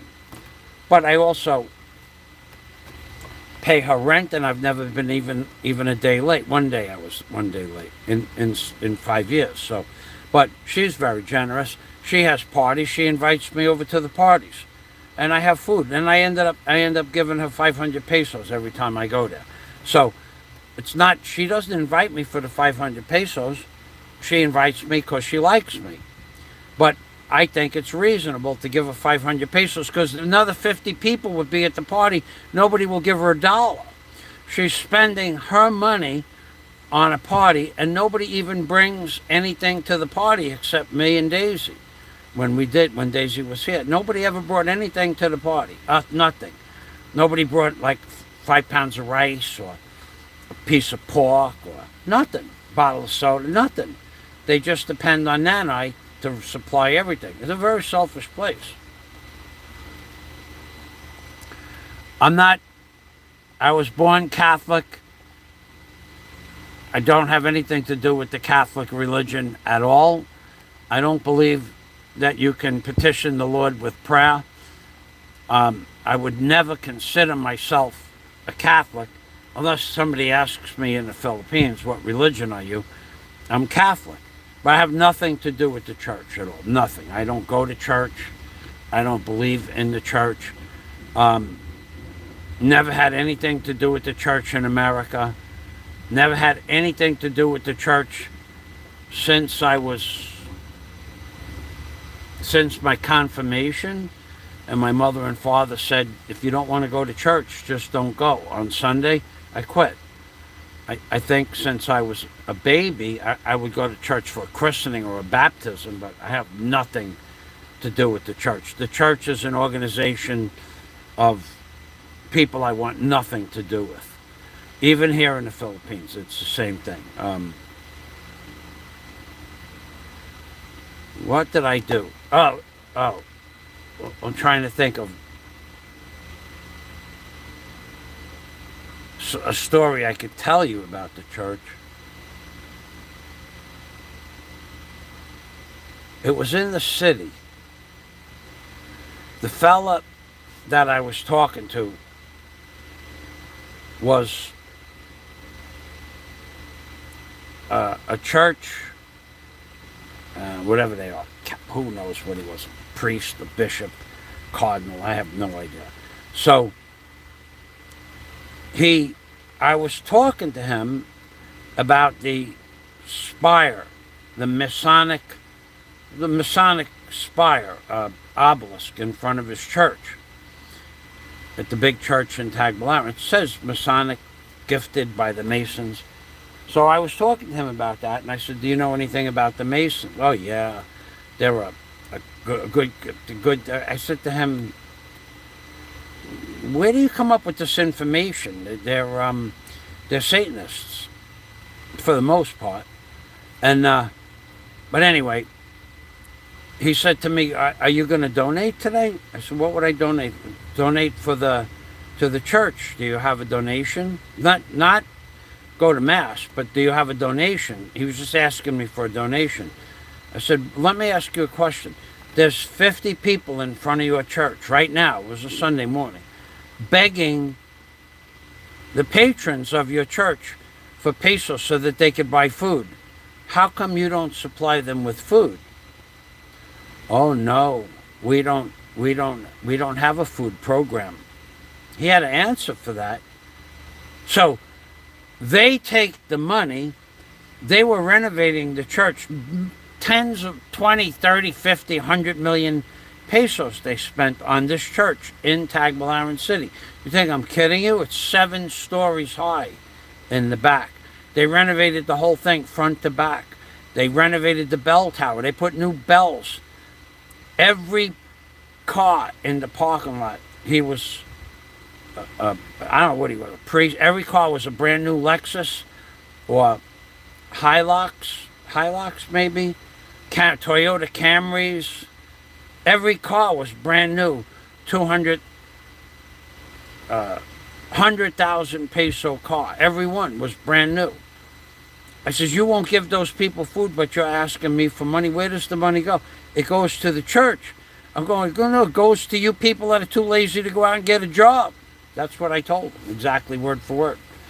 You became a priest because you're too lazy to go out and get a job. Well, we were done talking about that time, but I had nothing else to say to him. But he wouldn't give the poor people in front of his church begging for money, food, but he wanted me to give him money so they could renovate the church.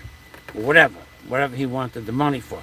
It's a very selfish organization, the church. You report me to the church, see if I care. I don't care. But I never had anything. My church, the same thing in America. They would call me up and say, Mike, and they'd sit me down, say, we heard that you're a deck builder. We want to build a deck that comes apart in 4-foot by 8-foot sections, and we want the deck for dancing purposes, and we want it to go together with that it comes apart. So I wanted a component deck. So each frame of 2x6 had 2x4s, 16 on center, but each frame was bolted together with wing nuts and 1/2-inch bolts.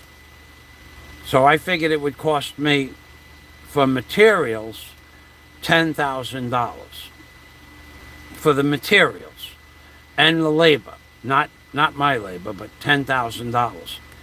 So I told him, I'll build that for you for $10,000. My church in Howard Beach.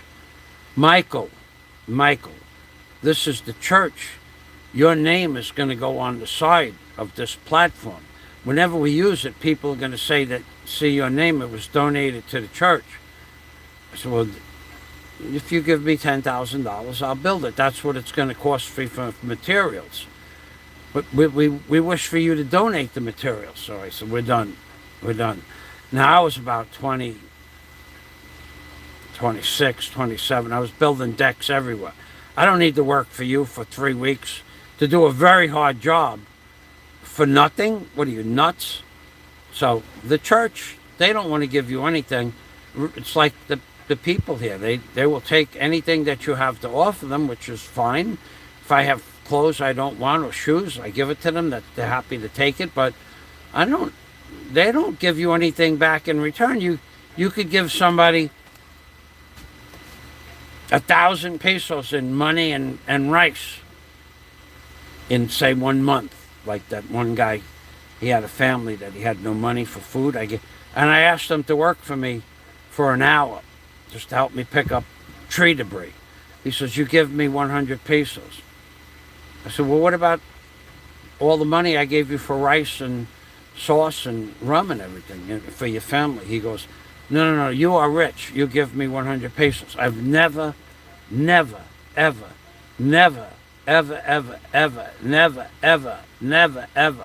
I stopped 2 years and 5 months ago. I stopped giving out stuff between Christmas and New Year's. I've never given anybody 1 peso of free stuff. Never again. Because nobody would ever give me anything back. I asked them to help me with something. They say, give me 100 pesos. One guy I hired to help me get the horse on the roof that I ripped my stomach open doing a year and a half ago during Cyclone Odette. That's when I ripped my stomach. I got my hernia. And I said to him, you help me get this. After I ripped it, I couldn't move. I was almost paralyzed from the pain. And I said to him, you help me get this. I said, how much? He goes, 20 pesos. Because it only has to climb up the ladder and help 2 of us can get the horse on the roof in a minute. So I said, yeah, okay. I know the guy for years. I give him food. I give him candy. I give him stuff. For years, I gave him stuff. We get the horse on the roof. It took about 30, 40 seconds. I gave him 20 pesos. He goes, you give me 50. For what? I agreed to give you 20. No, you give me 50. It was worth 50. I says, I gave you what we agreed. Thank you very much. And he left. But he would try to get more.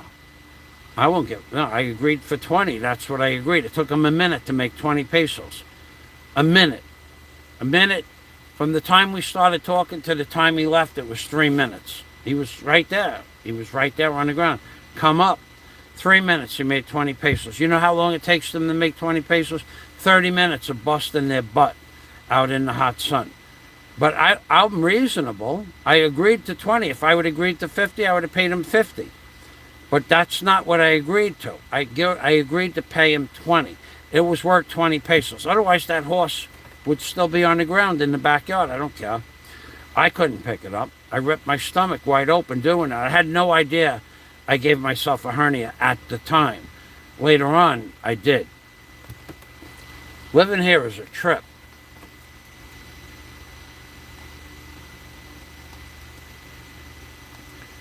Humbled expat. I don't want to live in a jungle. If you're just trolling me for stupid answers, why would I want to live in a jungle when I'm sitting here looking at the ocean? And what am I supposed to do? Move all my stuff to Mindanao? What am I supposed to do? Live in a jungle? In a province in a jungle? Are you nuts? That's a stupid question. If you knew where Kapalong was. And why would I want to live in Davao City? It's a slum. It's a giant slum. It's a giant slum, Davao City. There's sewers that run in front of everybody's house that you could fall into. It's filthy, dusty. From the sewer water dries on the streets and makes sewer water dust. And when the cars go down the block, all of Davao City is the same. the sewer water dust, when you see the car goes by, it makes like dust. When a car goes across the desert, it makes dust. But that dust that it makes all throughout Davao City, all throughout Cebu City, all throughout any big city, all throughout Palawan City, the dust that gets kicked up from the car is sewage. It's sewage water that dried up with sewage tissue paper and various types of solids, dries up on the road. When the car drives over it, it makes dust. That's sewer dust it makes. Do you live in the Philippines, humbled expat? Do you live here? And do you live where the dust kicks up? Do you not know what the dust is? I wouldn't live in a city. I wouldn't live in a city if you gave me free rent. I wouldn't live in Davao City if you said, Mike, here's a house. I'll pay for your electric, your water, and your food. Please live here for free. The hell with that. And in the province? Are you nuts? Living in the province, in Mindanao, in Kapalong? Are you insane? Do you have any idea what it's like to live in a province called Kapalong? There's no running water.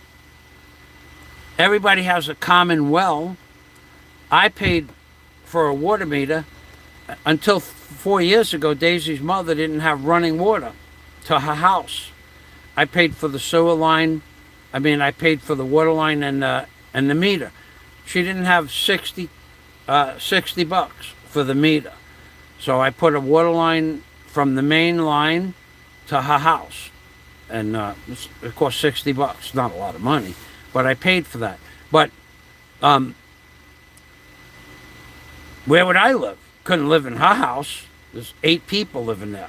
What would I live? I'd have to build a house in the forest. When I wake up, I'm going to look at a forest and do what? I'm asking you a question, and you need to answer the question. And do what when I'm in the forest? There's no beach. There's no river. There's no water. There's no internet. There's no electric half the time. What am I going to do? Answer the question or go away. What would I do in the city when the car goes by and kicks up the dust and I breathe in septic water dust all day long every time a car goes by? Answer the question. I'm asking you a question. What would you do? Would you move? I live in a beautiful place. I don't care about living in some place where there's no internet at all. It's only data. So that's, and the data is shaky at that. At best, it's shaky. And there's no running water. You have to run a water line. I'm not doing that. And then I'd have to live on the compound with her family, or where their family lives. And they're always asking for stuff. No, I don't want to do that. If anybody ever wants to move to the Philippines, you don't meet a girl and live where they live. You'll be under the thumb, under pressure every day to give the family something, unless you have money. But why would I want to live in a province where there's no internet and no running water? Well, for what? You're going to answer the question or I'm going to kick you off the channel. So you only have a few seconds. You should answer the question.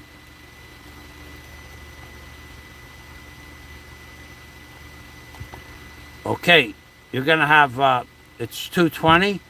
At 2:23, you're not only going to get booted off the channel for not answering the question, you're going to get booted off the channel for asking me whether I like Islam.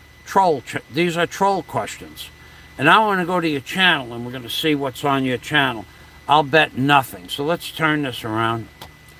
I'll bet there's nothing on your channel. I bet you have no subscribers, no videos, no way of knowing who you are. And now you're trolling me. What do I think about Islam? That's a troll question. Yeah, you're about to get booted. So let's go over here. Let's show you how this is done. The channel, Humbled Expat, videos.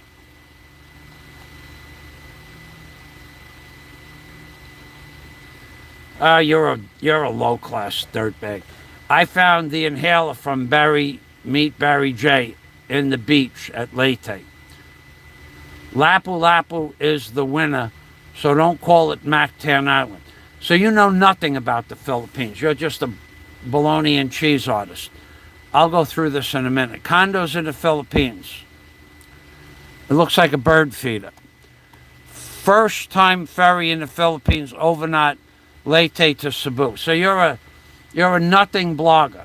So Lapu Lapu, right here, is part of Cebu, and this guy, humbled expat, right there, is in complete denial. He knows nothing about the Philippines. Let's see when his about page is.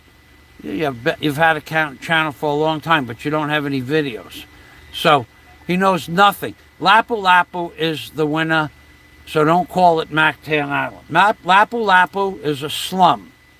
It's a slum in the Philippines. You cannot walk around Lapu Lapu at night. When I went there in 2016, 14, 15, and 16, I stayed there for various reasons. You cannot walk around there at night at all. You should not walk around Lapu Lapu. The water on the beach, there's no beach in Lapu Lapu. It's all rock, broken concrete block, broken crushed coral. No beach in Lapu Lapu, unless the hotel buys truckloads of sand. The water is so polluted in Lapu Lapu that the government advisory says don't go in the water in Lapu Lapu. This is the kind of crap you have up on your channel. So now let's show you. Let's see what else. You have a bird feeder, condos in the Philippines. That's a little comedy.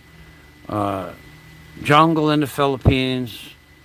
Lost in the Philippines. Leyte, another poor community. I wouldn't call it a slum, but it's a poor province somewhere in Cebu. You don't have anything on your channel. But you're asking me about Islam. We're just going to block you right now, humbled expat, for asking me trick questions about Islam. And let's see right here, report and block user. And now you're blocked. And now you can never comment on my channel again. And I don't have to waste any of my time with you.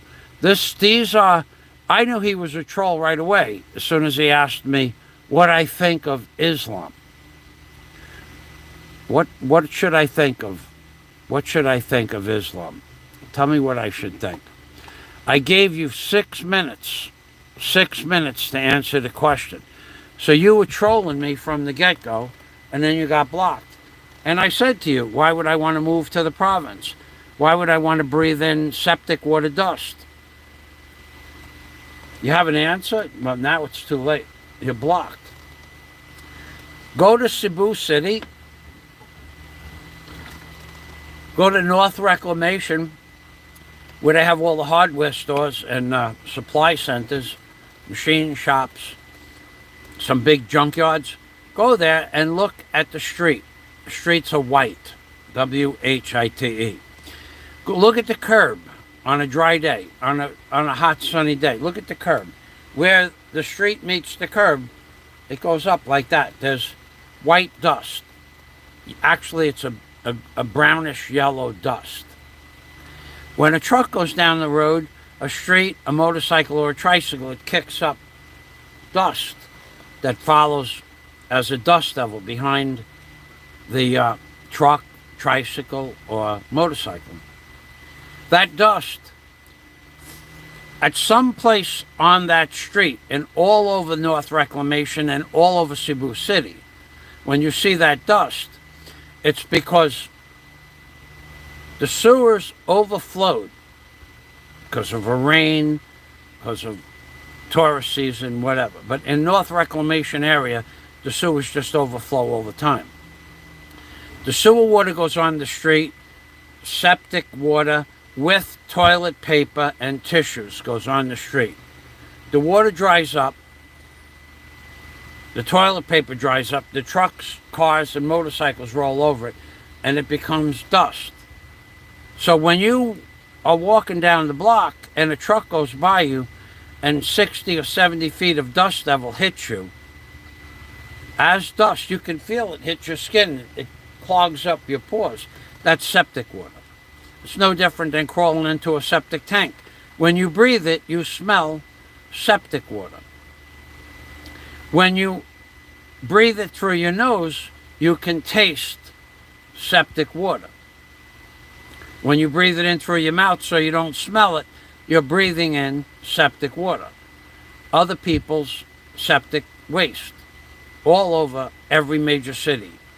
Palawan was like that. Dumaguete was like that in some places. Lapu-Lapu is like that, was like that, I don't know.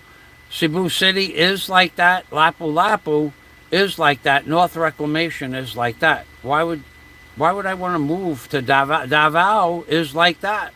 Davao, the water overflows all the time.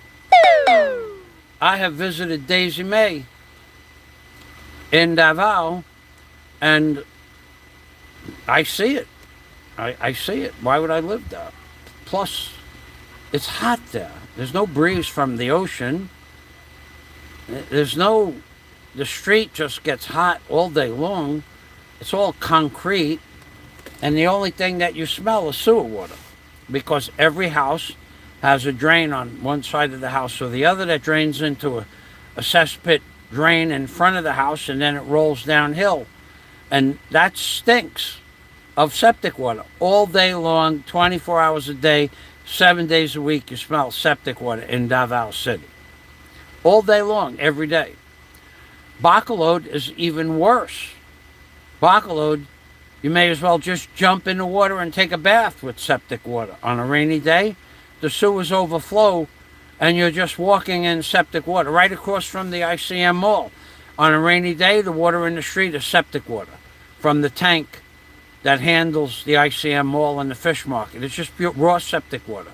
It's raw septic water. Every day, all the dust in front of ICM is septic water dust. All the water that comes up into the street on a rainy day is septic water dust. That's what it's like living in the Philippines. I'm sorry. That's the truth. So, humbled expat, adios. Don't come on my channel and troll. I knew you were trolling me as soon as I was asked the question, what do I think about Islam? When are we talking about Islam? Oh, because I talked about Mindanao? I don't give a shit about what you want to know. You are trolling me and you got blocked for it. I know a troll when I see one. You've never been on my channel before. Now all of a sudden, your questions are, why don't I go to Daisy's place in Mindanao? The place is a giant nothing burger. There's no electric.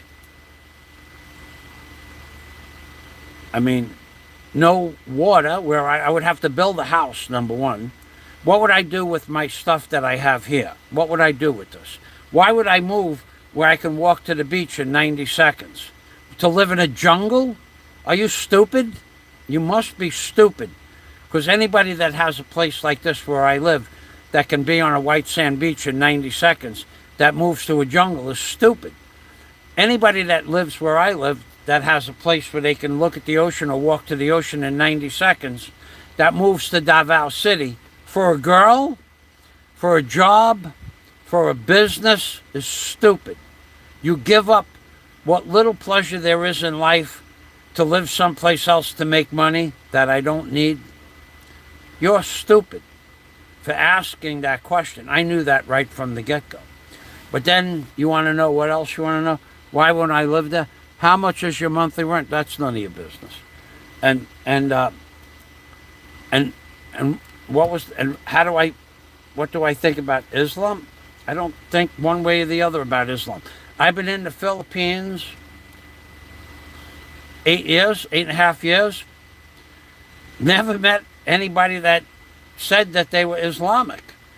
that I had a problem with. If they were Islamic, they never said, "Hi, I'm Joe. I'm Islamic." And any Islamic people that I see in on the street in Cebu in Bohol, they're working for a living, selling shoes, selling cake, selling oranges. The lady I buy my oranges from, she wears a burqa. I don't care about that. I don't care one way or another about Islam. They don't bother me. I don't bother them. But why do you want to know? Do you want to start trouble? What do you want to know? You want me to say something negative so you and some other dirtbag can go say, look, he's talking about Islam? You're a dirtbag for asking the question. You're a dirtbag for not having any content on your channel of any positive nature. Lapu, really? The place is a slum. It's a slum. I met a girl that I went there to meet. I stayed at one of the nicer resorts there. I stayed at the Costa Bella Hotel. When I first got here, I would tell anybody that thinks about going to the Costa Bella Hotel, it's a dump. It's a real dump. It's nothing like advertised. They charged me $110 for a room with a view of the ocean, and all I could see was a concrete wall from my room. It's a dump. It's a dump that they charge you $110 a night for. And it was a storm. You couldn't go in the pool, couldn't go on the beach. You weren't even allowed to go to the beach. The storm waves were coming up. They had it blocked off with rope. Couldn't go in the pool. It was raining. There was a typhoon. First day I got here. And I said to them, you give me a discount, and because you don't have any amenities. No, sir. So I left. They're a thieving hotel. If you have no pool, no beach, no free kayaking, which was advertised at the time, you rented me a room with a view of the ocean, which all I could see was a brick wall with broken glass bottles at the top of the wall, and you won't give me a discount, and the air conditioner didn't work. Place is a dump. And the other place I went to was okay for $40 a night. I had a good time. But the beach behind the hotel that I stayed at was all rock. Couldn't go in the water. And not only that, the pollution level in Lapu in Mactan is so high you shouldn't go in the water. Anybody that goes in the water, it's like swimming in a septic tank. It's not the bacteria levels in Mactan and Lapu when I went there were so high they told you don't swim in the water. And you couldn't swim in the water because there was no beach anywhere. To get to the Costa Bella, you had to pay $10 just to go in to use their beach or their pool. Well, I would never do that because they charged me $110 a night and had no amenities. I said, you give me a discount? They said, no. I left. They're a bunch of thieves. You people have no idea what it's like to live in the Philippines. And this guy humbled expat with the trick questions. Adios, moron. And I would bet, I'd even wager to say he has no videos with him in the video. Let's take a look. Because that's the kind of people, what they do is trolls. Let's see. Let's see what we got. Ferry arrived in Cebu. Tricycle parade. Let's see this one. Ferry arrived in Cebu.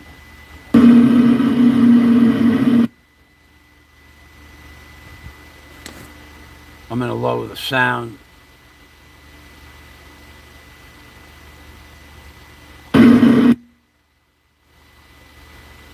I'm going to lower the sound.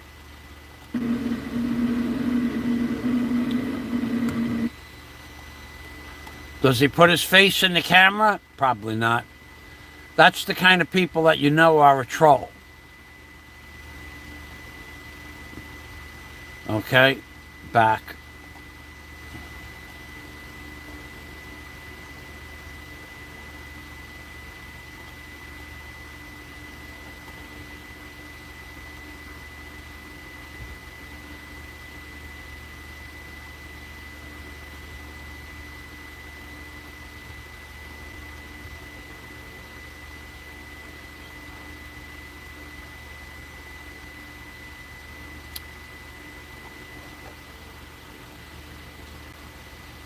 Yeah, this guy's a bum. Uh, he has no videos with his face in it. He has no videos of him in the video. He's just a troll. He's in the Philippines. He doesn't want anybody to know where he lives, and that's okay. But don't troll me on my channel. You were a known troll 10 seconds after I got to your channel. Let's make sure I got sound. And then I had to reset. Okay. Yeah, okay. What do I think about? What I think about trolls is what I think about. You people want to come to my channel, I could pull out a troll from one comment. Why don't I go live? I told you where Daisy lives. She lives in Capelong and Davao City. Family lives in... What's in Capelong? Nothing. Nothing. Nothing at all is in Capelong. Just Daisy. She likes that lifestyle. She likes being around her family. She hates it here in Bohol. She makes no bones about it. She hates the people where I live, which is why I don't have much to do with them. I say hello to them, but that's it. There's going to be a time when I decide to start building something that all of these people that live around me, that will never give me a tricycle ride for free, or they don't, when they go by me on the motorcycle, here's what they do. That guy who borrowed electric from me for his boat battery, every day he came with 6 or 7 gadgets. Every second or third day he came with a boat battery, a car battery. And I charged it. I didn't charge him anything. When I asked him to help me with some heavy stuff to work, he never showed up. He never called. He never stopped by. And he has to go by my house every single day. He went by my house for 6 years. And then I never saw him again.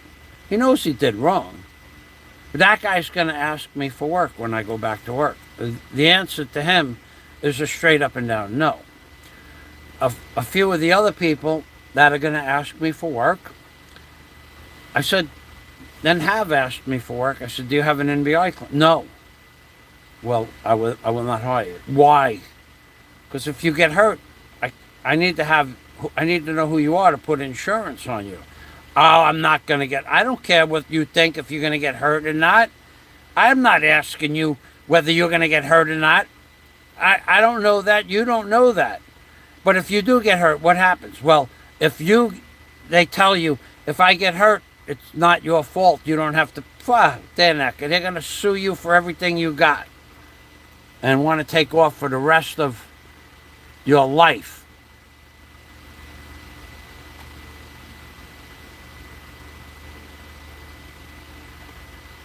Canny Ford. Hope. It took you... How much have you been drinking tonight, Canny Ford? Have you been drinking? Hope? Hope? Mike FAZIO, Hope? Mike FAZIO, Hope, all is well. Yes, all is well, Canny Ford. I did get your message about you offering to pay. I remember the last time we spoke, you offered to pay for my private videos of what I've been doing before I went into the hospital. I cannot do that. I will not do that. But thanks for offering. The only people I get my videos have been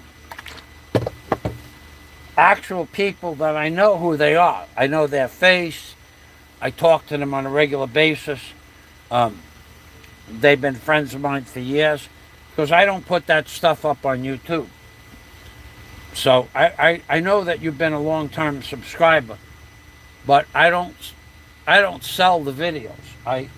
I give access to the videos to my friends, and I wouldn't say that you're my enemy, but I don't know you, and for you to give me a one-time donation, no, I don't know you well enough to give you the videos. I don't think you would do anything wrong with them, but some of the things I do, I don't want posted on YouTube. Okay?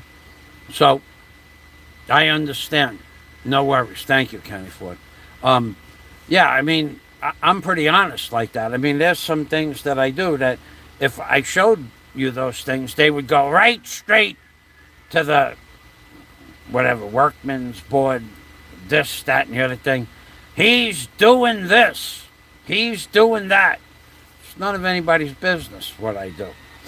And if you don't have a video and somebody's not swearing at an affidavit and there's no trail for me to do those things, then I don't have to worry about somebody ratting me out. And there's so many rats on YouTube. There's so many low-life rats. I mean, and most of them, not all, some of them show their face and they just think that they're immune to something that may happen, may or may not happen to them one day. But most of them are just sneaky, slimy, low-life bloggers that pretend to be your friend, and you give them a piece of information that they could use against you, and before you know it, that information is on Discord, and everybody's sharing it. I'll give you an example. That low-life, and I'm calling him a low-life, Roberto, who's never commented on my channel in 2 years. 2 years ago, or 3 years ago, I made a video about that pig friend of his named Lauren. And I made a video about her. And I sent it to Roberto. And I had done some things. I had mixed up a couple of things on the video. That pig friend of Roberto's named Lauren. And in the video I said some things that maybe I shouldn't have said. But I did, because she's a liar. She's a filthy, disgusting, alcoholic pig, in my opinion. And I said to Roberto, this is what I think of your friend, but don't share this video with anybody. And it was like, let's just say, it was 1 o'clock in the afternoon, maybe 1 o'clock in the morning for Roberto. About 1:30, I looked at the video, it had 23 views. I'm going, how can it have 23 views? Well, that Roberto shared it on Discord. And every person on Discord that's friends with that pig, drunk, alcoholic, quasi-drug addict, in my opinion, they shared it with each other, and then they all flagged it. And I got a strike. I never talked to Roberto again. Pretty much one time there was a conversation, and that was it. Because he shared that video on Discord, and probably it had about 35 views, and my channel went blank, and I had the orange screen or whatever screen comes up, and I had a strike, and I had to admit to a strike for hate speech, and that was after I told Roberto don't share it. So I don't share anything I don't want people to know about. And he did that on purpose. And I called him out on it, never answered me. Yeah, you have a bunch of backstabbing bastards. And who's Roberto friends with? He's friends with Mr. 10 Faces, who offered to let Barry Jordane's girlfriend be part of his harem, embarrassed the woman in front of her family and friends. She had to take Barry's pictures off her Facebook page. And now she's known as a woman that would have three-way sex with Barry and Mr. 10 Faces. You people are a bunch of lowlifes.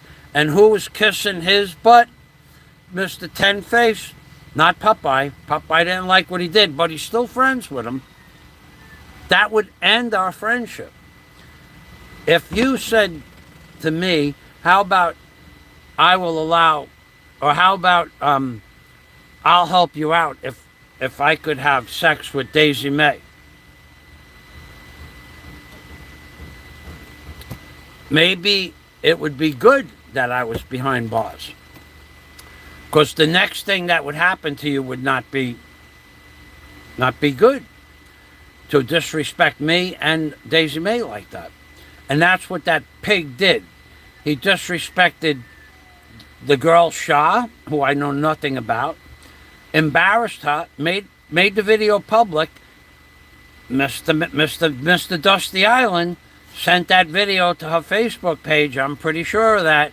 Sent it to her family, sent it to the barangay, sent it to everybody she knew on her Facebook page, and he went to everybody's Facebook page on her Facebook page and then shared it with all of her friends. And then 2 days later, all of Barry's pictures were off her channel, her Facebook channel. Because Barry, that piece of garbage, embarrassed her. Come on, it's the Philippines. You're not going to have a wholesome family. One is a barangay captain. Her other brother's supposed to have a good job. The father and mother are working class people. You're going to come home and see your daughter offering her services to some stranger for money to help you out, to help a low-class, low-life boyfriend out in jail? That's disgusting. Whatever his intentions were, he knows what his intentions are. The man is brilliant in oh so many ways. He's also a dirty, filthy, disgusting, mentally handicapped person when it comes to what's right and wrong. He has no moral turpitude whatsoever. And who's friends with him? Almost everybody. Did I stop talking to everybody that's friends with him? Yes, indeed, I did, actually. I haven't talked to anybody that's friends with him. Talk on the phone. Talk in person. May never do that again. If I know you're friends with that piece of garbage that offered that woman to be part of his harem and who gives Barry JORDANE money, if I know you're friends with any of those people, I don't talk to you. I don't even send you messages. I don't comment on other people's channels. I have no use to, but I have nothing to do with you. If you like the degenerate with 10 faces, I don't like you. It's not complicated. I was even ridiculed for my point of view. That just because I'm friends with this guy doesn't mean I don't like you. Well, that's fine. You could do whatever you want. But because you're friends with that guy, I don't like you. And therefore, I won't talk to you again. Now, there is one person that I have to deal with on a regular basis, who I talk to under duress, but not verbally. That's gone. Any verbal conversations are gone.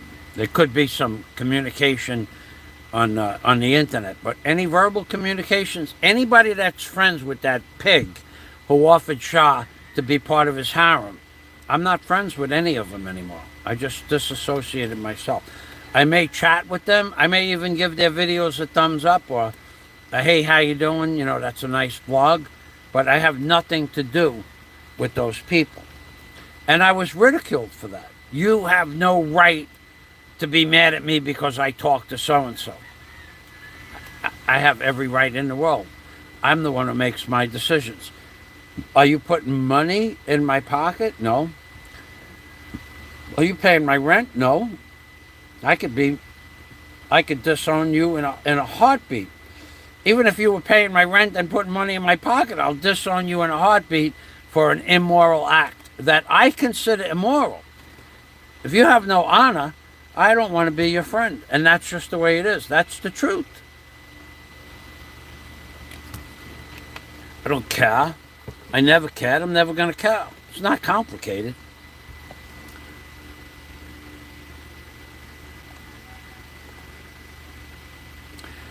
Dr. Yen Lo says, yeah, I'll be honest. I'm not familiar with the stuff that goes on between the bloggers.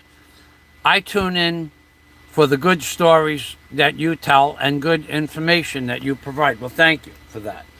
And that low-class, low-life alcoholic, and she was an alcoholic who was driving under the influence of alcohol whilst doing her nails and having a cup of coffee, which is just dangerous, and texting. She's just a low-class human being. And I put that in the video. But it was considered hate speech because I mentioned her name. And you're not allowed to mention people's names when you're saying something negative. Could be considered hate speech.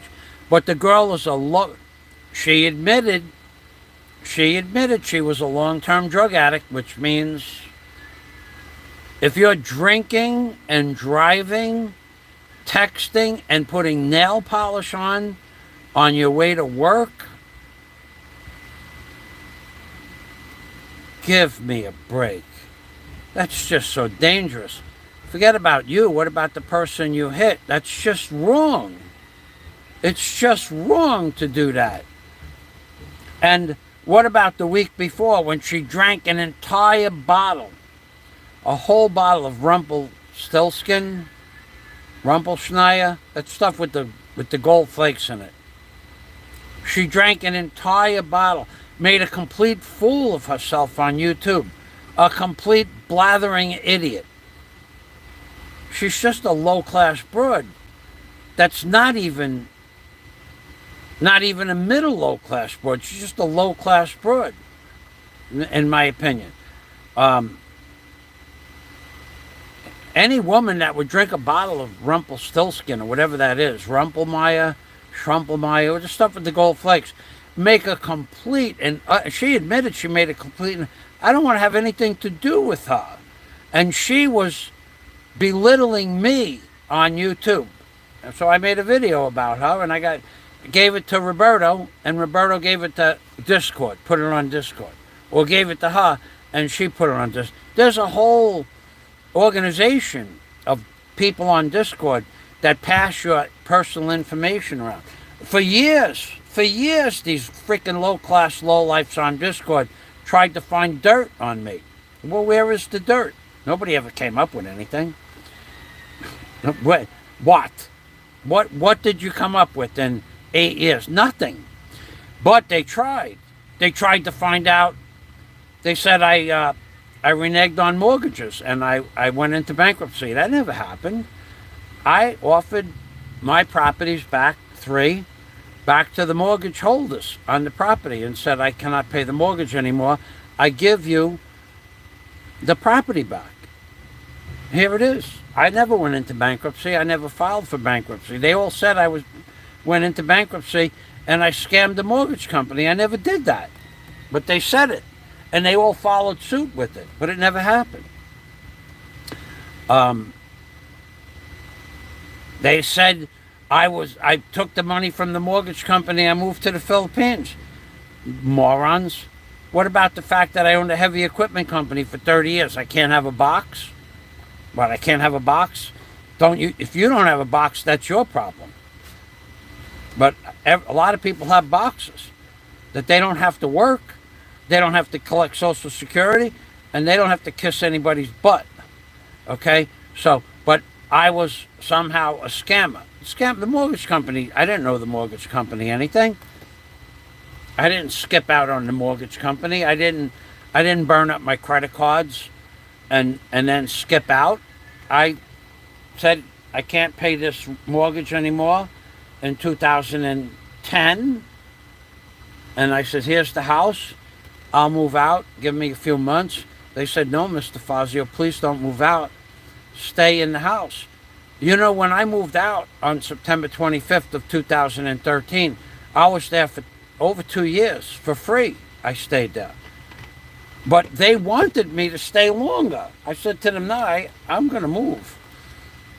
They said to me, okay, on September 25th, September 21st of 2013, that'll be the day that you move out. Yes, Jim, the real estate, the mortgage broker, a real estate agent, a friend of mine, he will come by your house with a check for $10,000. If you take all the appliances, the air conditioners, and the hot water heater in the basement that doesn't work out, and you take the equipment off the property, we will have a check for you for $10,000. So I said, okay. So come April of 2013, I started to clean up. There's 245-minute videos that I have on YouTube. I cleaned up the property. I sold $60,000 worth of equipment, scrap metal, 500 feet of double-aught welding cable for $2 a foot. That was $1,000 just for the 2 cables. And I sold the backhoe, I sold the bobcat, I sold the trenching machine, I sold the drill rig, 2 trenching machines, and a drill rig. And plus what I had, and plus what I sold from the house. And that helped a little bit, but it wasn't just a couple of years' money. But and then I moved to the Philippines. But I heard every lowlife on YouTube say that I skipped out on the mortgage. None of that's true. I'm not wanted in America. For years they said he's wanted in America for skipping out on the mortgage company. And you know who said that? Somebody that deserves to eat crow for making that statement 5,000 times. But I never skipped out on the mortgage company. I didn't burn up my credit cards. I didn't owe anybody any money. I wasn't running from the police that I heard stories about. You people just make this crap up as you go along and you think it's okay. I don't think it's okay. And like Jeff Swift, he thinks it was okay that somebody attacked me from behind. I offered Jeff Swift the same opportunity. He thought it was funny that I got attacked. I offer you Jeff Swift. Go tell Jeff Swift. I offer you the opportunity to sit in a chair with your back to me, and I will hit you with the same viciousness that I was hit from behind 3 times. I guarantee you I will knock you out the first time. But I will hit you 3 times if you agree to that. And if you agree to it, we'll make a video of it. You'll sign an agreement relinquishing any pain and suffering you might take because of the video we're going to make. And I'll show you how funny it is, because you'll have something to laugh about, something you could show your kids and your wife. Because you're a punk, Jeff. That's what you are. You're a punk. So you thought it was funny that I was attacked? Let's give me permission to do the same thing to you, and we'll make a video of you being, you say smack, whatever, and we'll make a video of that, and then you'll have something to laugh about with your face in the video. And I'll film you after you sign the agreement that it's okay to do this, and I'll sign the agreement that I'm going to do this with your permission, and we'll make a video that you could laugh at for the rest of your life. If you get up, that is. Because that attack could have killed me. And you think that's funny. So, you're just a lowlife, Jeff Swift. Remember that. Come to the Philippines, stand in front of me, and argue the point, little man.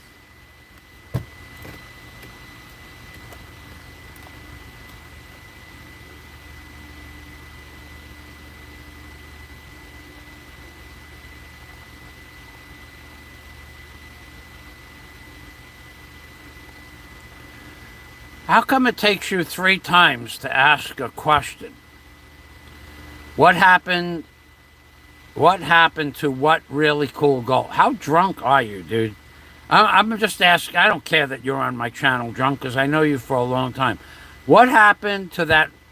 What happened to what? Look at this. Look, I'm not making fun of you, but I'm just saying, this is what, I think it's cool that you're here. What happened? What happened to what really cool? What happened to that really? What happened to that really cool gold you used to wear? Oh, that stuff disappeared. When I sold everything when I lived in America, I sold most of that stuff. All of it, actually. I didn't sell it right away. I sold it when I went back to America for the first time, because nobody in the Philippines wears gold. If you see somebody wearing gold here, it's a $500, $600, $700 rope necklace. It's junk usually. Just I wouldn't, I never had anything like that. But nobody wears gold here because no point. What's the point? There's no point in wearing gold. You're only asking for trouble if you wear gold in the Philippines. So when I came here, I didn't take it with me to begin with. But when I went back to America, I realized it would serve no purpose. So it paid for my trip. It paid a little bit more than for my trip. But yeah, that's... You don't come to the Philippines and wear gold. And anybody that does is a fool. Nobody wears gold. You're just asking for trouble. You're saying to people, I dare you to break into my house and take my gold. These are poor people. Gold is cash. It would be like, these are poor people. Not only that, you're going to embarrass yourself for wearing gold. Nobody wears anything expensive here. I have never seen, I don't know what a real Rolex looks like, but I don't think I've ever seen anybody wear a real Rolex here. I have a Wittenhauer somewhere, if it still works. It was $1,000 watch, but I don't wear a watch. And that's, I think, the only thing I have left from America. And I only have that because somebody gave it to me as a gift. And I didn't want to sell it. They wanted to give me like $100 for it. And I'm going, this is a $1,000 watch. And they said, yeah, well, I'll give you $20. 100. And then I said, no. And then they offered me 100. I'm going, why would I sell you a $1,000 watch for $100? Well, that's what it's worth. I brought silver here. I brought silverware, forks and knives, 100% sterling silver. They don't even want it. But they won't only offer you. Daisy and I brought,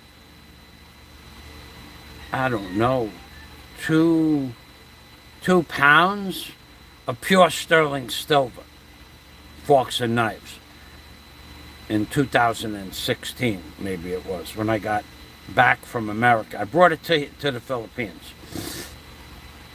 And I was offered $6 a gram, I think it was. It wasn't much. I went back to America in 2019, and I might have sold it for $15 a gram. It's not worth anything. They have no value here. They want to take that silver, shine it up, and sell it for whatever it's worth, but they don't want to pay you anything for it. So it's not any different in America. $15 a gram. If you had to buy a sterling silver fork that weighed 7 ounces, you're buying 7 ounces of pure sterling silver, but they only want to pay you $20 for it. 7 times $15 a gram, and it might weigh 20 grams, so 20 times 15, $300. That's all it's worth, but they only want to pay you $20 for it.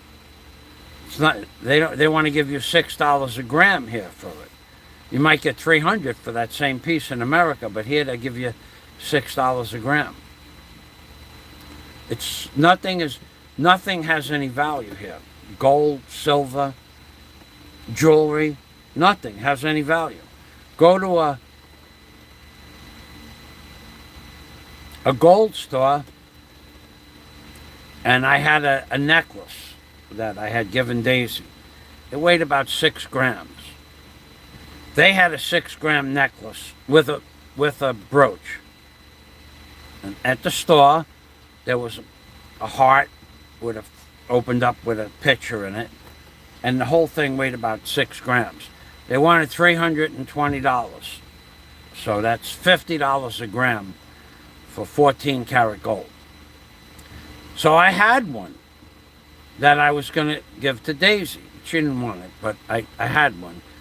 And I said to them, I have one that's similar to that. How much will you pay me for that?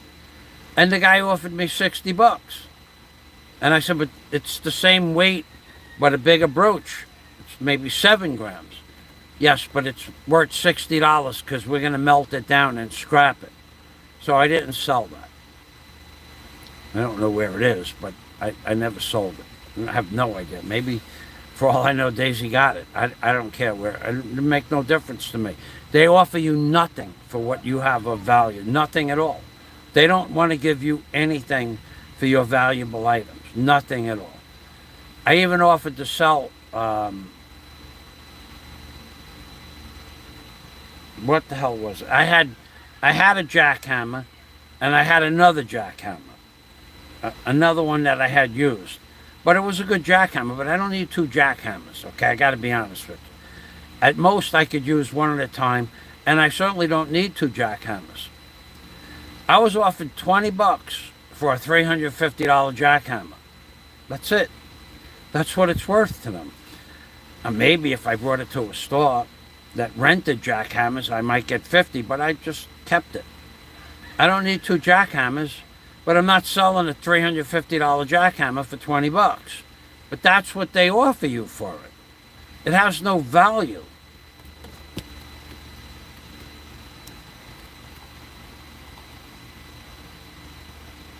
What happened?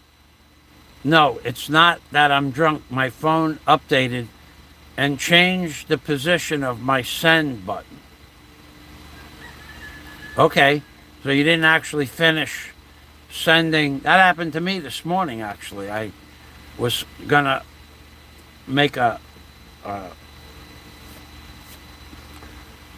was actually going to make a comment on Al de Winter's video in Vietnam, and I pushed the send button by mistake with half of a comment.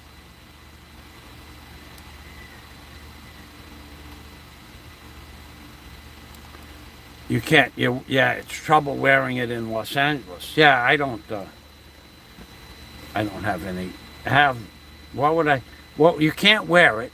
So what good is it? It's really no good. It was more good when I turned it into cash, and I had a lot of gold, so I turned it into a lot of cash. But you cannot wear gold in the Philippines. I'm going to tell you something right now. You wear gold in the Philippines, that's just not a good thing. Now, there's a guy that wears some trinket gold, a ring that might be worth to a pawn shop, I don't know, $20, maybe $30. I mean, if it's more of a memento to have than anything else. The gold chain,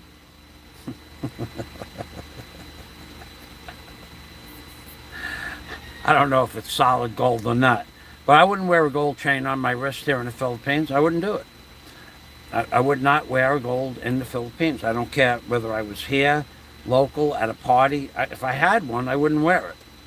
Believe me when I tell you, you wouldn't wear gold here. There's just no reason to have gold here. Any other questions, I'll answer them, but you're talking about Canny Ford, Yu Hung Lo, whatever they, Yo Hung Lo, Dr. Yen Lo. You're talking about people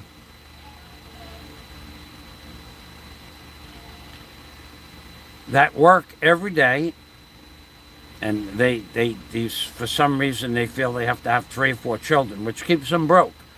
But they have 3 or 4 children that work every day of their life hard. Some of them, most of the laborers, and they never have ever in their life will they ever have 10,000 pesos saved up. Never going to happen, because 2 reasons. If a family member finds out that you have 10,000 pesos, they're going to ask you to make a loan. We're not going to pay it back because a loan is a gift. So if they knew you had 10,000 pesos, they might want to borrow 3,000 pesos from you as a loan, and you're not going to get it back. Now, when Daisy's mother asked me for a loan of 3,000 pesos, $60, so she could get a water meter. I don't know, the next morning, Daisy went out and sent her the money. I never talked to her about it after that because I know it wasn't a loan. Once before they asked me for a loan for something else, and the next day I sent it out, and I never talked about it again. It's not a loan, it's a gift. And once they asked me for a loan, and I said no. Why not? I said, because your husband can get a job, but he chooses to make coconut wine. And that's his job, makes coconut wine, but he needs to go get a job. And when he gets a job, I'll give you the money that you want to get back on your feet. But your husband is capable of working. And that's just the way I look at it. But his job is to make coconut wine. But he could get a job. But more than that, when I met Daisy in 2016, I brought the mother on vacation to Davao City, where we stayed at a nice hotel with a pool and everything. And I offered to pay the father to come visit with us so he could meet me. And he decided to stay home. And after about 5 days, I was taking Daisy's mother. We were going here and we were going there. We went to the mall and we went shopping. And the father, he got drunk. And he had to go into the hospital because he drank too much. And the mother said, I have to go now. And she went home to take care of the father. Okay? So I never met the man. So I'm not going to give money to a man that I never met. I met the mother. She asked me for money. I give it to her. But the father, he could have come to Davao, and he didn't want to come to Davao to meet me. And when he wanted something, I said, no, get a job. Wasn't a lot of money, but that's not the point. I don't give people money that I don't give it to them willy-nilly. I worked for it. I own heavy equipment my whole life. I had to go out and fix it at 3 o'clock in the morning to get it running at 6. I did that. I never asked anybody else to work on my equipment. And if the people here, if they don't want to work, I'm not going to give them money. I have people asking me for money every day. Tricycle drivers. What do you do? Where are you from? America. Oh, you're a pensioner? No, I don't have a pension. Well, you must have money. Why do you care? Well, I care because maybe you will share the wealth. I said, by share the wealth, what do you mean? You will give me 5,000 pesos. Here, okay, just get me to the ICM mall, okay? We're done. Don't talk to me anymore. But they ask, if you give it to them, they'll take it. For what reason am I going to give somebody 5,000 pesos? He's a trike driver. He owns a tricycle. Why would I give him money? He's got a job. If he wants more money, let him work more hours like I did. If he wants more money, just work more hours. You're 25, 30 years old, you work 16 hours a day, 17 hours a day. Work 18 hours a day, take a nap in the afternoon. That's how you save money, but they don't do that here. They'll save up enough money and they'll take off for a month. Yeah, I'm still going. Because I got nothing else to do. The doctor told me I can't leave the house. I can talk, that's for sure. So far I drank almost 1 liter of water. Normally I would drink 4.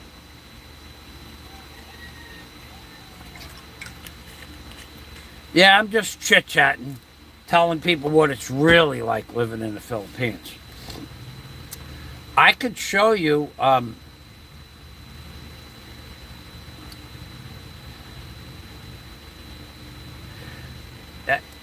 you have to listen. You have to ask people something here 3 or 4 times to make sure they're going to give you what you want. Here, I'll give you for instance.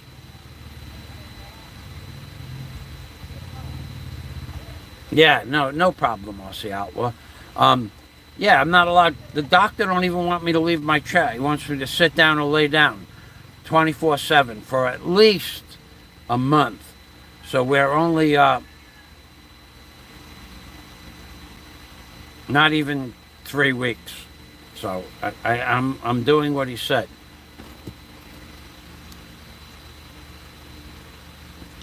Dr. Yenlo, what was my favorite restaurant in New York City? It's not there anymore. SPQR, S, Sierra, Papa, Quebec, Romeo.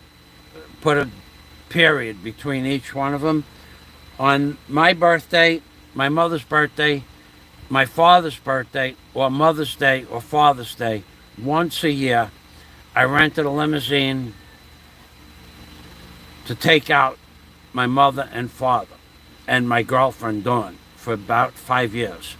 That was my favorite restaurant. Then after SPQR, we would get gelatos, ices at Ferrara's Pastries, and I would buy a box of pastries for my mother and father. I didn't eat that stuff at the time. And then we would go for a horse and carriage ride in Central Park, which was starting in I started dating Dawn in 1980, and a horse and carriage ride was $25 for a ride around the park at that time. Limousine was about, I knew the guy who owned the limousine was my father's deckhand, Johnny Dot Limousine Service on 95th Street. 95th Street, Howard Beach, Dart Limousine. I think he's in jail now, actually, but he was my father's deckhand, and he owned the limousine service, and I lived where he parked the limousines. So he would give me an Excalibur imitation Excalibur limousine for $100 for the night, and I tipped the driver. So $100 for him, and tipped Michael, the driver. So 3 or 4 times a year I rented a limousine for one thing. So SPQR, Ferraris for pastry, but my favorite restaurant in the whole world was a Chinese restaurant called House of Wang. House of Wang. And that was just down the block from SPQR on Mott Street, I think it was. I think it was on Mott Street. One of those major streets down there, Chinatown, and we're Little Italy in China. And I went there 3 times a week for Chinese food for 20 years. 3 times a week. And you could, for $11, you could, it took us 40 minutes to shoot over the Brooklyn Bridge and be in, take the Belt Parkway to the Brooklyn Queens Expressway to the Brooklyn Bridge, over the Brooklyn Bridge, in 5 minutes you're in Chinatown, down through the Garment District. And but we went there 3 times a week. One of us, Tommy or I, would drive 2-3 times a week, every week. But on Friday night, we went to the Ritz Club. So 3 times a week we ate there, but on Fridays we went to the Ritz. But another favorite restaurant was Wolf's, Wolfes, Wolf's. It's a Jewish delicatessen downtown. I forgot what street it's on. My friend Tony was the head in charge of heroes, in charge of roast beef, corned beef and cabbage. And I was friends with him for years. His wife's store was right across the street from my contracting office in Queens. I had a regular office across from the train station, 10 Coleman Square. And I would go visit Tony, and we'd, if he could take a break, we'd have a Wolf's delicatessen, corned beef and cabbage with a Jewish delicatessen pickle or roast beef. That would be like, not so often for that, because they were really expensive for a sandwich. It was like $18 for a sandwich back in 1980. It was an expensive sandwich. It was a good sandwich though, but I didn't go there too much. But that was, if you wanted a good Jewish delicatessen sandwich, there was Wolf's, and then in Brooklyn there was Goldstein's. It was on Remsen Avenue and Avenue N, I think it was, in Brooklyn. And that was a close place to get a Jewish sandwich. Great, same quality as Wolf's. Not as big, but only $12. And I didn't go there that much. I didn't really, you know, if I was going to go get a real sandwich, I'd go visit Tony at the Jewish deli on Remsen and Avenue N. It was right around there. I don't remember the name of it. The Goldsteins, I think it was. I didn't go there that much, but I mean, I might have went there 50 times, but nothing compared to the city.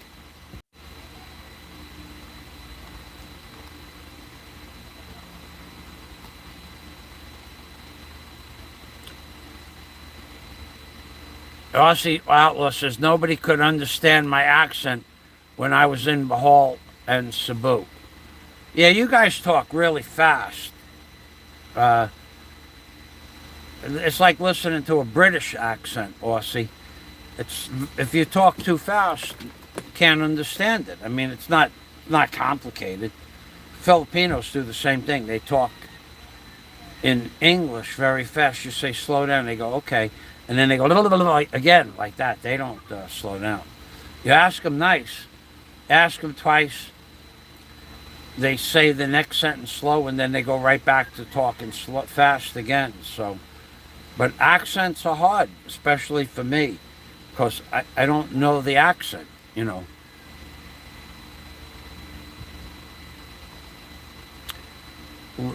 Dr. Yen Lo says, I really enjoy when I visit New York looking for some old places that might still be around. Well, SPQR, from what I understand, is no longer there. Ferrara's Bakery, I would imagine that would be there forever. The House of Wong, when I went there, the restaurant was there, but it was a different name. There was a couple places I went to with my friend Peter, who actually was in charge of Chinatown, the town. And we would go into a basement and eat real Chinese food.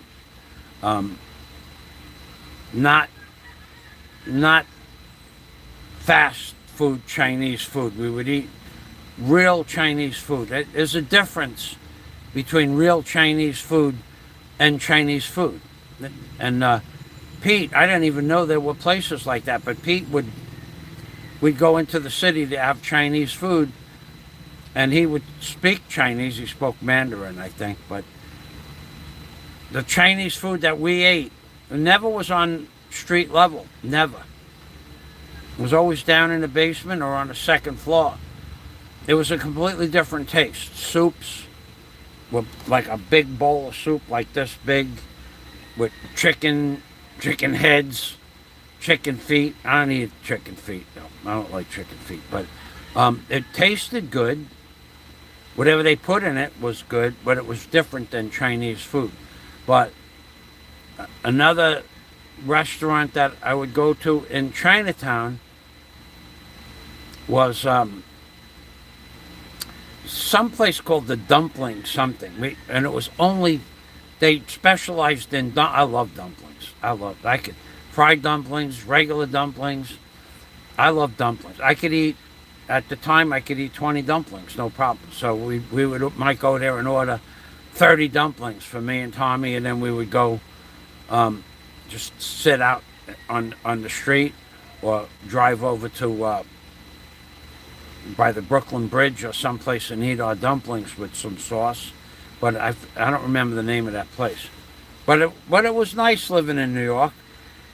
But it was different. You know, you got to remember, I moved to Florida first. And Florida was way nicer than New York. And then I moved here. What a culture shock living here. It's no way to describe a culture shock from living in $1 million houses in Florida all around me, with everybody owning 2 or 3 cars and a boat and a house and a mobile home, and coming here and living here on a dirt road. When I moved here, it was a dirt road. What a difference. No water. When I first moved here, I lived at the Stanley House Hotel for 3 years. They had a half-inch water line going into a hotel for 10 rooms. They had to get water trucked in sometimes, not all the time. They just left the water on full speed, and they also collected rainwater. But you bathed in rainwater. It's just not the same as living in America. But it feels different. The water is different coming out of the pipes here. But what a culture shock living here, God. At first, I wouldn't eat in the street stores, street food. I'm not going to eat that garbage. But actually, I eat street food all the time. Never got sick, never got a stomach ache, never got heartburn. I've eaten street food hundreds of times. No matter where I've ever stopped for street food, it's been good food. It's the same stuff they eat for dinner that night. So I eat street food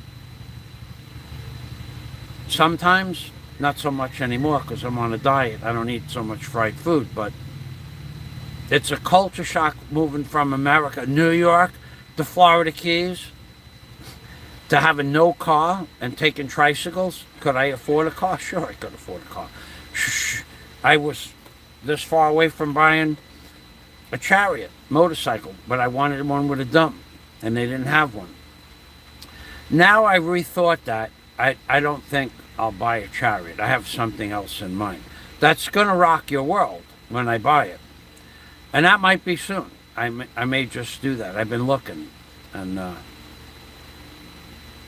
have to go to Cebu to buy what I want to buy. But when I come back with that thing, you're going to just say, oh, no, he didn't buy that. Yeah, I did. It's going to happen.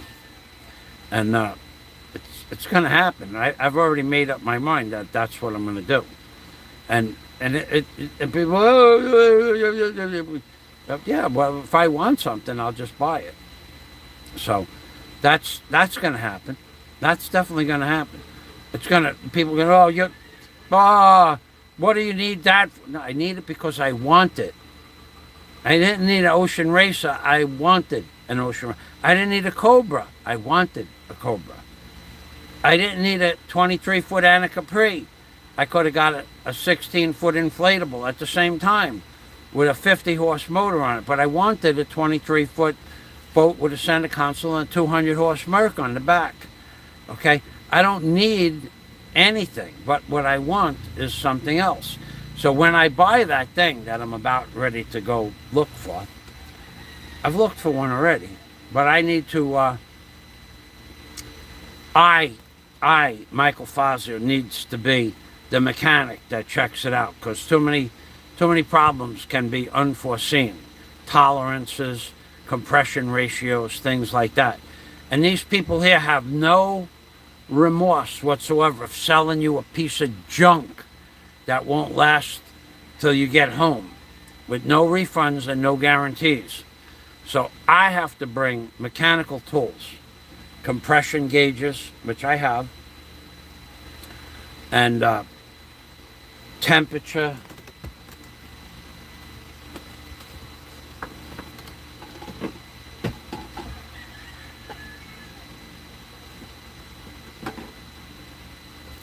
electronic. I already set it up to go.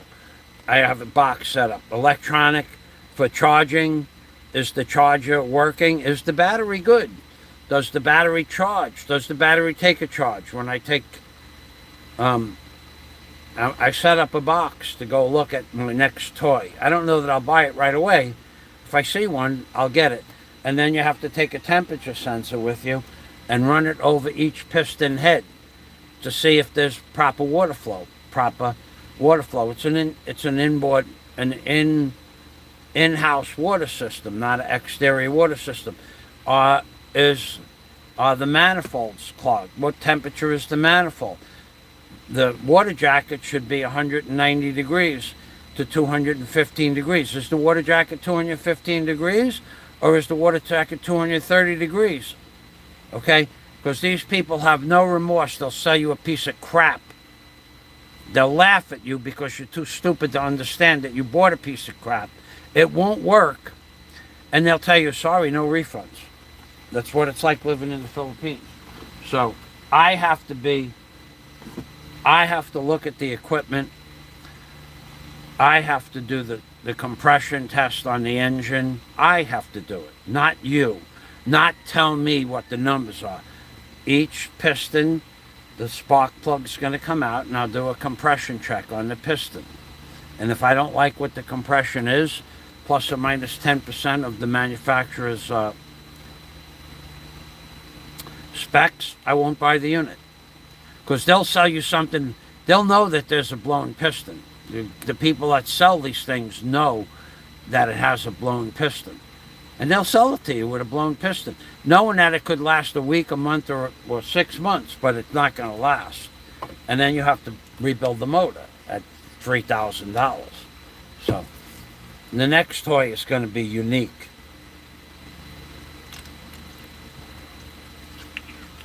I told one person what I was going to buy. He goes, you're crazy. Yeah, okay.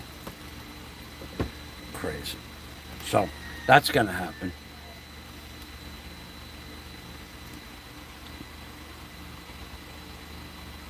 You're welcome, Horsey Outlaw. Thanks. Yeah, I have a lot of... one memory that I have that I never talked about this before. I didn't do it much, but I did it. In the Florida Keys, where I lived, the guy who I bought my 23-foot Anna Capri from, Bill, he worked for me for years. He was a 65-year-old man. He was a hard-working man, but he only worked 4 hours a day. And then he would go home. He took his car to work, and then he would go home. But for 4 hours, he gave it hell. So he was a gold those people that go out into the ocean and they look for gold, and like a treasure hunter. He was a real treasure hunter. And he brought me to... we used scuba tanks. We did not do snorkeling, and he brought me to a couple of wrecks, and we would burn up 2 tanks in 6 feet of water to 15 or 20 feet of water. We'd burn up 2 tanks, and then we'd go home because we'd be tired. But I did that. I did treasure hunting. I never found anything. I found a cannon. And he knew the cannon was there, and I said to him, I'm going to take this cannon home. And he says, how are you going to get the cannon home? I said, well, I mean, he goes, it's illegal to take the cannon. So I told him how I was going to get it home, and he said, that'll work, but if you get caught, you're going to go to jail. The Florida Marine Patrol knew that we were treasure hunting. That's cool. We were digging holes in the sand with our hands and a small shovel. And I did that for days, weeks. I said, maybe I'll get lucky. Maybe I'll just find a gold coin. And in his 20 years of treasure hunting, I don't know, he didn't find anything of any value that he ever showed me. One time he found a diamond ring, but it wasn't a big diamond, and it wasn't, I don't know what it was worth, $100, $200, a little teeny diamond. And he had that on his wall. I'm going, 20 years, and this, he goes, yeah, but Mel Fisher found the biggest cache of gold in the history of the Florida Keys. Yeah, after a storm, Mel Fisher, a wreck that he was looking for 30 or 40 years, who one of his children and his wife died in the search, or 2 of his children and not his wife. 2 people in his family died looking for this wreck. They couldn't find it. There was a huge storm, like 150 miles an hour, and it tore up the ocean bottom. And he was diving, and he looked down, and there was a pallet, a P-A-L-L-E-T, a pallet of gold. I don't know how much was on it, but it was a pallet of gold. Solid gold bullion. And it was worth billions of dollars. Then he had to fight the state of Florida to keep the treasure. So actually what he found was the wreck. And that's the Mel Fisher Treasure Hunting Gold Museum in Key West. So he found billions of dollars worth of gold. But he didn't get to keep it. He only got to keep some of it. And which still made him like $100 million. But there was billions of dollars in antiquities. And I don't know what he took before he announced the find, but that was, he only found it because there was just a pallet of gold just sitting on like a pallet of rocks that you buy from the yard. That's how he found that gold. He was looking for that wreck for years. He spent his whole life looking for that wreck. And after a big storm, he just looked down and there was a pallet of gold in 60 feet of water or less. It wasn't even deep. And there was $1 billion worth of gold in 1990s money.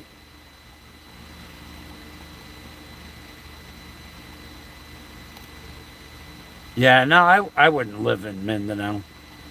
I like living here. Look, do you hear any noise? You hear any horns beeping? You hear anybody arguing or fighting or yelling or screaming or drunk? You don't hear any of that stuff here. Don't want to overstep any boundaries, but I think I've heard you mention before you have children. How, just curious, getting to know you, seen you'd be awesome dad. Well, they're all. My youngest child is.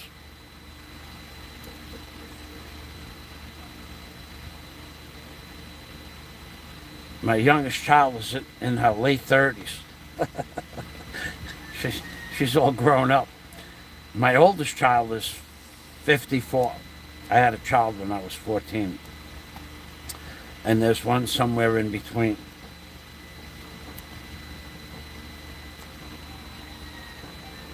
No, I never read anything by Errol Flynn. The Wicked, Wicked Ways.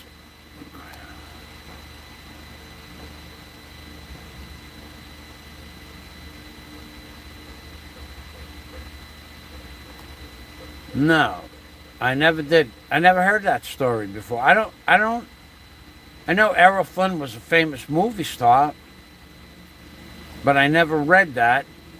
I'll see if it's on, I have lots of time. I'll see if it's on the internet as a book. Errol Flynn, The Wicked, Wicked Ways. A Hero to Millions. Goodreads.com. A hero to millions who adored portrayals of Robin Hood, Fletcher Christian, and Errol Flynn. 1909 to 1959. Lived a life that surpassed any adventure. He only lived to be 50 years old, huh? That's a trip.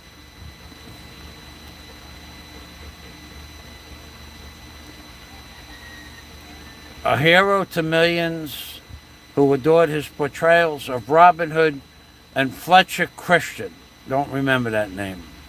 Well, I think that was the bad guy. Errol Flynn lived 1909 to 1959. Lived a life that far surpassed any adventure he ever acted out on the screen. Exotic travels, criminal exploits, passionate love affairs, violent confrontations, scandals, and international fame. In this highly readable, witty, and colorful autobiography, reissued by Aurum Press in B format using the original uncensored text, Flynn reveals himself and his remarkable life as he did nowhere else.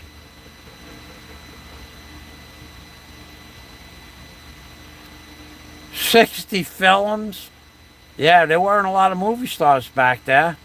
He appeared in 60 films in 17 years. Yeah, the swashbuckler. He's the guy who he rode down the sail with a knife. He punched a hole through the sail and then rode down the sail. I remember that.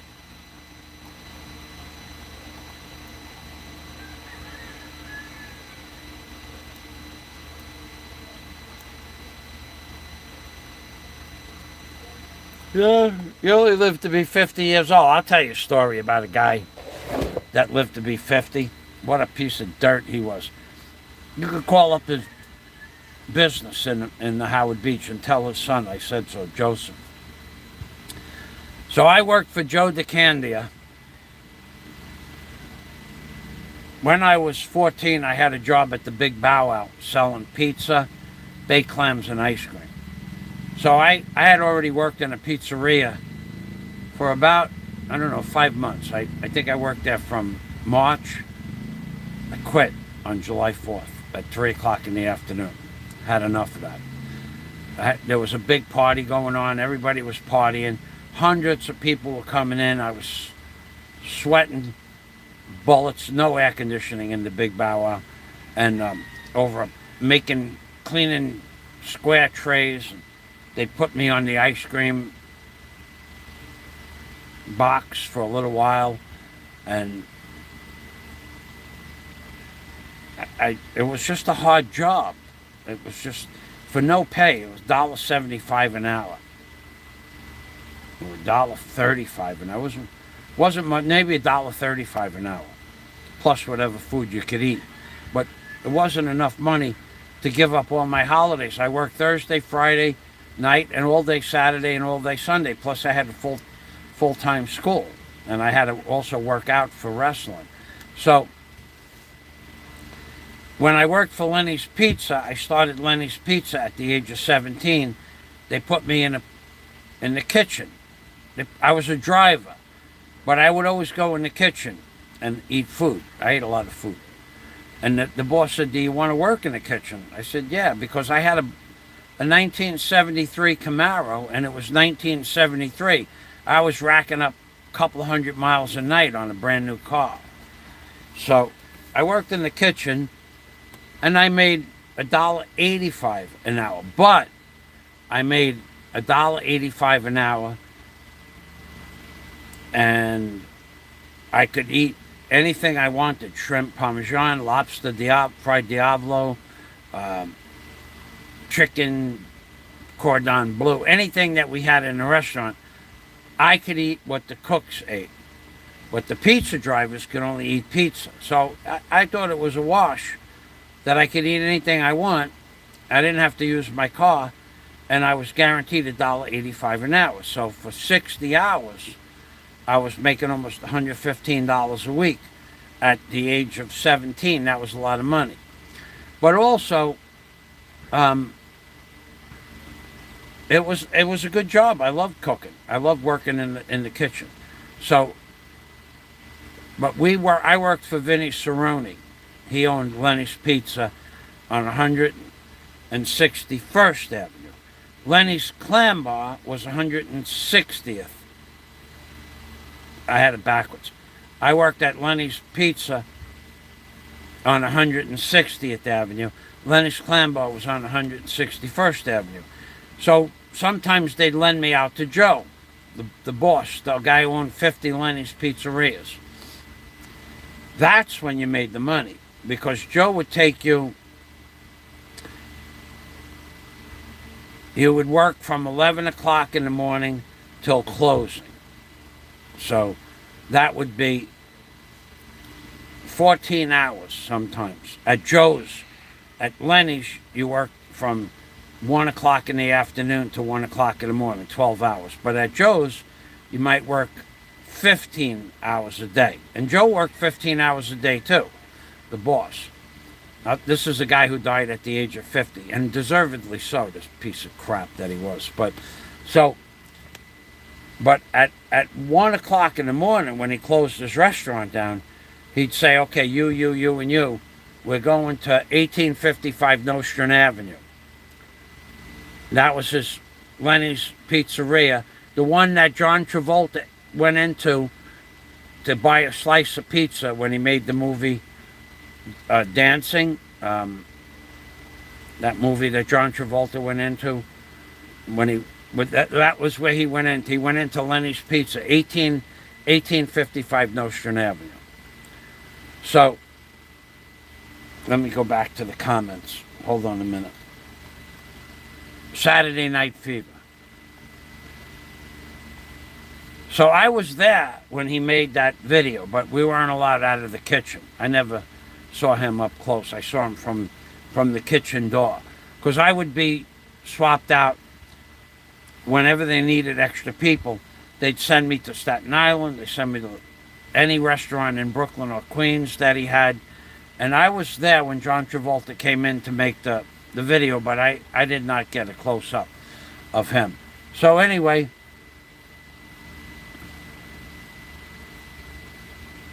so he was from Australia. Errol Flynn was from Australia. I didn't know that.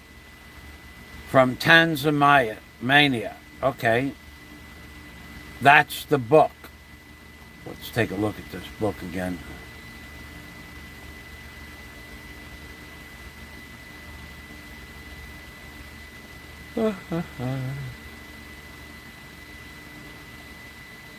I don't know where it says that, but I believe you. So Joe worked. He came to America, poor, broke, and he started working in a pizzeria. And by the time he was in his 30s, he owned 1855 Nostrand Avenue. That was his first restaurant. So at 1 o'clock in the morning, Joe would tell us to meet him at 1855 Nostrand. We'd all go to Brooklyn in our separate cars because he wasn't driving us back to Howard Beach, so we could go with one other friend and get driven back to Howard Beach. But most guys lived in different places. And at 5 o'clock in the morning when we were done working, you didn't want to be driving anybody to their house or their car. So Joe, at 1 o'clock in the morning, we'd get there and a truck would arrive, a 40-foot tractor trailer, reefer truck. And the truck would open up the back doors, and we had an elevator that came out of the basement, like the old electric elevators. But then we would run our roller ramps down from the truck down into the basement. And in the basement, there's a big building, very big, very, very long building. One side of the basement was a cold freezer. One side of the basement was a freezer, and part of the basement was a refrigerator.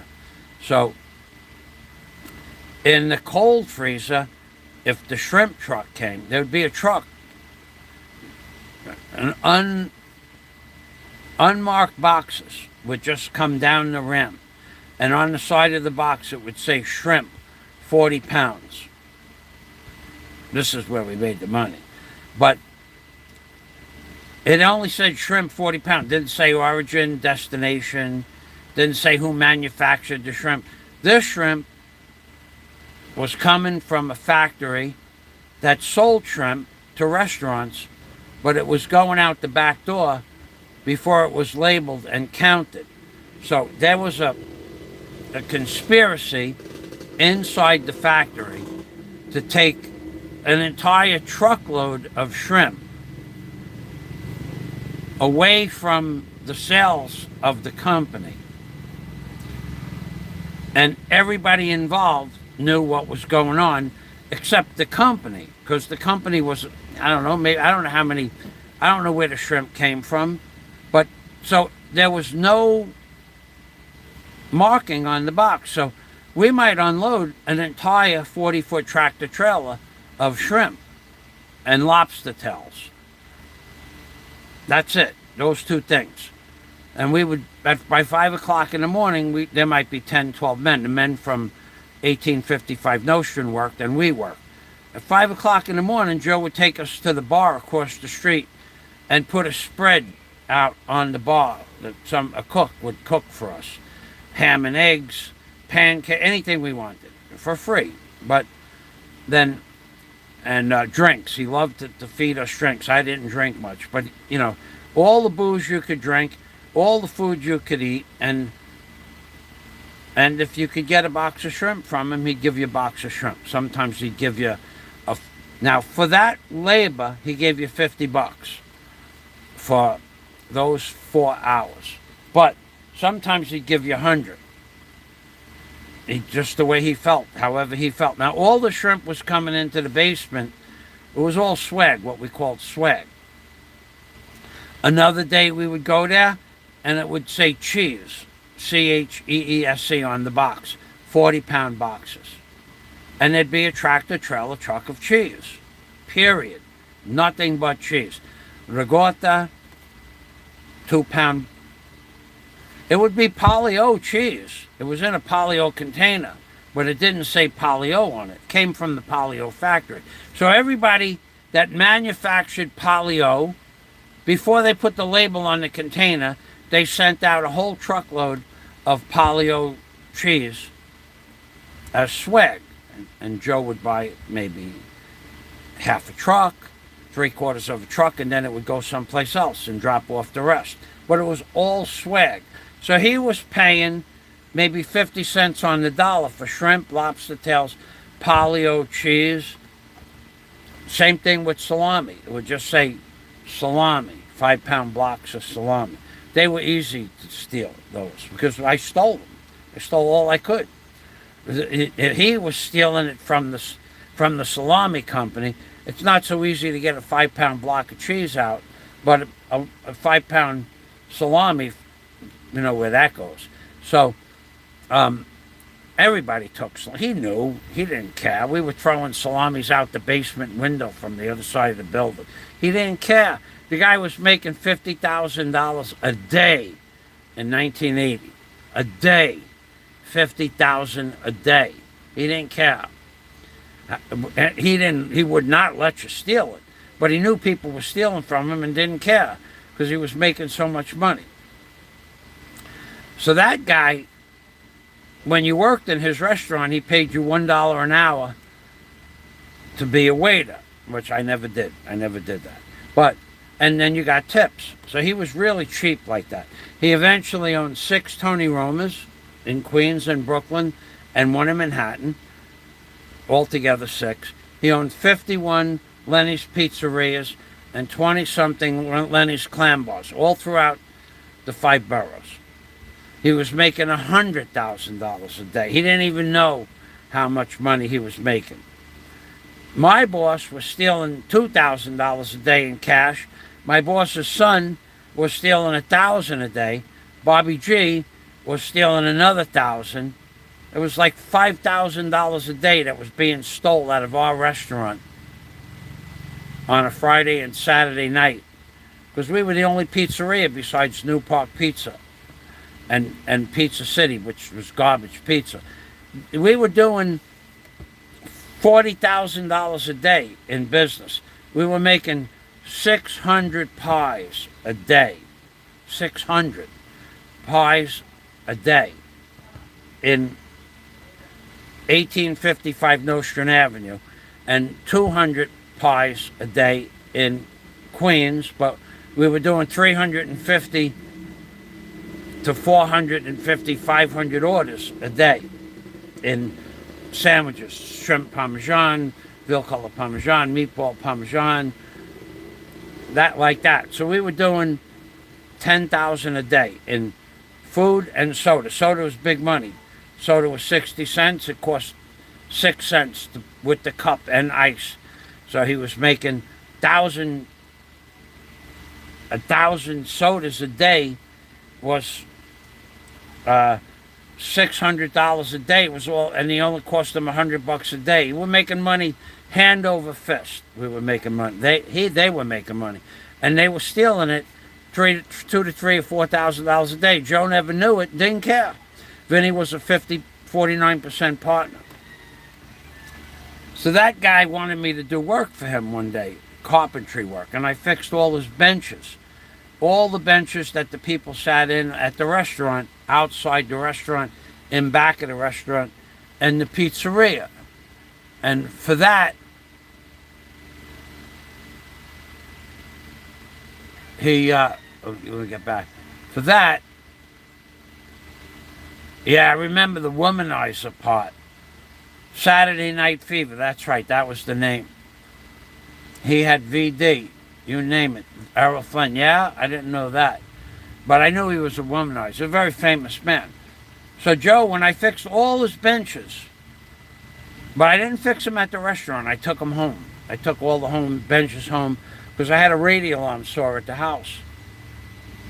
And I might have spent, I don't know, 100 hours fixing.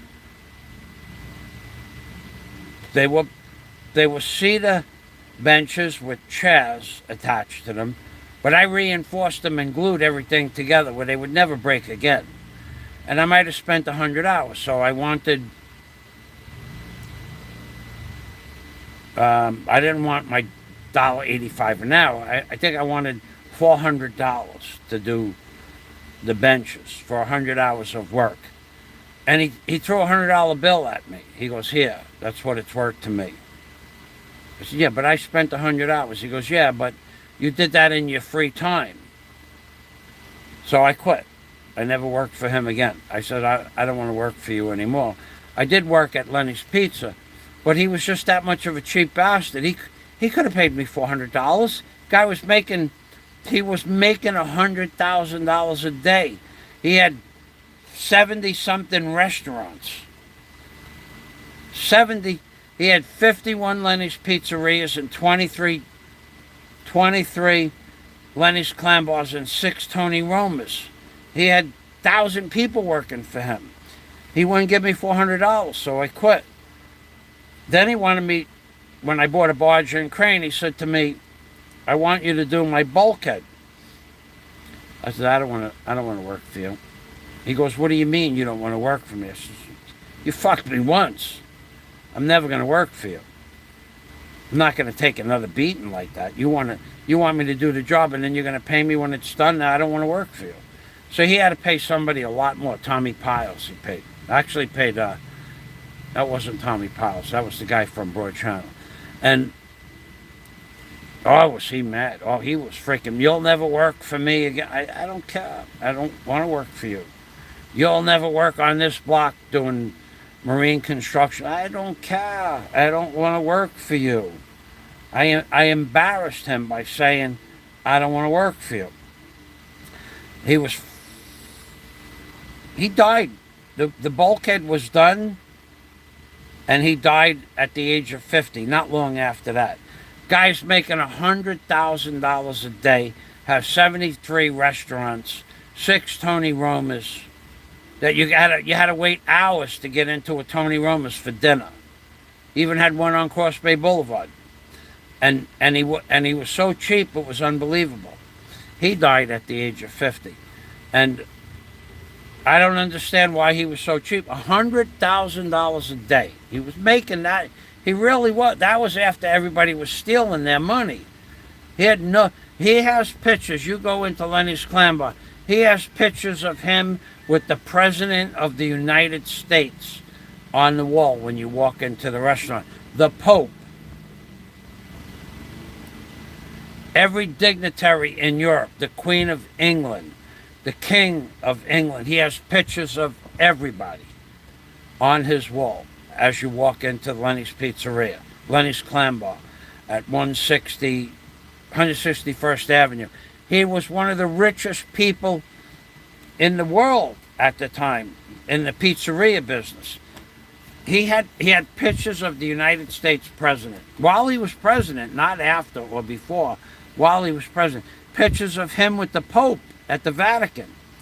And that's how cheap he was. He was just that cheap. I don't want to work for you. And he died shortly after that, so I laughed. All that money, and he didn't smoke, and he drank a glass of wine or a glass. He didn't drink. He was never drunk in his life that I ever saw him for the years I knew him. But he died of a heart attack. That's his problem. But he was such a cheap guy. It was unbelievable. Go tell his son Joseph I was laughing when he offered me $100 for 100 hours worth of work. He paid me what he would pay his waiters. He said, yeah, but you did it in your free time. I'm going, yeah, but I used tools, screw guns, screws, glue. You know, the materials were separate, but he only gave me $100 for my labor. Go tell him I said so. Son Joseph. Son Joseph was not much better.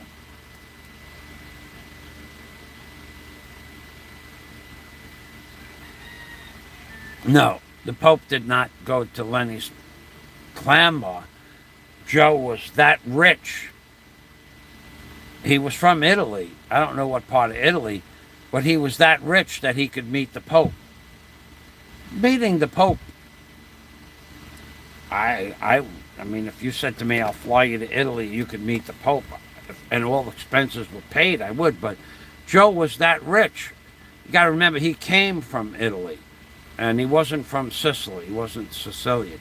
So he may have grew up across the street from the Vatican, or he might have even had family that I don't know how he met the Pope, but he's got pictures of him with the Pope. But no, the Pope probably eats pizza. Everybody eats pizza. But no, the Pope did not go to Lenny's Clam Bar or Lenny's Pizzeria. No. The Pope he met in the Vatican. For all I know, Joe had bars or pizzerias in Italy. I don't know what he did. He had businesses everywhere. He was the guy, the first man in America to ever sell Sonny Boy fruit drinks that had the straw in the top. You took the plastic top off and the straw was curled up into the top, and you pulled it out and punched a hole in the top of the Sonny Boy fruit drinks. And how he was the originator. He worked with the patent holder for Sonny Boy fruit drinks.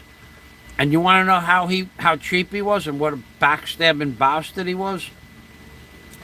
Vinny Cerrone, my boss, the inventor of Sonny Boy fruit drinks, Joe DeCandia, sat in the pizzeria that I worked in. I don't know what time it was. It was late at night. Opened up a bottle of champagne and toasted to everybody becoming a millionaire overnight from this new drink that had the straw part of the package. And then he screwed my boss out of he was supposed to be partner in it. And he screwed my boss, Vinny, out of owning any partnership. I don't know how Vinny was supposed to be a partner or why, but after that, Vinny hated him. Everybody hated him. So even his wife, Clara, didn't like what he did to Vinny, because Vinny Cerrone was Joe DeCandia's wife's cousin. She was pissed off at Joe, too. This is all internal shit, but Joe screwed Vinny out of a partnership in Sonny Boy fruit drinks and made millions from that item. And he had no reason to screw Vinny. Vinny worked for him 14, 15 hours a day, 7 days a week for years. He made Joe millions of dollars. He had no reason to screw Vinny. He just screwed everybody because he could.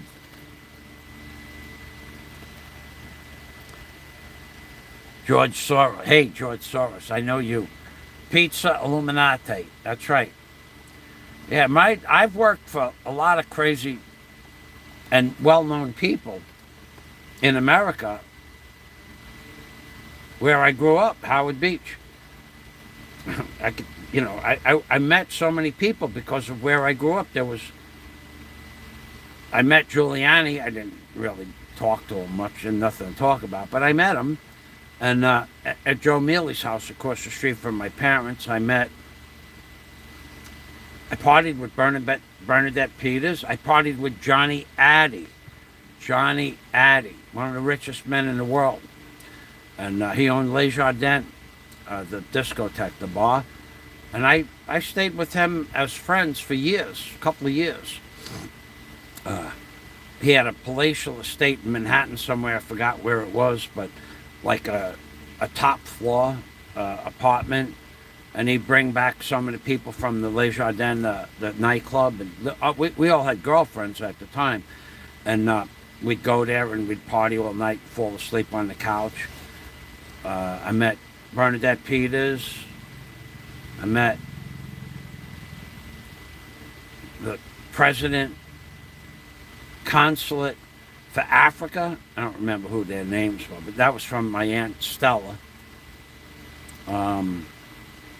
Met Sylvester Stallone, Al Pacino, and that other fella.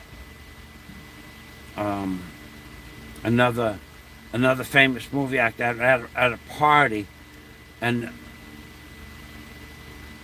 it was like a loft party. My cousin was the star of, was it Days of Our Lives, maybe, one of those soap operas, and he had a lot of parties that he was offered to go to, and he would bring me to a couple of parties. The guy's name was Gary Swanson, my cousin, the third cousin removed, my father's side. Met a lot of famous movie stars through him. Not that I had a drink or anything with them, but I met them, and most of the movie stars would ask you, what do you do for a living? You tell them you're a carpenter. They just walk away. They didn't even say goodbye or nice meeting you, nothing. Because it was a social gathering for movie stars, for actors to get jobs. And I was a carpenter. I wasn't getting them any job. But I met a lot of famous people. Lots of famous people. Nothing that I would remember. Who else? There was Bernadette Peters. I remember her because we went back to her place. And my Uncle Tanous, he was a smooth-talking son of a gun, my Uncle Tanous. And let's see, who else? There are a lot of people. You just meet people in New York City that are just famous. I worked for Sunshine Construction. I met all kinds of famous movies, models, and actors in the buildings that Sunshine Realty owned Sunshine Construction, which was a dummy corporation that would hire people like me to replace a bathroom faucet or a sink or a staircase, one step made out of marble, like 2.5-inch thick marble. And I would take a pattern and I would go back to my marble guy, and he'd cut me a slab of marble, and I'd bring it into the city and put it in. For that, I would get, for one step of marble, I would get $600. But I had to pay him $600 for the job. And I would make $400 and he'd make $600. That was a good deal for me. I'd make $400 for a half a day. And that was in 1976, 77. I did a lot of work for that guy, Jewish guy. And but I got to meet a lot of models. I don't remember what they were modeling, but they were all models. But they were very stuck up. They didn't talk to you. One did, but most of them didn't. I got to meet David Rockefeller multiple times. I built him an in-ground pool in his basement and in his brownstone. I practically spent 100 days in his house over the course of a year. Put a jacuzzi in and a built-in pool. Just me and one other guy. We built the whole thing. All the plumbing, all the electric, all the pumps, all the tile work, and and David Rockefeller. But David, that was before he became. This is going back. I'll tell you how long it was. I wasn't even. I worked for Rubber Dubber Company, a company called Rubber Dubber. We put jacuzzis and pools in. Had to be 1974, as soon as I graduated high school. And I worked as, before I went back into aviation high school for my second license, I worked for Rubber Dubber. Bill, his wife they were Jewish. They were good people to work. We had a beautiful office on the 41st floor on 5th Avenue, right across the street from Central Park, where you could see the whole park.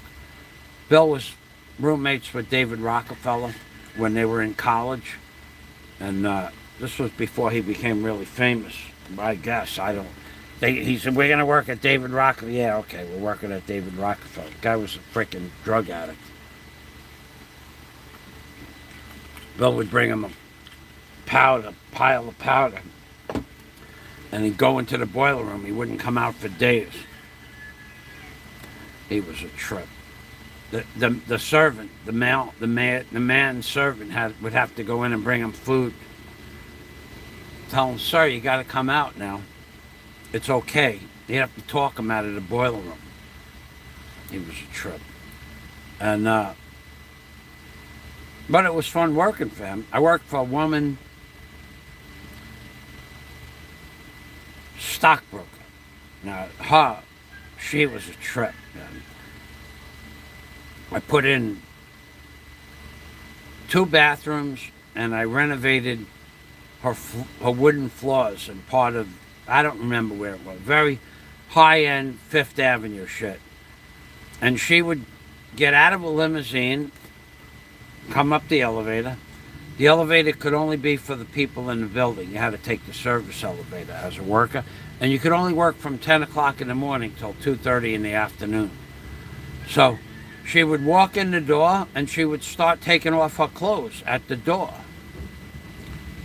And by the time she got to the bathroom, she was pretty much naked. And she would jump into the tub and take a bath. And the maid would pick up her clothes after she walked in. That was a trip, man. She was making $5,000 a day back in the late 70s as a stockbroker, before there were computers. So she had to go to work in downtown in the stock market. That was a trippy job. But I did a lot of crazy stuff living in New York.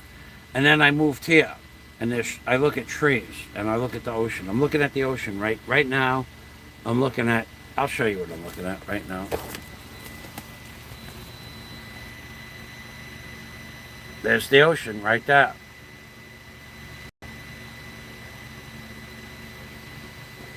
I look at a beautiful view every day. Every day. And it's nothing compared to the view I had in Florida, but it's what I got. But I would never move to a city again. I wouldn't do it. Actually, I'm waiting for that creep to walk by the front of the house. That's why I keep the window open. One day he's going to walk by the front of the house taking a video, and I'm going to get to meet him in person again. That creepy little man. So, anybody else have any questions? 15 watching. Wow. Yesterday, Aloe said only FAZIO.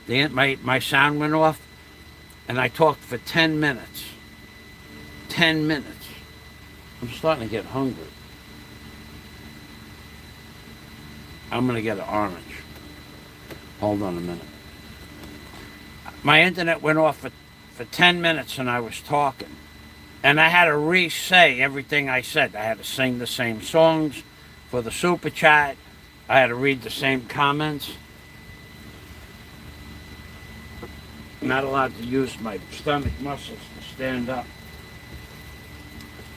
Not yet.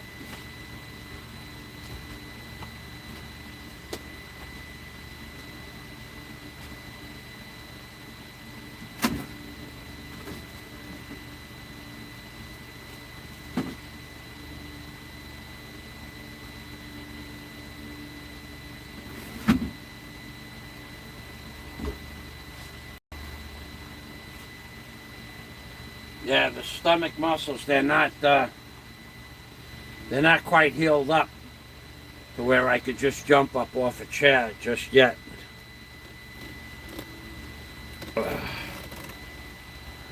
If you feel it, it's less than 3 weeks. In 2 days, it'll be 3 weeks.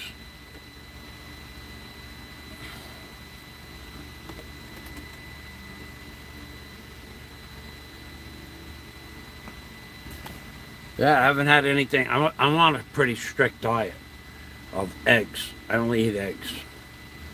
I stopped eating meat for 5 days.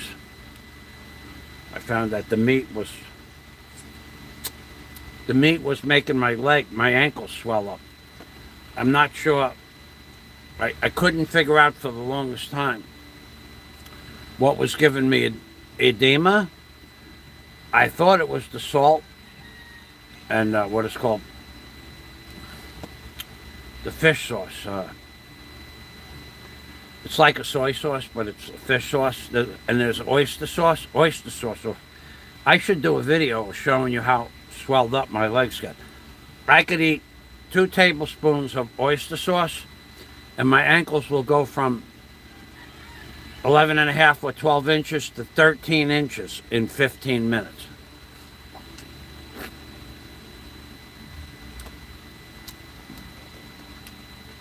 So I eliminated the oyster sauce, but my ankle still got swollen. Then I eliminated the patis, which is a fish sauce, and my ankles didn't swell up so much. I eliminated the pork fat 7 weeks ago, and that brought my blood pressure down 30 points. But my ankle swelled up about 6 days ago when I had pork and eggs. And I said, well, it's got to be one of those 2 things. Got to be pork or the eggs that are making my ankle swell up. So 6 days ago, I stopped eating pork. Now I eat 6 eggs twice a day. And I also bought a 5-pound block of mozzarella cheese, natural mozzarella cheese, for $30. And that doesn't make my feet swell up. But the last time I bought it, it did. But this is a different brand. So with the 6 eggs, I add 4 ounces of mozzarella. I fry up the mozzarella first. I fry it in hot oil. And then when it gets hot, it melts, and the oil from the mozzarella comes out of the oil, out of the mozzarella. And then I take that oil and put it in a pot, a regular pot, like a 1-quart pot. And then when the mozzarella is burnt around the edges, I put 6 eggs, scrambled eggs, in the mozzarella, and I put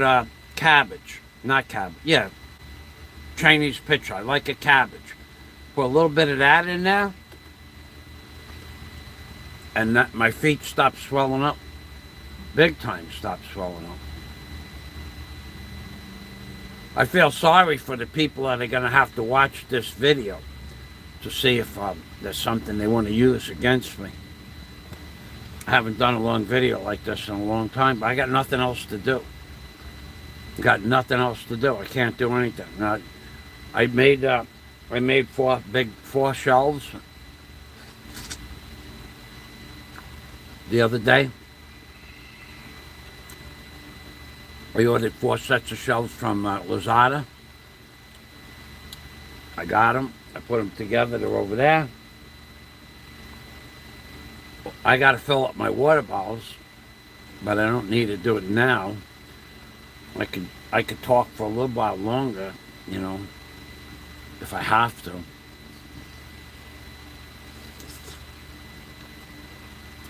But for those of you trying to get sound bites of something you could send to the authorities,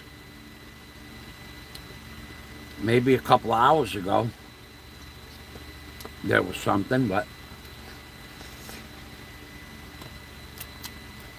I don't really have much to say except about Barry JORDANE. You are where you belong. And anybody that helps Barry, for whatever reason, I don't think anything is going to help Barry get out of the situation he's in now. I don't see it. I'll go through, I'll give you a sound bite. I'll give you some sound bites. Okay. I'll go through the numbers with you. $30 a month, give or take, is what your Bureau of Immigration fees are. So 12 months is $360 a year. Okay, that's it. But now someone said that the fines for overstaying are $1,000 a year. All right, so let's just say those numbers are correct. So 6 years times $360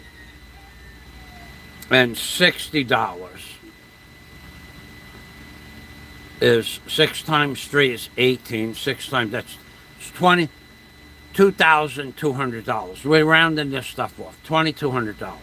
Add another $1,000 for late fees, but we're not done with that yet.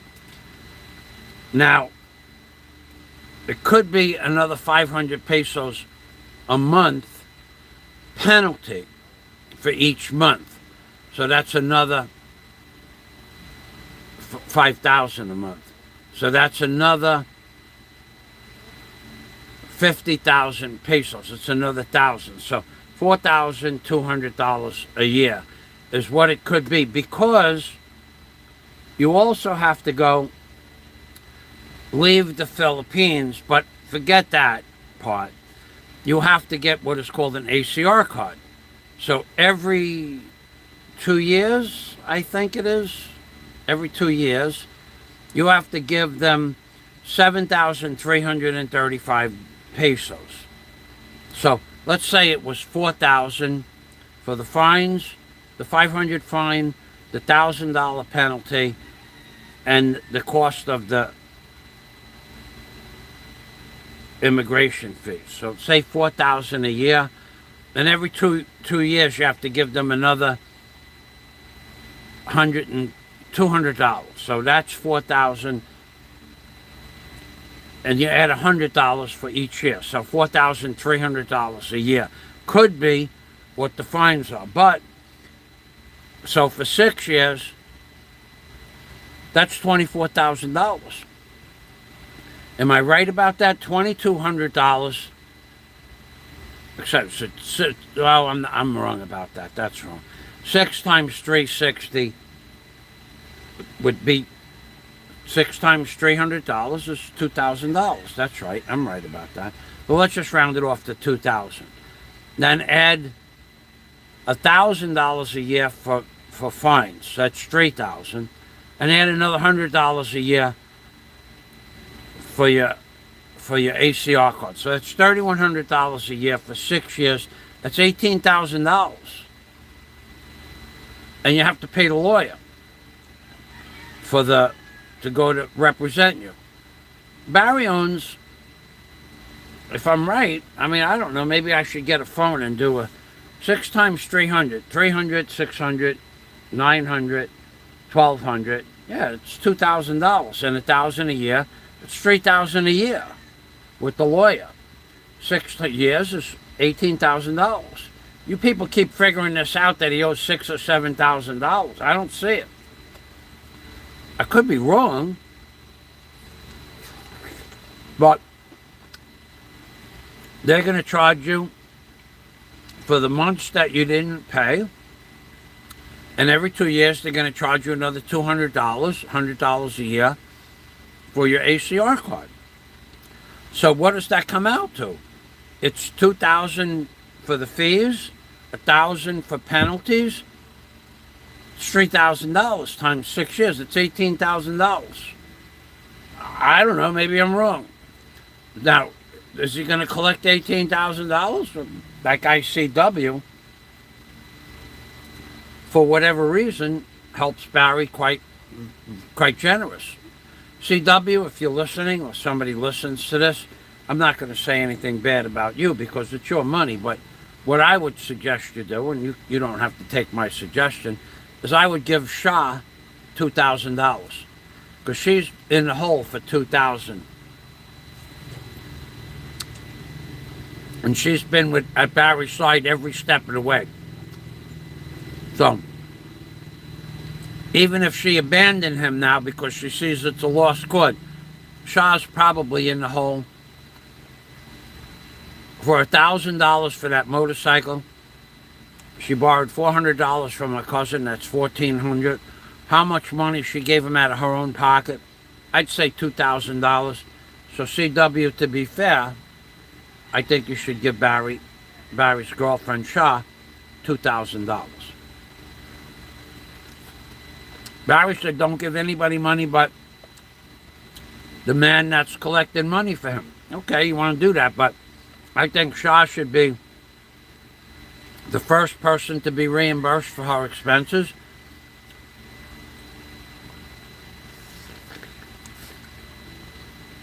It would be impossible and impractical for anybody to go find out who he owes money to because there's no way to prove it. Only Barry's word. If he owed the bar money, they could say he owes $100, maybe he owes $10. They could say anything they want. That's not practical. So if he owed $3,000 a year for 6 years, that's $18,000. He also owes SHA $2,000. That's $20,000. That's 1,000,000 pesos. And then 1,000,000 pesos. We didn't figure for the lawyer yet, did we? I don't know how much the lawyer's going to be. The guy who's running around doing all this legwork for Barry, he got to get money for doing this. I don't care what he says. I think he deserves money for doing it. Not that he's taking money. I don't believe he's taking money. If he gets Barry out of this jam, he deserves to take money from an end of the money. I'm not gonna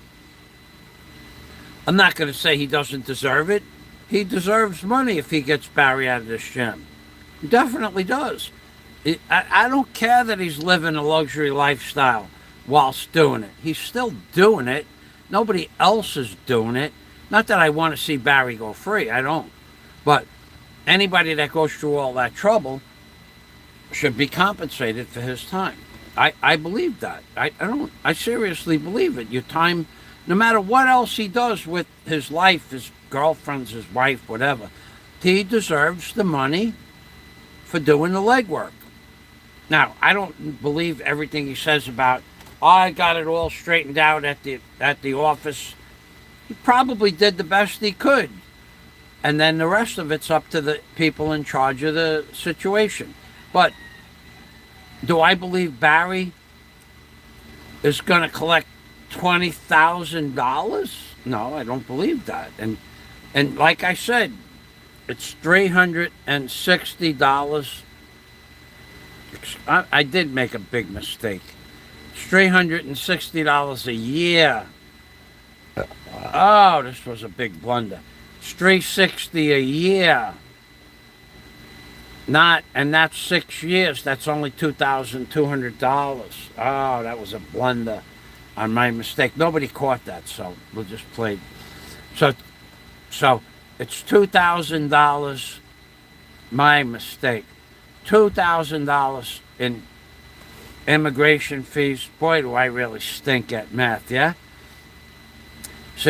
That would be 360 plus 18. That'd be 2,160.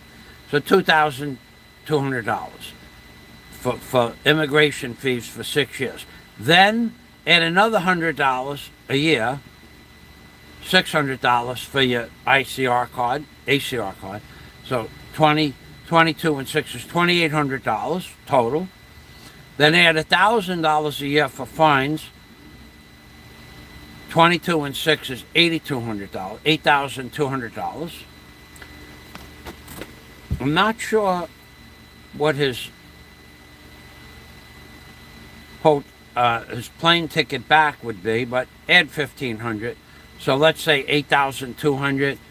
Let's go $8,500, $9,500. That's I made a mistake the first time around, and you didn't catch it. Nobody caught it. Nobody said anything. You guys, 15 people watching, and the sad part about 15 watching is not one of you that you can do simple math. You guys are a trip, man. You guys are You guys are dumber than rocks.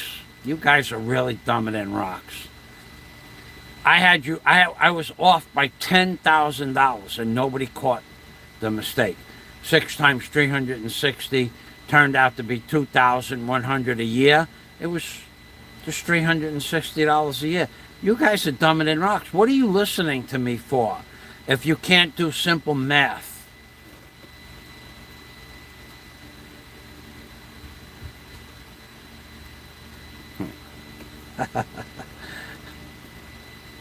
So, I lived in Howard Beach, Queens.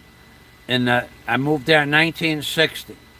Look up, just put Howard Beach, Queens in your Google search engine, and you'll see if there was even mafia to be met in Howard Beach.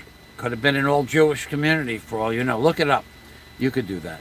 So you people can't even do it. So anyway, we're talking $9,000 with Barry's plane ticket home. I don't know how much money he collected. There's no way of keeping track of that. I would say $3,000. Somebody says $2,200. I'd say $3,000. I'd say some of it had to go to his PayPal. Some of it might have gone to the other guy's PayPal that you don't see. $3,000. So you still need $6,000. That's a lot of money.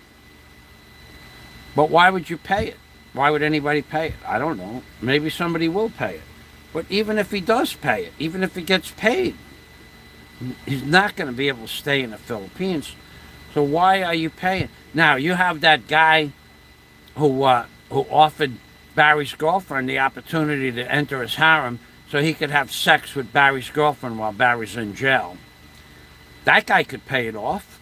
He paid off $4,000 to $6,000 for the fat man in Kentucky. That worthless piece of blogging community garbage. And he paid between $4,000 and $6,000, and he gave him $200 a month for 4 years. So that's $2,400 a year. That's $9,600 a year. Do the math. See if I could do math. $2,400 a year for 4 years. What does it come out to? $9,600. He gave him close to $10,000 if he gave him $200 a month, and that's what he said he was giving him.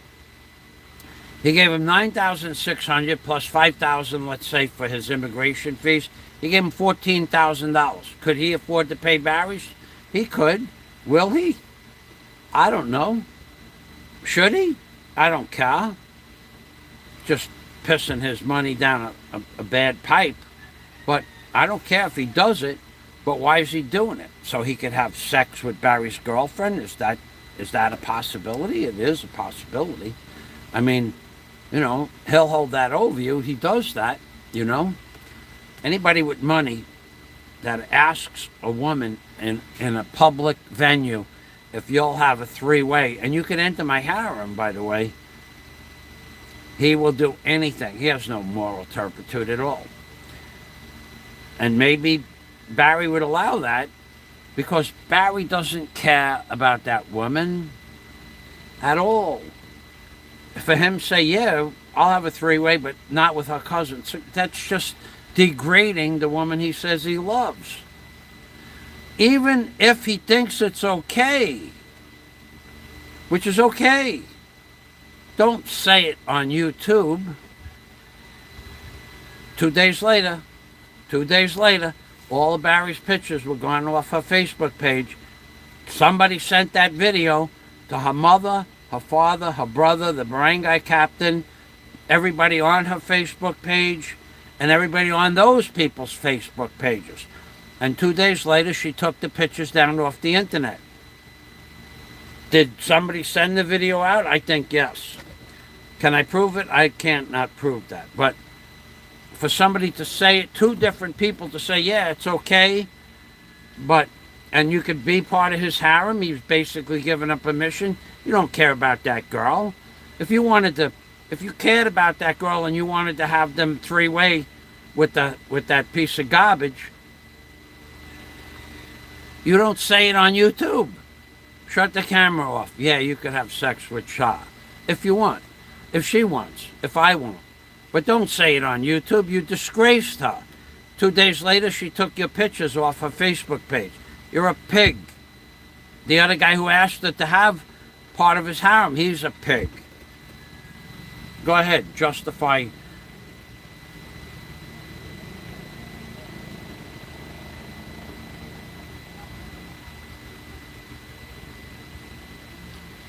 I would say that the fancy for SHA is none other than an ego thing. His ego is big. His ego is insatiable.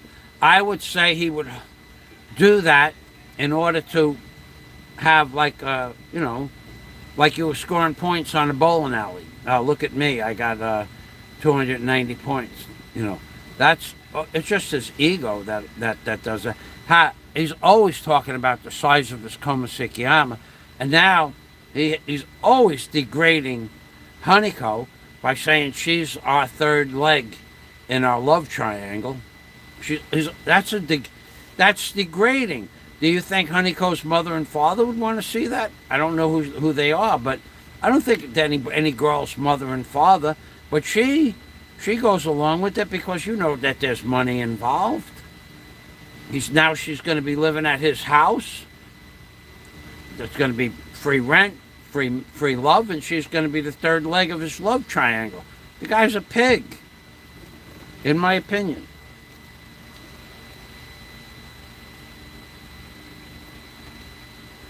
Yeah, George Soros. And he wants Kevin to meet, for sure, one of his friends to help. And that woman, he says, was not part of my harem, but I'm willing to give her up. That's a lie. Yeah, I could name 4 people that are no longer in his harem, that were in his harem. There's a scuba diving girl in Mobile. Never hear him talk about her anymore after she went after him years ago. There's quite a few women that were in his harem that they agreed that he was just, the harem master, and they never had a problem with admitting they were in his harem. But then it got out of control with that Dr. Love garbage, and some of them backed away from him. They just stopped talking to him. I think. I don't know. Never heard anything from them after that.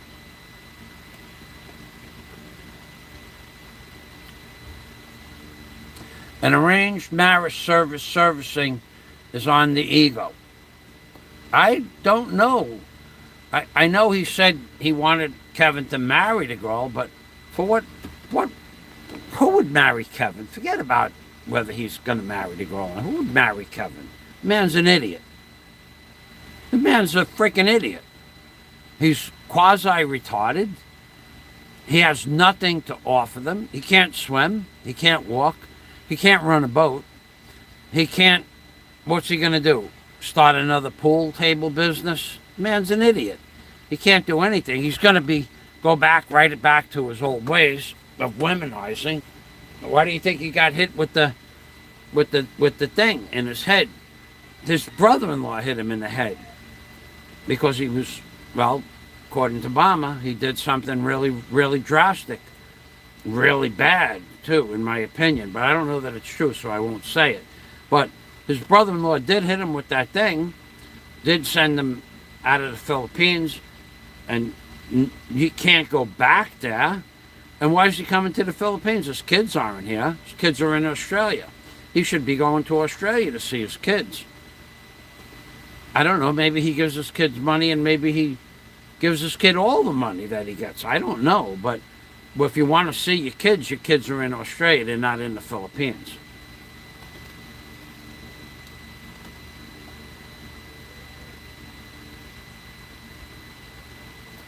Yeah, it's his ego that hey, look, when we were in our 20s, everybody did that.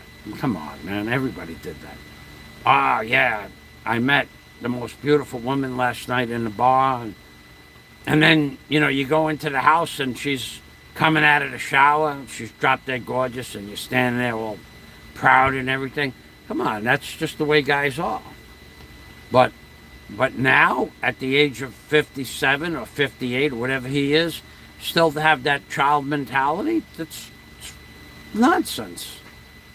You know, I don't want to tell you the stories that I may or may not tell when I rebuttal his 3-hour video that he made about me, and I may or may not tell those stories, all of them, but I'm not going to let him get away with that, calling me a woke, liar, deceptive, fraud, scandalous, thief. I'm not going to let him get away with that. He's going down in the annals of YouTube. Whether people believe me or not, it makes no difference at all. But everything I say is true. Everything. I don't believe that he's right in the head for asking another man if his girlfriend can join his harem in a public venue, in a public video that they made public. That is sick. Okay? It's sick because it destroys her reputation as a Filipino. It's sick because that video, I would bet big money, went to her family. Her brother, the barangay captain, everybody on her Facebook page. He destroyed her personal reputation. Not that going out with Barry didn't destroy it, but that video where she agreed to be part of the harem, or he was offered that part of the harem, and then she wasn't even asked. He asked Barry if she could be part of the harem, and he asked her, would it be okay for SHA to be part of my harem? Come on, that's sick stuff, man. And then you publish that stuff on YouTube? If it all was in secret, no one would know what happened, but that's sick stuff. You're not going to get around that. I'm not wrapping my head around that. I think that's sick. You destroyed that, what little integrity that woman had for going out with that dirtbag that's in jail is now gone forever from her family if they got that video. How do you think her mother would feel knowing that the daughter was propositioned to be part of somebody's third leg sex movement, and the boyfriend, who the parents knew, said, yeah, it's okay, but as long as it's not her cousin? You give me a break. Give me a break. Don't tell me that that's okay with her family, her mother, her father, her brother. Don't tell me that's okay. It's not okay. It's just wrong.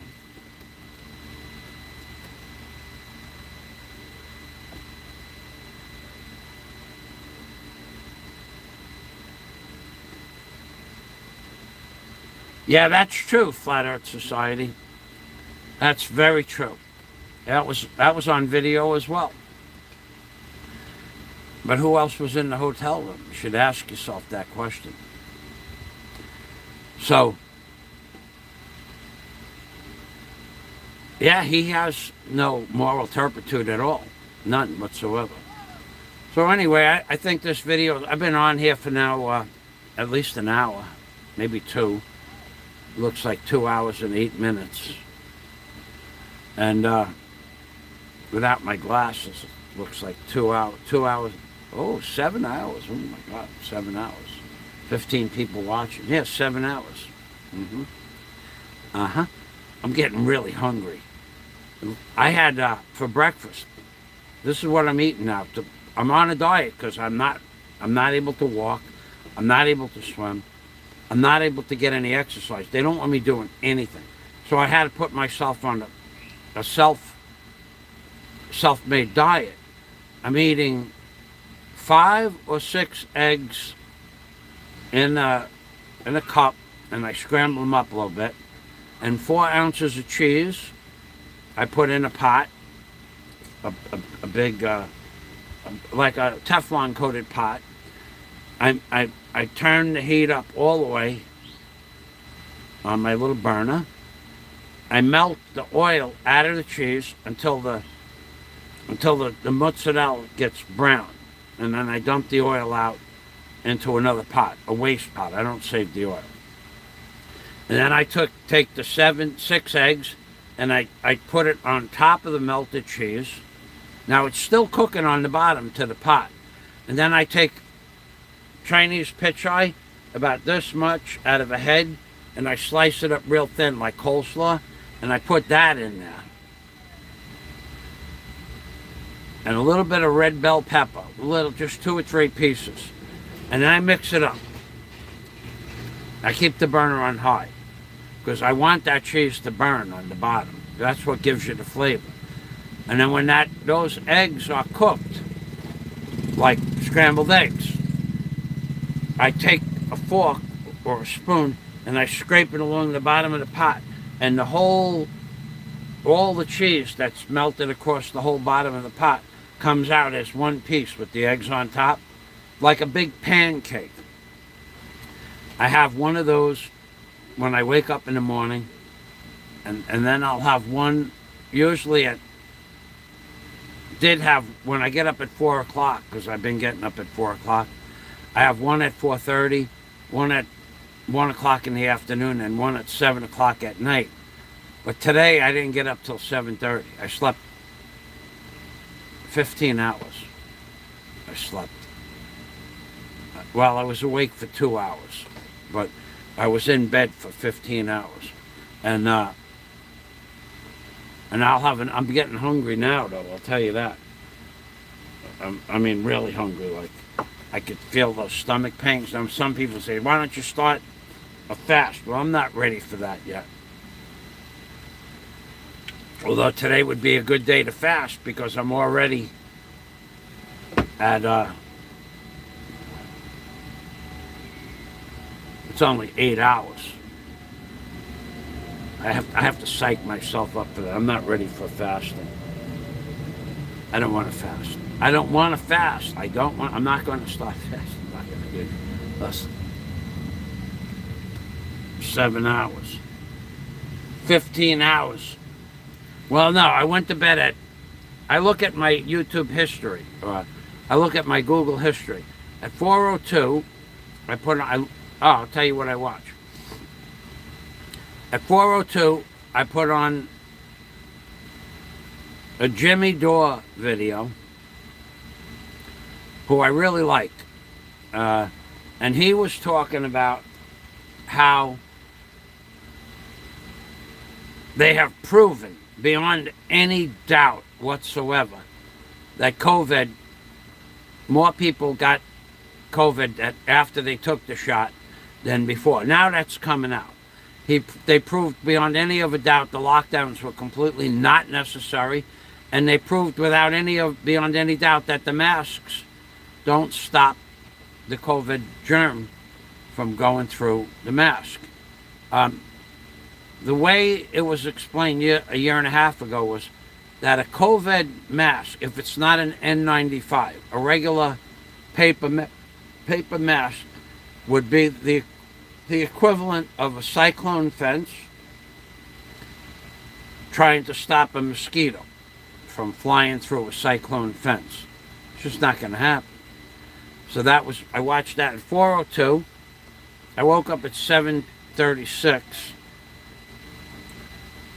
Then I went to bed at 10 again. I woke up at 2 for a minute and a half. I got something to drink and I went to the bathroom. And then at 2 o'clock I went back to sleep till 7:30. So I literally slept 13 hours. Literally slept that 13 hours. And I didn't work yesterday. This is hard stuff. These blogs. This is hard stuff. Talking for 7 hours. You try that. Not a lot of people could do this. I mean, I'm in good shape, talking-wise, blogging-wise, and I'm also sitting here all day waiting for that creep to walk by my window again. I don't see him. But if I do see him, you'll know, because I'll disappear from the front of the screen right quick. And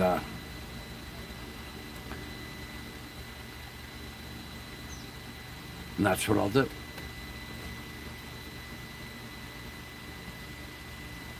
"15 hours there." That was when I did wake up. I watched. I got to tell you, I'm going to give you the name of two movies. I watched The Three Musketeers. That movie is so high tech. I mean, I am talking about famous actors, great photography, great scenery, great writing. Just was boring for me. I'm not, you know, when you see a woman starting to jump up 10 feet in the air and slay 6 palace guards or 8 palace guards in 15 seconds, I turned it off. I can't watch that. I can't watch movies where there's machine guns down a hallway and they miss the guy with 300 bullets, miss the guy in the hallway. The guy's in the hallway, 2 guys are shooting at him with machine guns and they miss, I turn it off. But I'm going to give you the name of 2 movies. You watch. One is free. I got to open this up. I don't know where I have that movie stored. It's free. I sent it to Scott the other day. Interception. Let's see if we can take a look. It's one of the best movies. It's definitely one of the best movies I've watched in years.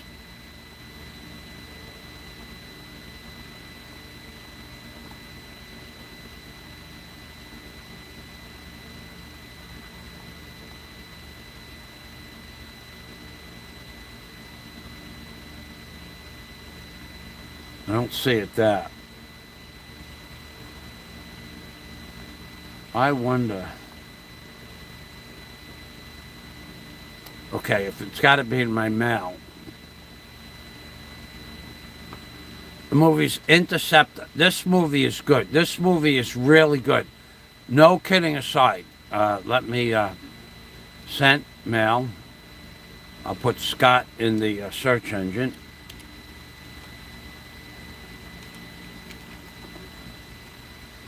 I'll search for Scott. I have it in here for sure.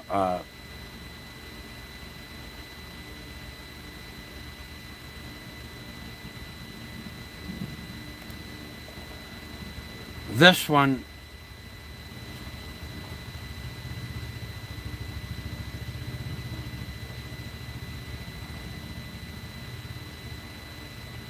I have one here.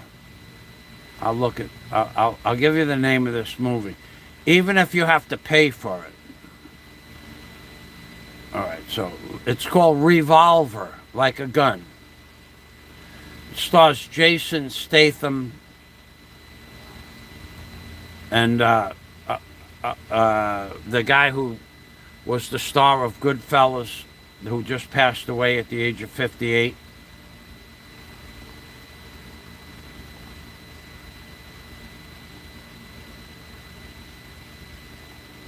Okay, this movie here,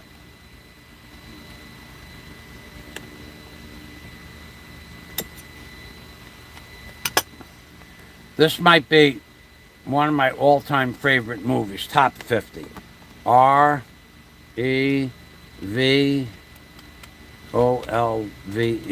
Revolver. That's the name of the movie. One of the best movies I've ever watched. In order to understand the movie, this is the kind of movie that I like. In order to understand the movie, I would say that I watched it more than 10 times. I had no idea what was going on in the movie until I watched it 6 or 7 times. That's how complex the movie is. Revolver. Now there's another movie called Interception. Let's take a look. Interception. Now that Revolver you might have to pay on Netflix, or maybe you have a program. But I'm going to find you a free movie on YouTube that is just unbelievable. There's no way to describe. Interceptor.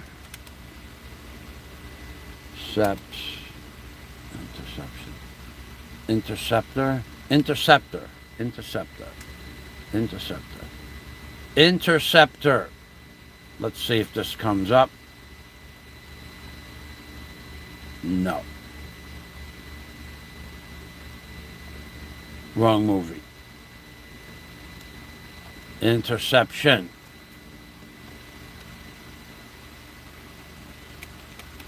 Let's try that.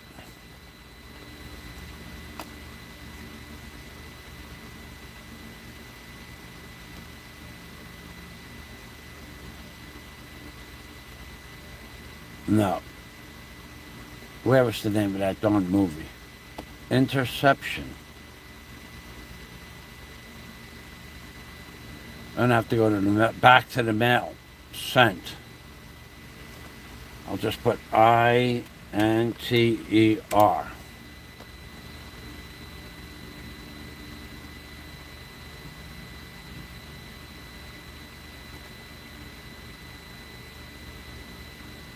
Wow. Where did that movie go? I don't know. Let's just go back to Scott. Let's go back to Sent. This movie is well worth the look, well worth the view. INTERCEPTION. Interception. Search.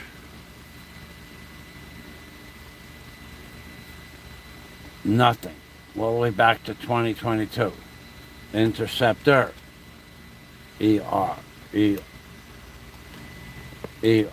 Search. That's, I didn't spell it right, so we ain't going to get there. This is a really good movie. I really suggest this movie big time.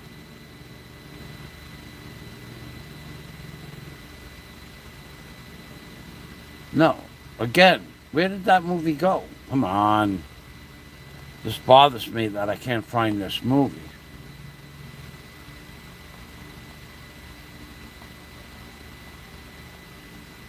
It's not back that far.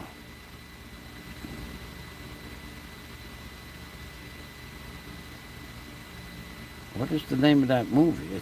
It's about interception. Court hearing. That guy. No, I don't know where it went. I can't find it. Take a look again. What a great movie. And I'll go back to the comments in a minute. And it's not here. Phone calls intercepted in the hottest place in the interception. Intersect. Intersection. SECTION. Intersection. I don't think that was it.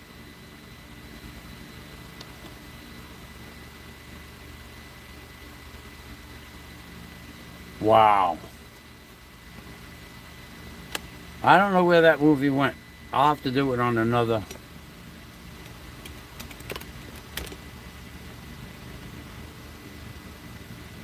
Intersection Chow, intersection piano, interstellar.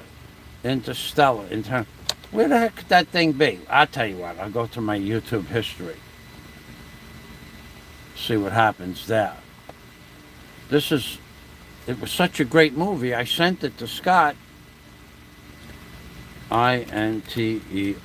Let's search that. Enter.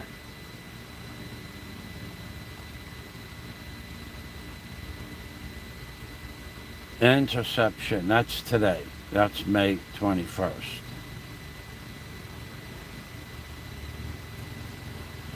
Intersection. Here it is. Intersection. Now I put down intersection. Here it is. I got it. Intersection. This is probably the best free movie I've ever watched. Okay, I'm gonna go to my, I'm gonna go back to the comments in a moment.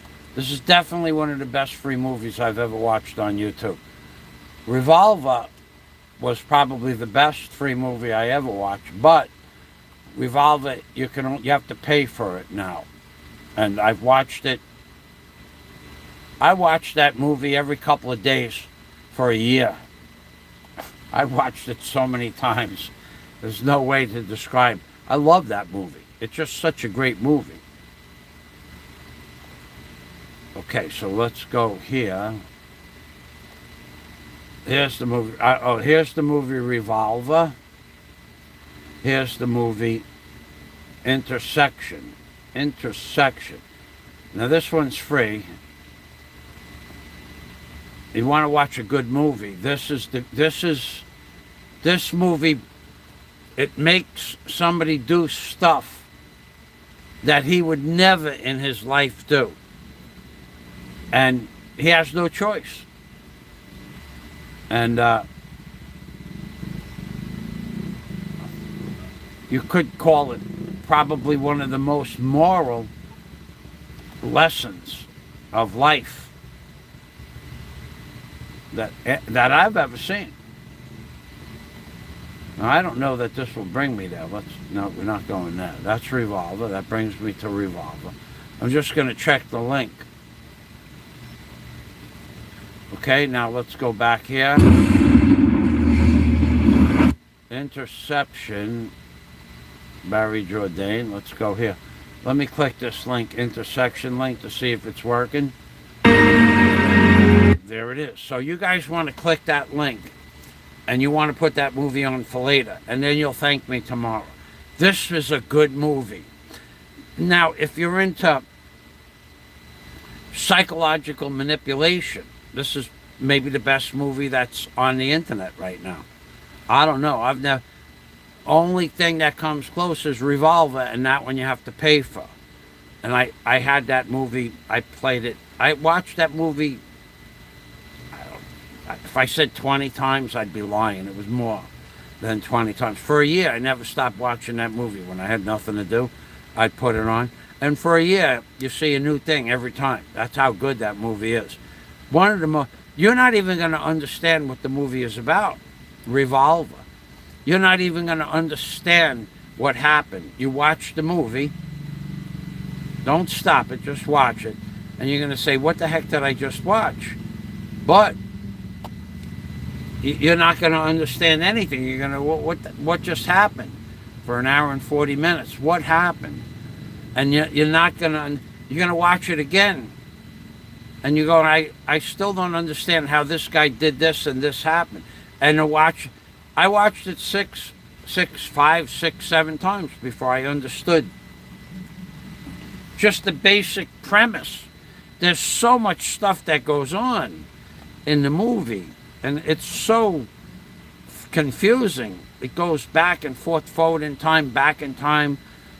It's really, those are two good movies, Revolver and Intersection. You're going to love these movies, I think. I mean, if you don't like it, it's because you're not smart enough to understand the psychology behind it.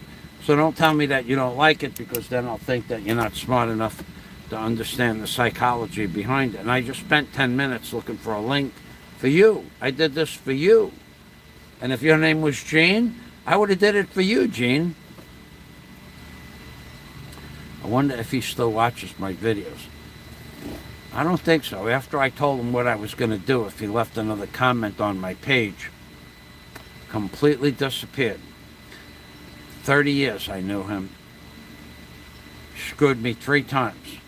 I said, go ahead, leave another negative comment on my page. And I will talk about family that smokes together, stays together. And I will give every dirty detail of a family that smokes together, stays together. Every single detail. Every day, every nuance, the father, the mother, the son, the brother, the wife. I'll give you all. I'll give it all. I'll put it all out on the internet. I said to him, I put it in a letter. You come to my page just one more time and leave a negative comment, I will make a video of a family that smokes together, stays together, and I will give names, dates, places, times, and even I will describe what happened over the haircutting shop called Pinage. What I did when I walked up the fire escape, what I saw, what you saw, what happened, what was happening inside the window, who it was happening with. Never heard from him again. Guy owed me $3,000.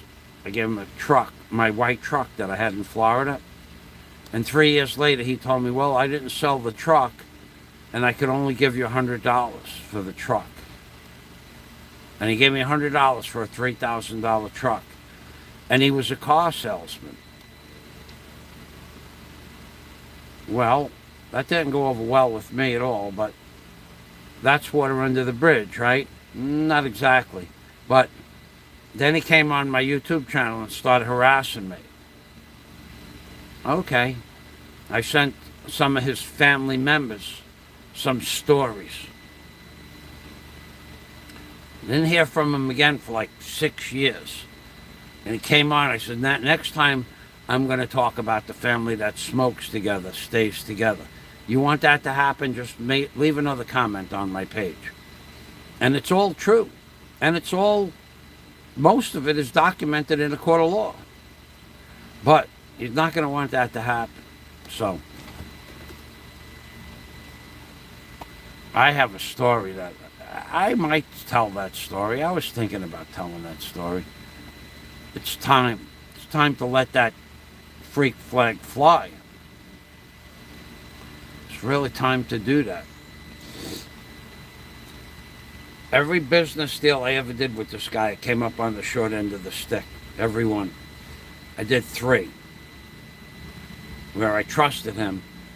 One time he got robbed. I believed him because it was possible.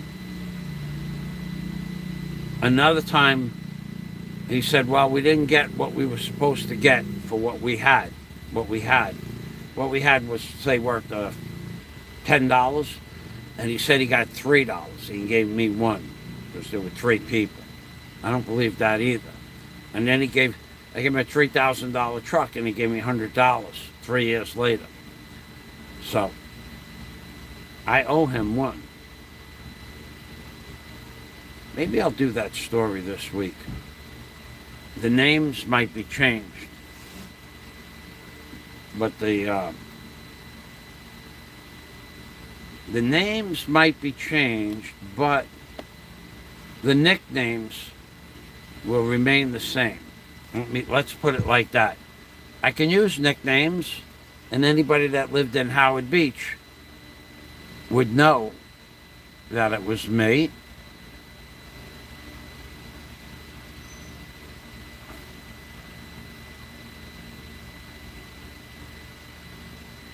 And the names may or may not be changed.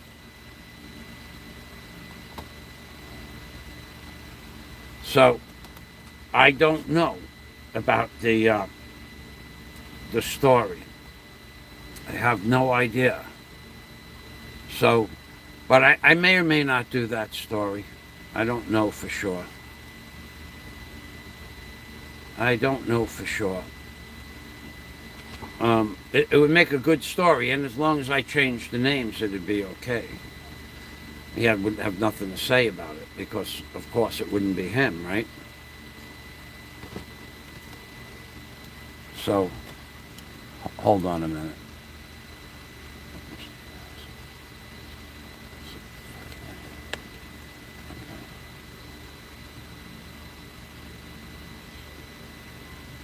Why can't I see this?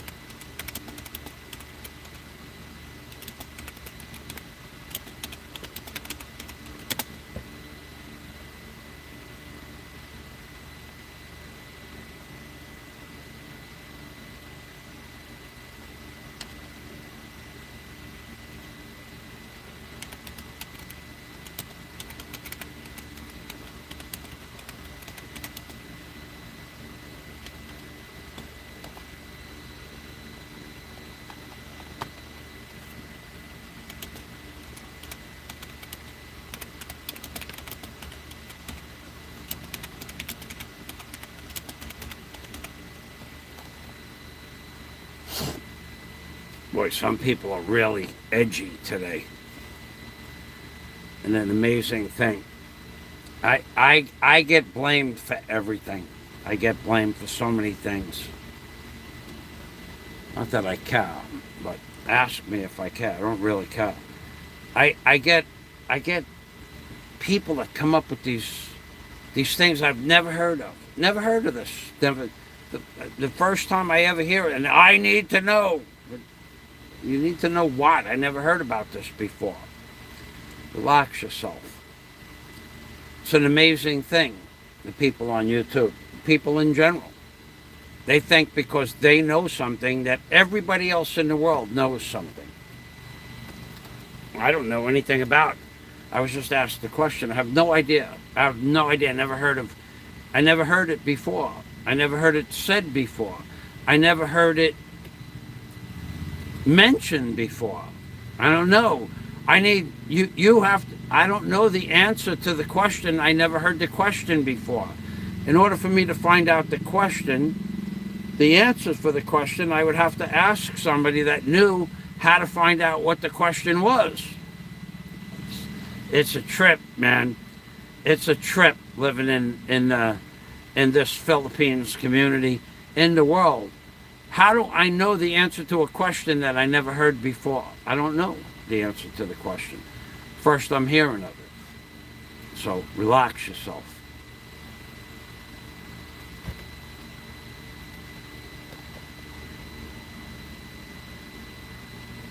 Okay, so let's go back to my channel. I have to mark this and mark that, and mark this and mark that. Okay, that's all marked. Revolver. I wish I could see Revolver. Now, I could actually watch that. I might watch that movie Intersection again. Boy, that's a good movie.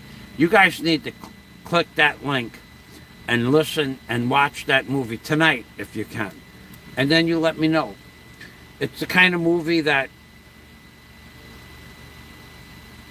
at first it's exciting and exhilarating right from the get-go. It's one of those movies that grabs your attention. You're going, what's going on? I like this movie, right away. You're going to say right away. If you like that kind of movie. But if you watch 15 minutes of it, you'll watch the whole movie. There's no way you're going to shut the movie off before the movie stops, unless you have to go to sleep. Intersection movie. Let's see. Doesn't have a lot of views. It's not a big budget movie either. It's a low budget, very low budget. Very, very low budget. Probably the lowest budget movie that you'll ever enjoy. Immensely. So, let's go back over here. And let's go back to my page here.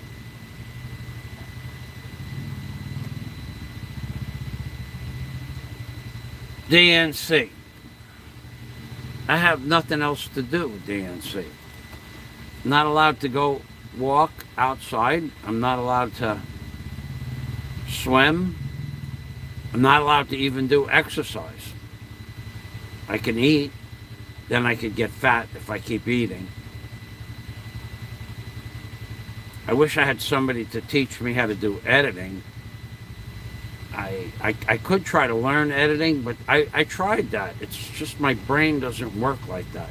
I tried to figure out how to do editing on my Samsung phone, and they talk so fast, and they tell you to do this and push that button, and then the buttons on my phone are different than the buttons on their phone, even though it's the same model.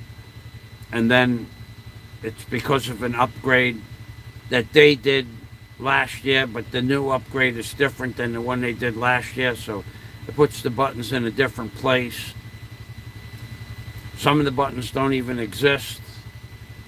I wish if somebody would teach me how to use it, I would have more of a mind to remember how to do editing, but I don't have that kind of a brain. If it was an automobile that I took apart, I could put it back together. If it was a motor, I could put most motors back together that I take apart. If you don't need a special tool to drop something together inside the motor. But the editing thing, not so good with that. I did learn editing once, I could learn it if it was on my computer, but as soon as I put an editing program in my computer, it freezes my computer right up. The smallest, cheapest editing program that they make, I put it in the computer goes whoop, like that. It's only an i3, and it uses up all the RAM or ROM, one of those two. I don't know.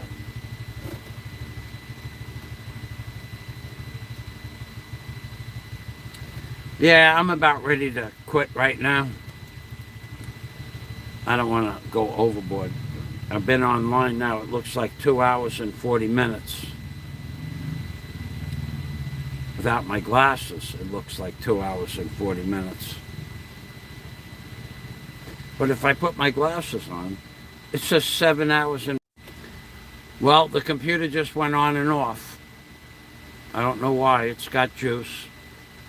The lights on the internet, they're all there. But there was a glitch.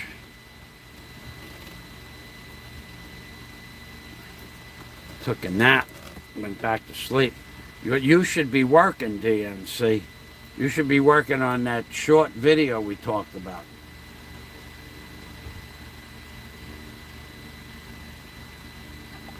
I've never tried to edit on a phone. Screen is too small. Well, you know, I've tried to even, I have this what is the name of this? What a piece of junk this computer is. I mean, really, piece of junk. What is the name of this freaking computer? As I don't remember the name. I hate it so much.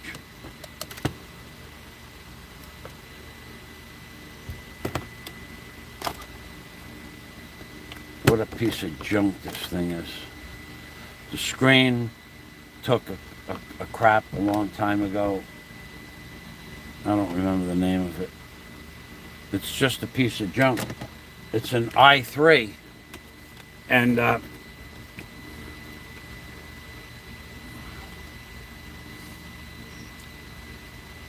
it has no power. I put the simplest program that you could find for editing in it, freezes the computer right up. I mean, bam, frozen. As soon as it, just put it in the computer, don't even use it, it uses up the RAM or the memory or the ROM. If you turn it on, it makes no difference. You can't do anything with it. You can't shut the computer off either. You have to cold shut it off with the button, hard shut down. Cold shutdown. What a piece of junk.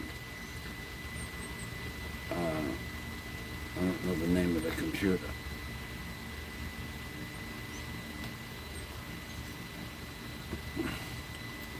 Yeah, I don't remember the name of this computer. And the iPhone does all that editing. I see people use that iPhone, the Samsung Galaxy 21. It does all that stuff. It'll give you a 108 megapixel picture. I don't know how. It says it can do that, but what's the point? You know, you can't see more than 20 megapixels, but it'll give you 108 megapixel picture.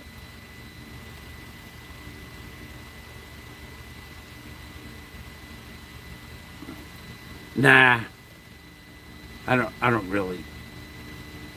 Nah, I know what you're saying, but I'm not really into that so much. We're asking people for a computer. I mean, I put on a show.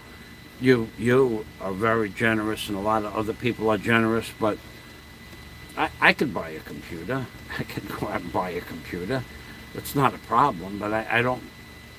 I'm not going to ask for something I could afford. If I can afford a computer. I can go out. When I bought this computer, it was during the lockdown, and the piece of garbage that works at Thinking Tools, these people in the Philippines, they lie so much. Salespeople, they just lie. They take your money with no thought that you're not going to get what you want. So Thinking Tools, I was in 5 years. I bought all my stuff from Thinking Tools. I go in, and I ask this worthless woman who's the manager there. At the time, going back 3 years ago, Warren had agreed to buy me a computer. Just the computer, not the cell phone. And he agreed to buy me an Asus something with 2 screens. And it was a $4,000 computer. And he agreed he would buy it from me. And he wanted to buy it from me. And then he wanted to teach me how to do editing, because he knew how to do editing on the computer. But it never came to pass. Then he had a computer that was worth $3,000 that he was going to send me. Warren was just so full of bologna and cheese. I'm surprised he didn't blow up. So he never sent that computer, the $3,000. He had 2. He said he had a better computer than that, which he may have, but he never sent it. Then he agreed to send me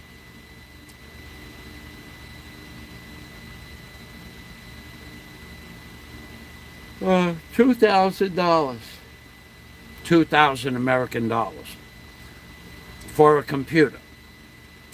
But the one I wanted was 4,000.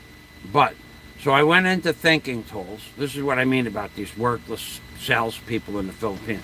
I said to the woman, I want that Asus double screen computer. Yes, sir. Can you get that? Yes, sir. Is it in stock? Yes, sir.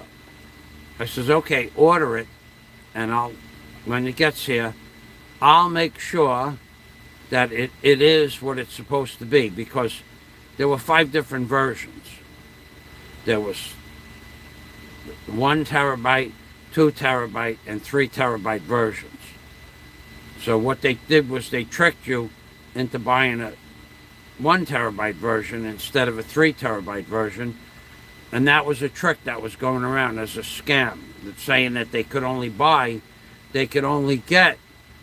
a 1 terabyte. They didn't have 3 terabytes available, but they wanted 100,000 peso deposit. So I said to the woman, well, I understand that you people, not you per se, but your company, Thinking Tools, and others, are selling the promise of a 3 terabyte or 4 terabyte computer. And then when somebody gives you a deposit, you're giving them a 1 terabyte computer and telling them that your deposit is non-refundable because this is all we could get. And that's not what I want. So I want you, Thinking Tools, worthless woman salesperson, put it in writing that you will give me a 4 terabyte computer, and you will have this computer that you say is in Manila within 30 days. And I will give you 100,000 pesos deposit. It was, I think it was, yeah, 100,000 pesos is $2,000, right? I will give you 100,000 peso deposit. But you have to put it in writing that it's a 4 terabyte, double screen, so many gigs of RAM, so many gigs of ROM, and you'll have it here in 30 days or a full refund. She goes, I can't do that. I said, well, you just told me you have one of those in your store in Manila. Yes, sir. I said, well, then write up a contract, and I'll give you 100,000 right now. I took the money out of my pocket, gave it to her. I can't write it up. Why? Well, because we don't have it in our store. It's in China. But our store has one on reserve.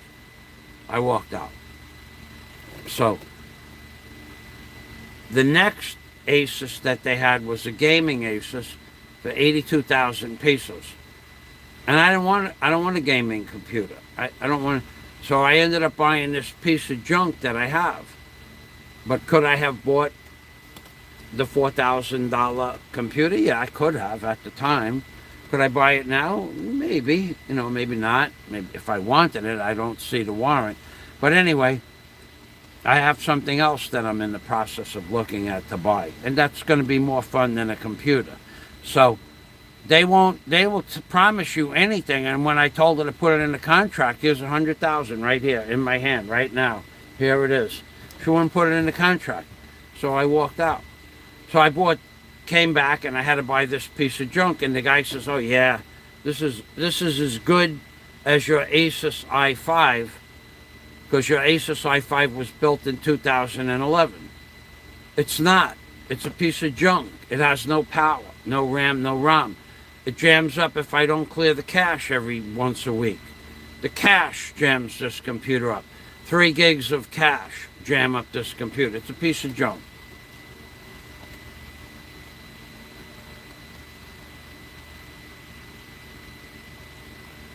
Dixie Enormous, hey, thank you very much for wishing me a speedy recovery. Well, the unfortunate truth, I have the second blog down on my community page. You can see the scar.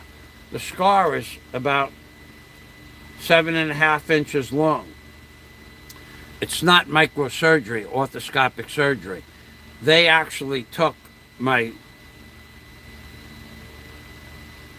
they cut my muscle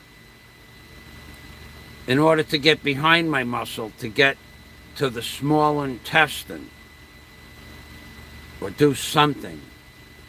And the small intestine, there was half a kilo of small intestine in my testicle, which they pulled out, squeezed out, yoked out, yanked out. I have no idea how they did that.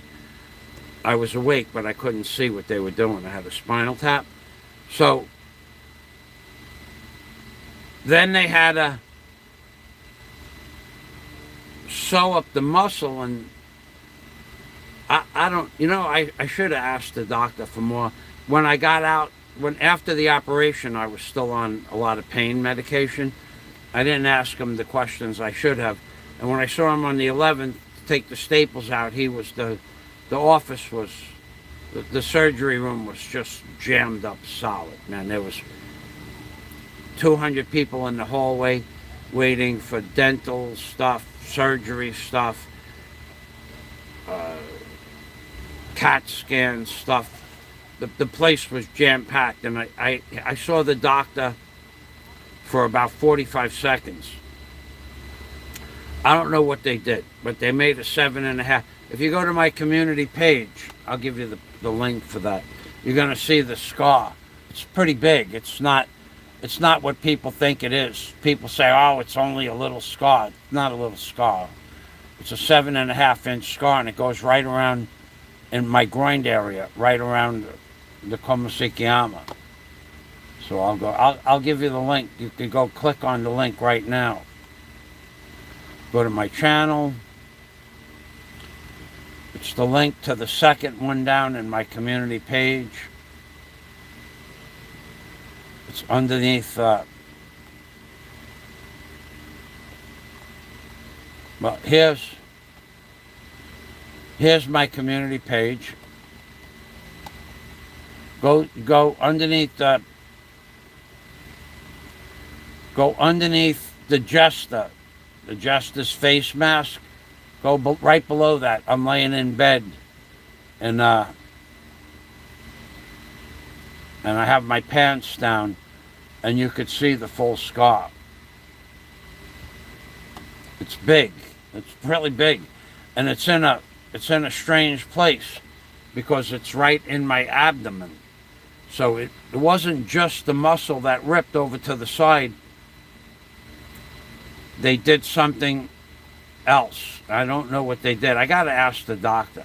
And this time when I went to see the doctor, he was so busy, I didn't even have time to talk to him. I had 30 seconds with him. I said, "I'm not going to."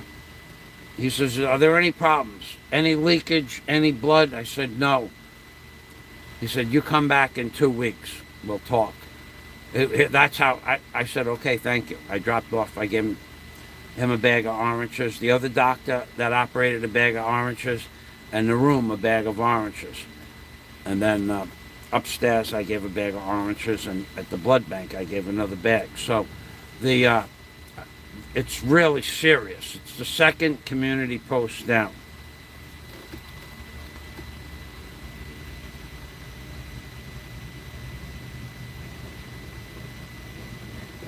I don't know about that. Yeah, you know what I was asked?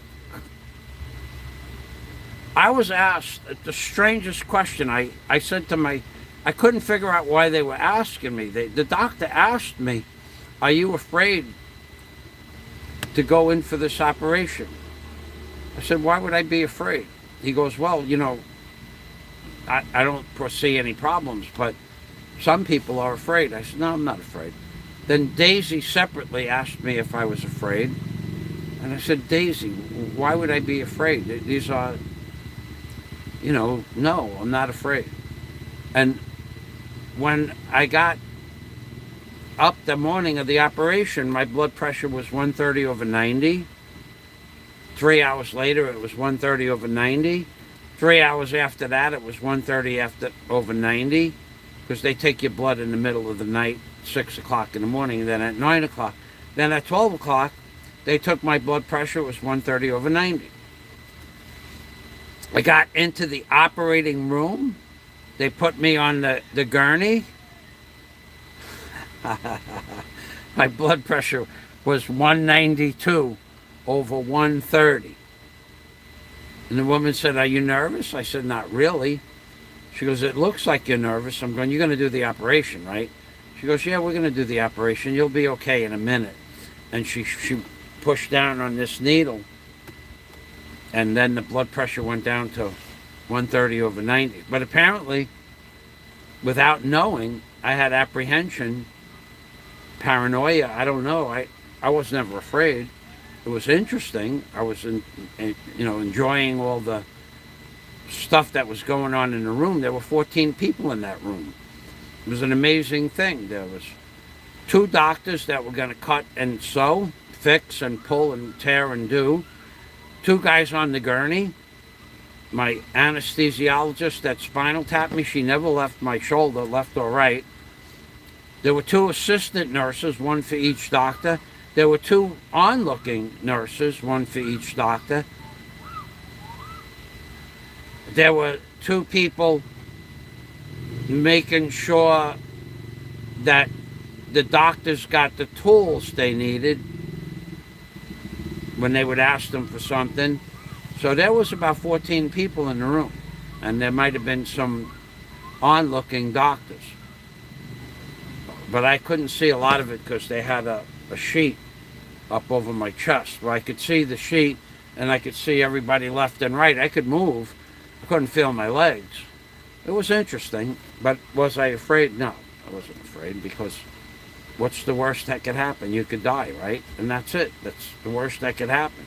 And if you die, you're not going to be worrying about it. And it was an interesting thing to do. I wouldn't want to do it again. I had an ACL replacement. That was a major surgery. I healed from that. And I had a hernia, an umbilical hernia. That didn't bother me. And this was the 3rd time I had an operation, but it didn't bother me. But it's, well, I could show you. I could show you the scar now, for those of you who want to see it. It doesn't matter. I already blew the super chat on this one. I mean, the analytics won't let me have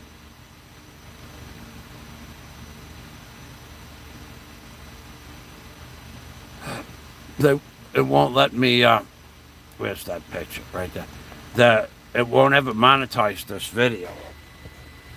I don't care about it. So right when you go to my community page, it's under the gesture, and there is me laying there, and the scar goes up a little bit further on the left-hand side, but the picture cut off there, and that's the only picture I had of it.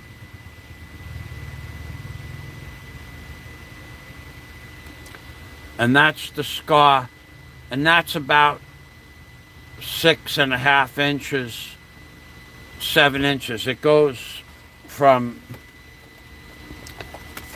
It goes from over here, right over here, it starts, and then it wraps around, and it goes down this way. Maybe it's longer than 7.5 inches, and so it's about 3 inches this way, and then yeah, maybe it's 9 inches. I never measured it. It's pretty long. It goes all the way down here. Could be 8 inches, but it's a good sized scar, and you know it's me because of my sneakers. Those are my sneakers that I will prove that right now. I'll get a sneaker. Not that I have to prove it, but I have nothing else to do. I have nothing else to do. I don't have anything else to do. I have to sit in here for another month.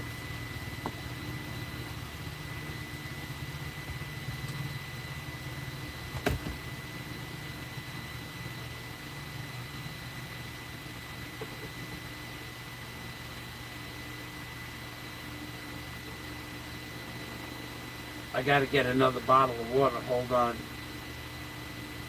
I got nothing else to do. This is a trip, man. I've never done nothing. I ordered shelves. I ordered a drill bit sharpener. I have about 275 drill bits that need to be sharpened. I'm waiting for that to come from Lazada. And then I'm going to sharpen 275 drill bits if the grindstone lasts that long. That'll give me at least 2 days of light duty stuff. Light duty, nothing heavy. I can do that kind of stuff, but I put the shelving together. I put my rope up on my, I had a spool of rope that had to be put on the spool. I did that.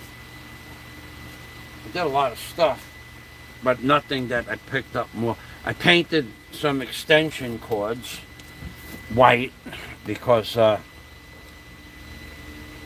the paint protects them from the sun. Here's my sneakers. Here's my sneakers. And there's my sneakers. Okay, so you know that scar is my scar, not your scar. And here's my sneakers again. Right there. And then here's the sneakers again. Right there. Right there. See those sneakers right there? Oh, those are nice sneakers, right? And then here's my sneakers again. You can tell I got nothing to do, right? There's no doubt about that. I'll tell you that right now. So, yeah, I have a drill bit sharpener. I'm going to take the drill bits into the house, and I'll sit here and watch a movie, or I'll talk to you about sharpening drill bits, and I'll give you a lesson. And it's a $40 drill bit sharpener. It sharpens drill bits from 125 thousandths to 472 thousandths, I think.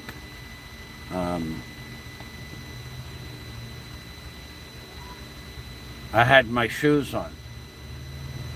Hey, Freebird. No, I didn't have my shoes on when I had the operation. That was when they were taking out the stitches on the 11th, a week after the operation. I didn't have my shoes on. I had a hospital dress on, and I was laying on a diaper in preparation for the next step. But no, I had that was not my. Those were my shoes. That was when they were taking out the stitches, dude. They don't let you wear your shoes when you're getting operated on. Free bird. I know you're joking about that. You got to be joking. So.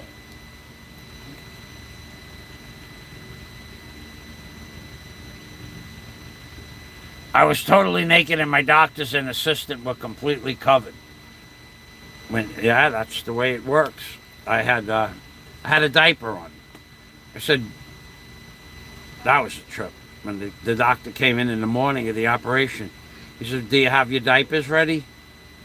I said, what are you talking about, diapers? Oh, you're going to need diapers. Oh, really? Daisy went out and bought a pack of diapers. They were cheap. They're only 30 cents, they're 60 cents for a diaper. Well worth the investment, let me tell you. Well worth the investment. Not something that you want to use, but well worth the investment. For 60 cents, not to have to do that in the bed. That was just, I was in the hospital, I'm going, Daisy, after the operation, I have to go to the bathroom. She goes, you go in your diaper. Daisy, you get me to the bathroom. I got to go to the bathroom. She goes, just go in the diaper. I said, Daisy, you get me to the bathroom. You got to hurry up, or I'm going to go in the diaper. And she got me to the bathroom. Boy, that was a trip, man. I went to the bathroom, in the bathroom. But after that, not so much. In the middle of the night, I think I did use a diaper or two. I think I did. That's a trip, man. The whole concept of using a diaper, it never dawned on me to have to use a diaper, ever. In my whole life, I never used a diaper before. I was always diaperless. That was a trip, man. That was just a trip, I gotta tell you. I never thought about that before. Cart, wait a second, Freebird. Completely sanitary. So Freebird, you did have a real surgery. Wow. Yeah, that's a trip, man. It wasn't my first, it was my third. But the last one was in 2001. And the one before that was in 1990. So I forget. I went through carotid surgery. Carotid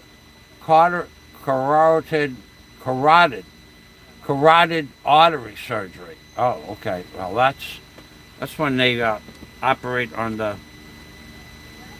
big artery next to your heart, right? They open it up and they clean it out. Am I right about that? That from the plaque, they call it plaque or buildup. Yeah, and they also break your ribs, right? Oh, that's fun. That's why you said before, I'm back. Yeah, you were gone for a while. So that's why you said before that you're back. I know you were gone. I noticed that, but I didn't know where you went. I thought you were on vacation, maybe visiting family or something. In my neck. Okay, so that's the big vein in the neck. Okay, I'm not familiar with all of these terms. Carotid artery. Okay, I thought the carotid, well, I don't know. I guess that's in your neck. Like you said, I believe you. No broken rib. I'm going to look that up so I know what I'm talking about. Carotid artery surgery. And then I'll see where it starts and when it stops. And we'll take a look. I'll give the people an idea what you went through by putting it up on the screen. Carotid artery surgery. Okay, let's put it up there.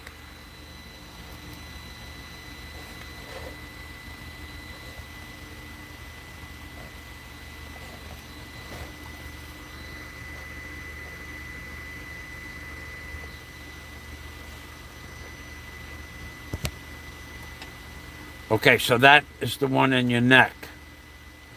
Okay, right here, underneath your right ear.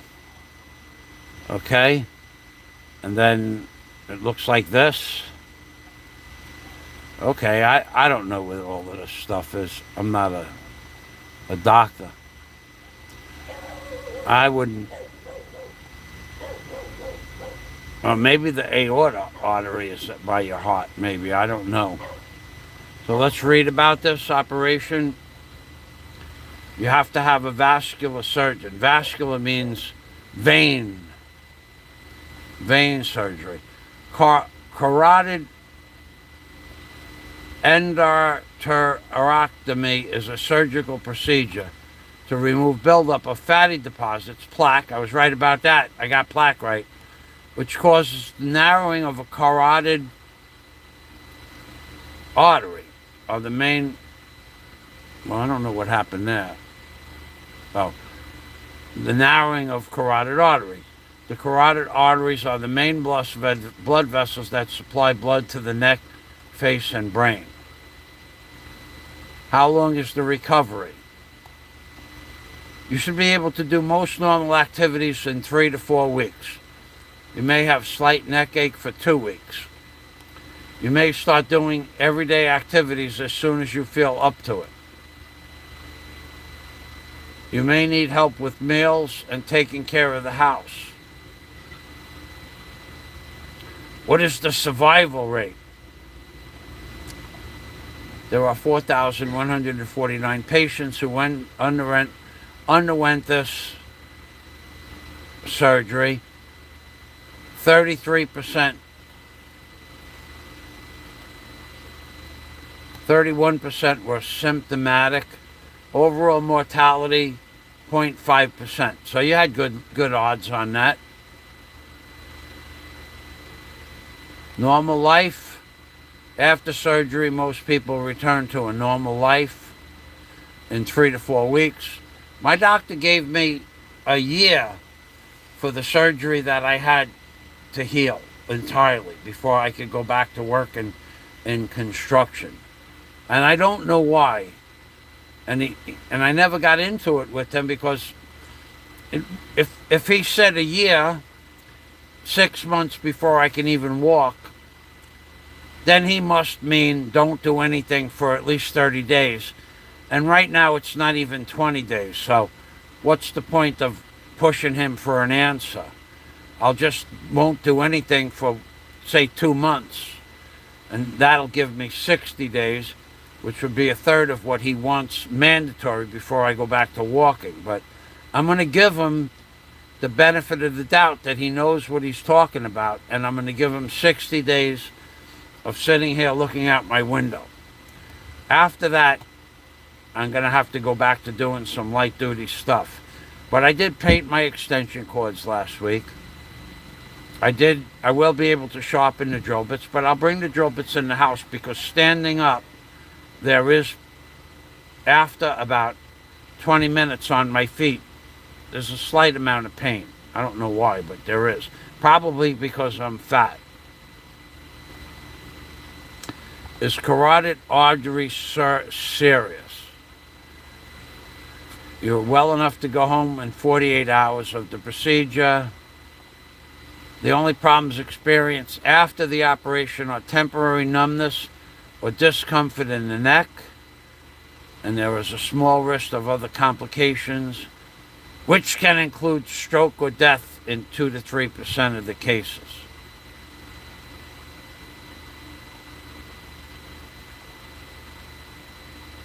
Some possible complications: stroke, heart attack,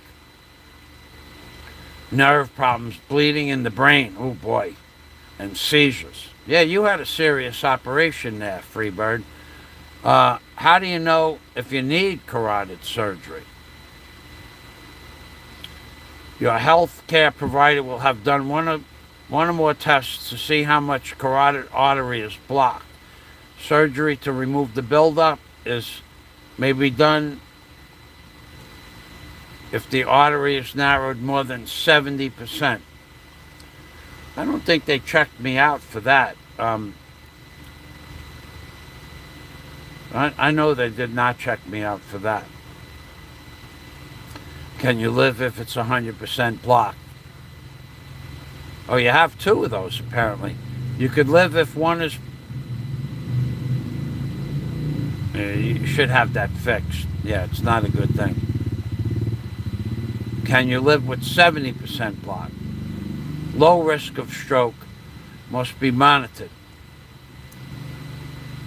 Could be a heart attack with 70% block. Can it be cured? From eating foods. Medicine and lifestyle changes. Medicine, surgery may be used. A blocked artery. Blurred vision loss, confusion, memory loss, numbness or weakness in part of your body, problems thinking or reasoning. Well, we don't have that, so I don't have to worry about that.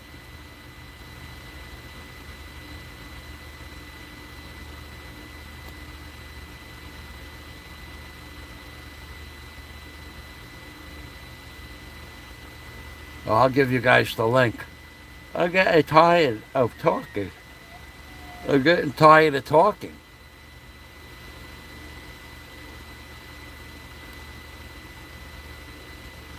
%90 blockage. You were ready. I can't put the link in the description box. It's too long.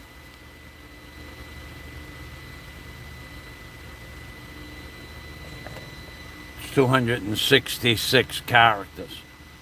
Let's see how else we could do this.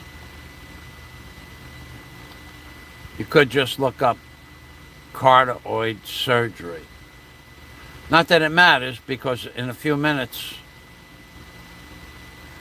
you won't be able to see the chat. I'm going to be hanging up in a few minutes. Well, Freebird, thanks for sharing that information with us. Wow, that's major surgery there. And 9 watching. And we did get a lot of thumbs up. Well, thank you for that. 23. That might be a record. Let's see, what do we have here? They found it with ultrasound, but it didn't need to know that. Yeah, they knew already. They probably could feel something like that. It probably has a harder feeling than a soft artery. I didn't get to watch any videos today because I was online. All right, I got to turn this around. You can't see what's next. Yeah, let's see what's next.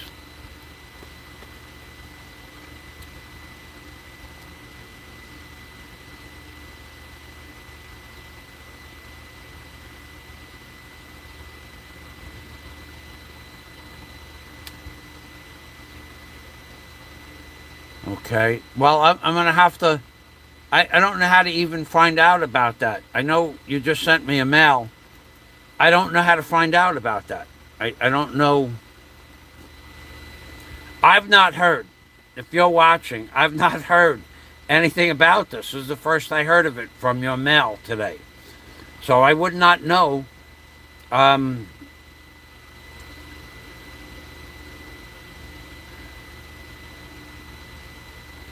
Nobody has contacted me to do that. Nobody. Not yet. So this is the first I've heard of it. Whether or not that's true or not, I don't even know. What you hear could be just somebody to rile up your feathers. But I did not hear of anything. I'm talking to a third party here. If he's watching, he knows that I read your email. I have no idea what that's about. I haven't heard anything about it. No one ever said that I was part of that. No one ever mentioned it to me before. And I'm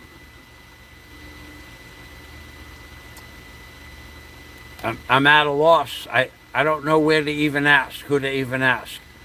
So I'll have to look into that. I have a guy's email address, but I don't know that he would know.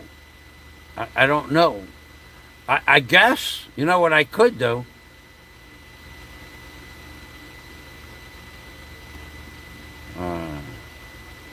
I have to ask you a question in an email. I don't want to make this public. All right, I'll do that later. I'll ask you a question for somebody's email address.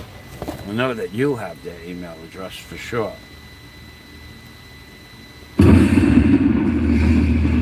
Every game and con. So this movie that I gave you the link to, Revolver, this is probably one of the best movies. The most mind-boggling movie you'll ever watch in your life. I mean, you could watch it 6 or 7 times and still, first of all, you can't watch it if you're in a room where people are talking. Forget that. You can't watch it if there's a dog barking, and you can't watch it if there's kids running around. You got to watch it when you're by yourself and you can focus. So the name of this movie is Revolver. So I'm going to shut off the sound.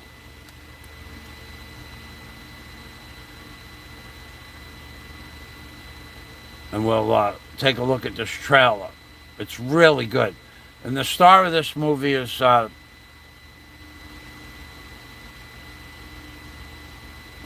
Jason Statham. And this guy, that guy there, and this guy, the guy who was the star of Goodfellas, that's Jason Statham with hair. And this guy coming up, that's Jason Statham. Look at him with hair. I wouldn't even recognize him.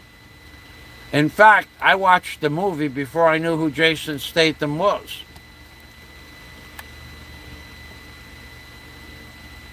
That's how long ago I watched this movie. I'll tell you who I watched this movie with. If you guys have access to police files, I watched this movie in the year 2010, 11, 12 maybe, with none other than Justin Minicino, who should have never, ever been able to get out of jail, but $1 million got him out of a life sentence. $1 million, cash money, to the judge. Got his sentence reduced to 10 years. When they gave that judge $1 million, Justin Minicino, he was released a few weeks later. And that's who I watched the movie with.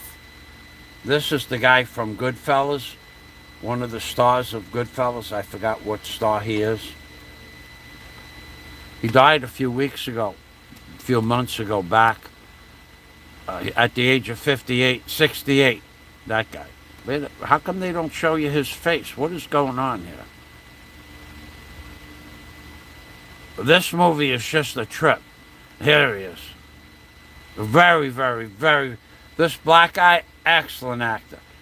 This guy, excellent actor. I mean, these are all top-notch movie stars. This movie, Revolver, you want to watch a psyops movie where you're not going to be able to figure it out.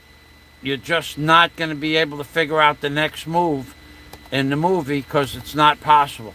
This guy, they put together like 10 of the best actors in Hollywood before 2010, the year, or whatever that year the movie was made. Every single one of them are top-notch, high-end actors. And the name of the movie is Revolver.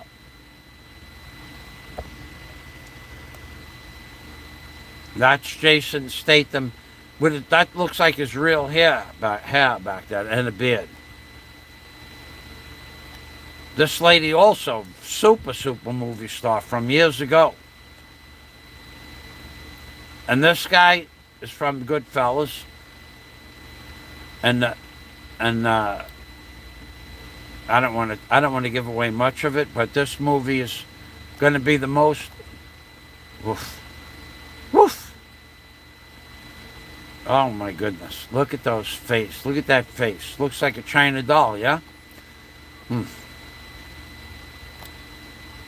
Yeah, they did this in a black light, in black and white, in a sauna room. This guy was losing his mind at the time. Really good acting. Revolver. This guy is also a famous Chinese actor, real famous, not like a third-rate Chinese actor. These are some of the best actors of that period in history, the 2000 to 2010. Pick this up, and now, boom, that guy's another famous guy. That guy's another famous guy. This is a good movie, Revolver. Even if you have to pay for it. This guy, I don't want to tell you what he does, but he is just unbelievable, his acting. It's just hard to believe that there are so many good actors in one movie. And that girl, she was the Chinese guy's girlfriend. She portrayed herself in the movie as a virgin. And you could see by looking at the lipstick that she is definitely a virgin. There's no doubt about it.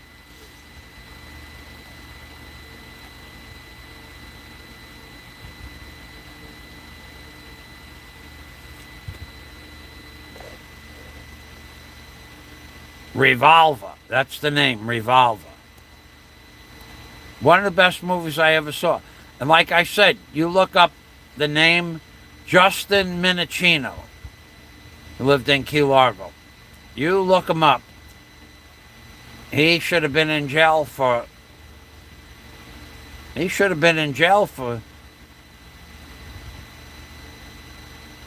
got out. His mother lived in my house. She moved into my house in 2003. So actually he should have been in jail for 25 years. And he got out after 10, so 15 on 2003. He should have been in jail till 2018. And we were partying in the Florida Keys 3 times a week on his boat, just in time. From one end of the Keys to the other. One of the best friends I ever had in the Florida Keys, but crazy. He was a crazy man. He was, because I had his mother living in my house, he treated me like royalty, because I loved his mom. Before he got out of jail, I didn't know who he was, but his mother, me and his mother would hang out and cook, and share recipes, share foods with each other for about a year and a half. And Justin, when he got out of jail, he was just so surprised that anybody would take care of his mother like that. She was like my mom. In fact, I used to call her mom. And he never forgot that. He treated me to scuba diving. Every week we went scuba diving. We went to Key West. Everything, all expenses paid. Out on his boat, the just in time. Free tanks, free air, free everything. Free drinks, free food. He was a cool dude, man. And his sister made hundreds of thousands of dollars a month in her business. And you look him up, Justin Minicino, spelled just the way it sounds. And that's who I watched this. He made me watch this movie. He made me stay at his house till 3 o'clock in the morning. I had to go to work the next day. He's going, no, you're going to stay and watch this movie. Ray Lolita. He made me stay in his house till 3 o'clock in the morning to watch the movie. And I said, wow, that's a trip. He goes, come on, we'll watch it again. I said, dude, I'm going to work, and at 3 hours I'm going to be working on the backhoe. Ray Lolita, 1 star. Vincent Pastore, another famous actor. Andre Benjamin, fantastic actor. Jason Statham, unbelievable actor. That girl had unbelievable lips. That guy he was on the short end of the stick at the end of the movie, boy. He didn't know whether he was coming or going. He didn't know if he was going to make the next scene. Revolver. Yeah, that was a great movie. Okay, let's see what we got here. It's getting dark. When I started vlogging, it was late. Breakfast time.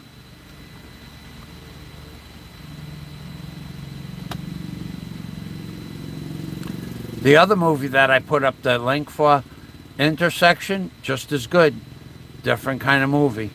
Just as good. And when I say just as good, oh yeah, if you can find that movie on Netflix, it is, I don't care even if you have to pay $3 or $4 for it, it's well worth. I may have watched that movie 20 times. But here's one for free, Dixie Normus.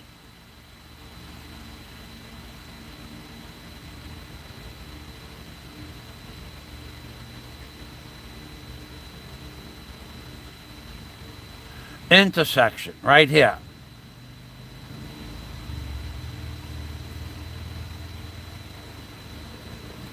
This movie right here that I'm going to put the link to, this one's free on YouTube. This one will grab your attention by the 15-minute mark, and you won't stop watching the movie at all until it's over. That's true. And here is the Intersection right here, free on YouTube. I'll give you the YouTube link for this. It is so worth watching. There's no gun chases. There's no bullets. There's no jumping out of an airplane with an umbrella and and floating down into a tidal pool and coming out with a wath of PPK. None of that crap. This movie here, Intersection. None of that crap. No, there's not a single, in this movie, Intersection, there's not a single CGI scene that I could figure out that's that. Nothing. Nothing CGI. It's all real life, real time. And there's only, in the whole movie, there's the two guys that are talking, mostly two guys talking to each other. The husband and a boyfriend, that's 4. The secretary and his friend, that's 6. 6 people. That's it. I don't think there are any more than 6 people in this movie. No million bullets, no knife scenes, no car chases, no nothing. Just a plot that you're not going to figure out. And it gets better as the movie goes along. And what this guy puts this other guy through, it's psychological warfare. But it's something that you could relate to this, because you know somebody that this happened to in real life. You know somebody. I know somebody in real life that this happened to. This is like the most common thing that causes problems in the world, and everybody knows about this situation. And I won't tell you what it is. But how do you resolve this situation? And the way that they go about it, you're not going to figure out the next step. It's not possible. You could take a guess at it, but it won't help you. There's no way to figure it out. It's one of those things.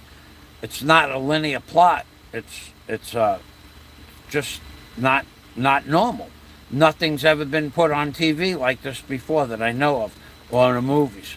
So Dick's Enormous, you'll enjoy that one, and that one is free. Yeah, okay, you're gonna watch it tonight. Yeah, you'll enjoy it. So what I'm in on now, I'm looking at this. Wow, 8 hours, 34 minutes. Woof, woof. I have to make dinner, but this is good for my diet. Well, I had all day. I had 5 eggs at 7:30 this morning and some 4 ounces of cheese. And I had 2 oranges at 4 o'clock. I had 1.5 liters of water. I normally drink 10 liters of water by this time. No, not by this time. I usually drink 7 liters of water by 6 o'clock at night.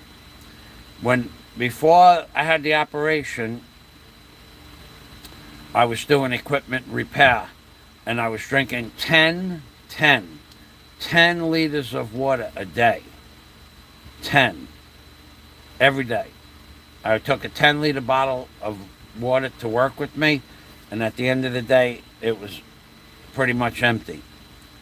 During the hottest part of the day, and even that is with a t-shirt, wet, that I wet the t-shirt down every hour, I was still drinking 10 liters a day. And now I can't do any of that stuff. I can't wait for my drill bit sharpener to come. I'm bored. I have nothing to do. I'll make a show. I'm really thinking about going in deep with a family that smokes together, stays together. That's a great story. Let me tell you, I have stories. I can't tell you what they were smoking. I could, but it would be it would go against all of YouTube's regulations. I could tell you what they were using to smoke it with, but that's against YouTube regulations too. I could tell you that it was a father and the children, but that goes against family regulations too. I got a story. I'm gonna have to make up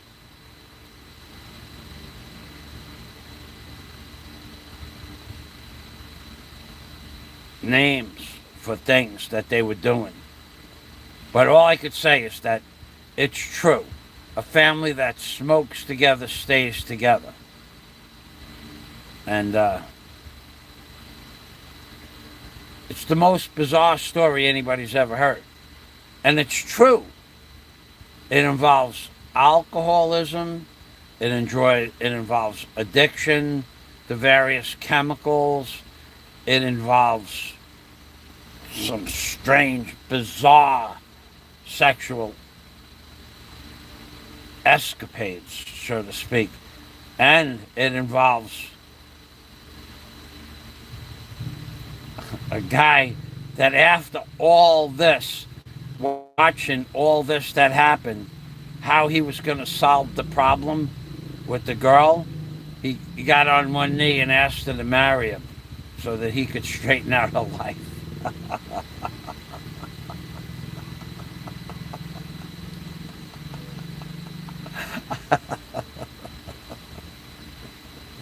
I couldn't stop laughing. I was laughing so hard when he told me he's going to go, I'm going to ask you to marry me today. I'm going, after we climbed up the fire extinguisher and you saw what was going on. Oh, well, she doesn't do that every day. How do you know that? How do you know that? I mean, you were on vacation for a year and a day. How do you know what she was doing? Well, if I don't know about it, then it doesn't matter. And I says, oh, okay. You just go right ahead. You get on bended knee and marry her. He gave her a 17-carat emerald instead of a diamond that he bought in Brazil as a wedding ring. 17 carats. Did things change after he got married? Nope. Not a bit. Not a bit. He had to be in 2 places at one time. He had to be at work selling what he sold, legit, after he got out of vacation school. And then he set the whole house up. And we're talking about set the whole house up. And with TV cameras. Remote button TV camera. He spent thousands and thousands of dollars. He went to a spy store on Cross Bay Boulevard and Pitkin, Liberty Avenue. Like 5 doors away was a spy sales stuff. They were selling little things like this that you could put around your house, little button cameras. And he spent $5,000 on button cameras that he could watch his wife, what she did all day. And as soon as she got out of control, he would come home. I'm going, man, you are one dumb guy, man. You are one dumb guy. But he loved her. He loved her, man. The fact that she gained 150 pounds after they got married, he still loved her. My God. Jesus Christ. To talk about cuckold. Dixie Enormous. I used to sharpen my drill bits on a bench grinder. There was a real trick to getting the turn and flick right. Yeah, I have a $400 bench grinder with a fine blade on it, a fine grindstone on it, a Dayton 1 horsepower, 3/4 horsepower Dayton from 1960. It's a 3/4 horse Dayton. It has a fine grind on it, a fine blade. I could do that, but with the big ones, why would I? For $40, you can buy a drill bit sharpener that sharpens everything up to 4.5/10 of an inch, just under ½ inch. And it takes, 30 seconds for each flute. And it comes out perfect with a diamond grinder on it. And then for the big ones, I have the tool that mounts to the bench and clamps the bit into the, and then it has a screw on the bottom that you set it at 57 degrees, 45 degrees, 30 degrees. It's got a dial indicator on it. It's $100 for that tool here in the Philippines. I might have paid $18 for it back in 1970. Same tool, same company, same exact tool. Nothing has changed. Now they're like $90 plus for the same tool. I don't know why, but that's what they are. And I have a bench grinder that'll sharpen, but I only use the bench grinder to sharpen my bits. I have bits that are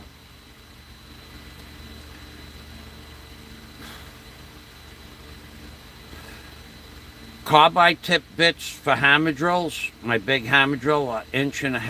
My bits are. They're 24 inches long. That I use the bench grinder for. I have 3-foot drill bits that are 1.5 inches for wood. I use the bench grinder for those. They're 3-foot drill bits to go through a whaler, a 12x12 whaler, and then the sheathing, which would be another 4 inches. So that would be 16 inches of wood. But then if you have to go through a piling to put a dead man in, you have 12 inches of piling, 12 inches of dead man, and 4 inches of sheathing. You need 28-inch drill bits, and my drill bits are 3 feet long for that, for the big stuff. I don't do bulkheads anymore, but I still have the bits. And so I sharpen that, all the big stuff. I have 6-foot scraping chisels to flip up tile off the floor. I have a 6-foot scraping chisel. I have a 5-inch chisel to scrape stuff up off the floor, or tile, mostly for tile. I have a 2.5-inch chisel, and I have a dozen coal chisels, star bits. I have all of that stuff, but all that stuff is sharp because I do my maintenance in the wintertime, and I haven't used those tools in 20 years, so all those have sharpened bits. But my small drill bits, it's hard to sharpen a 1/8 inch bit. I can't see them anymore, even with my glasses. And then you got to get the angle perfect. You could put it on the drill, as you know, Dick's Enormous.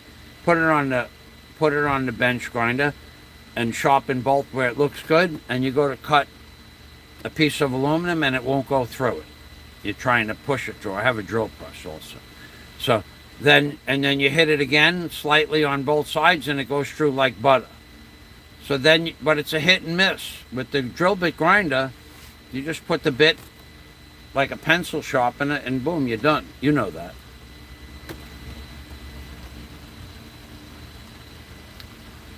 All right, well, it's been real. I'm gonna go make dinner. Thanks for watching. I hope everybody enjoyed the show. I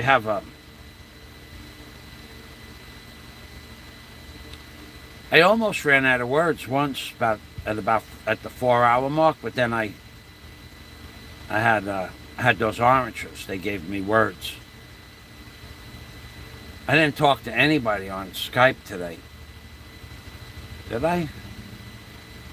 No.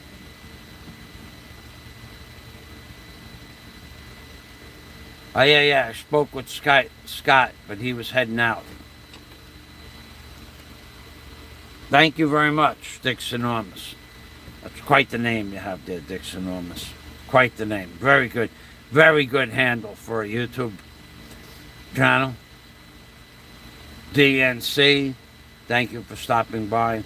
Thank you for your generosity. Tuna Kahuna, thank you for your generosity. Let's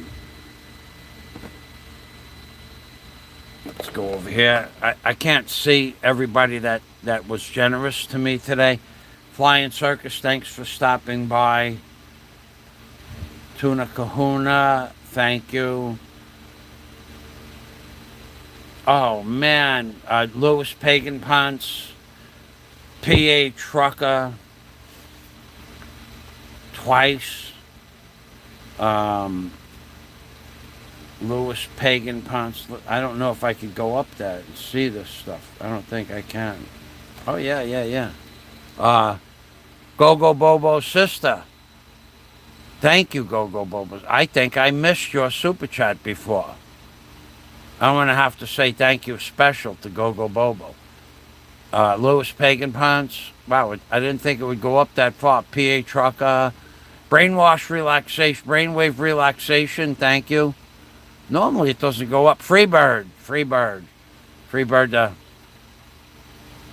Carotid Artery Man. Thank you. Thanks for coming back. Jay Dowell was in the house. TH, greetings from Bangkok. Relax and find the off button. Aussie Outlaw, thank you very much. Hammy Hamster. Dark Cider, thank you for your honesty in the chat on Kevin's show yesterday. Jim Alva, my wrench, thank you.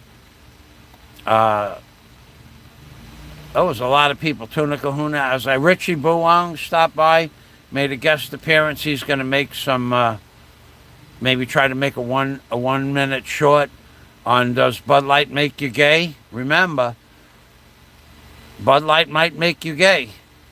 Scott Del Fuego, of course, was here for quite a while. Humbled Expat came on and trolled me, got blocked. Rebecca Wells, thank you for stopping by. Dr. Yen Lo, thank you for stopping by. I think that's it. I don't think I remember.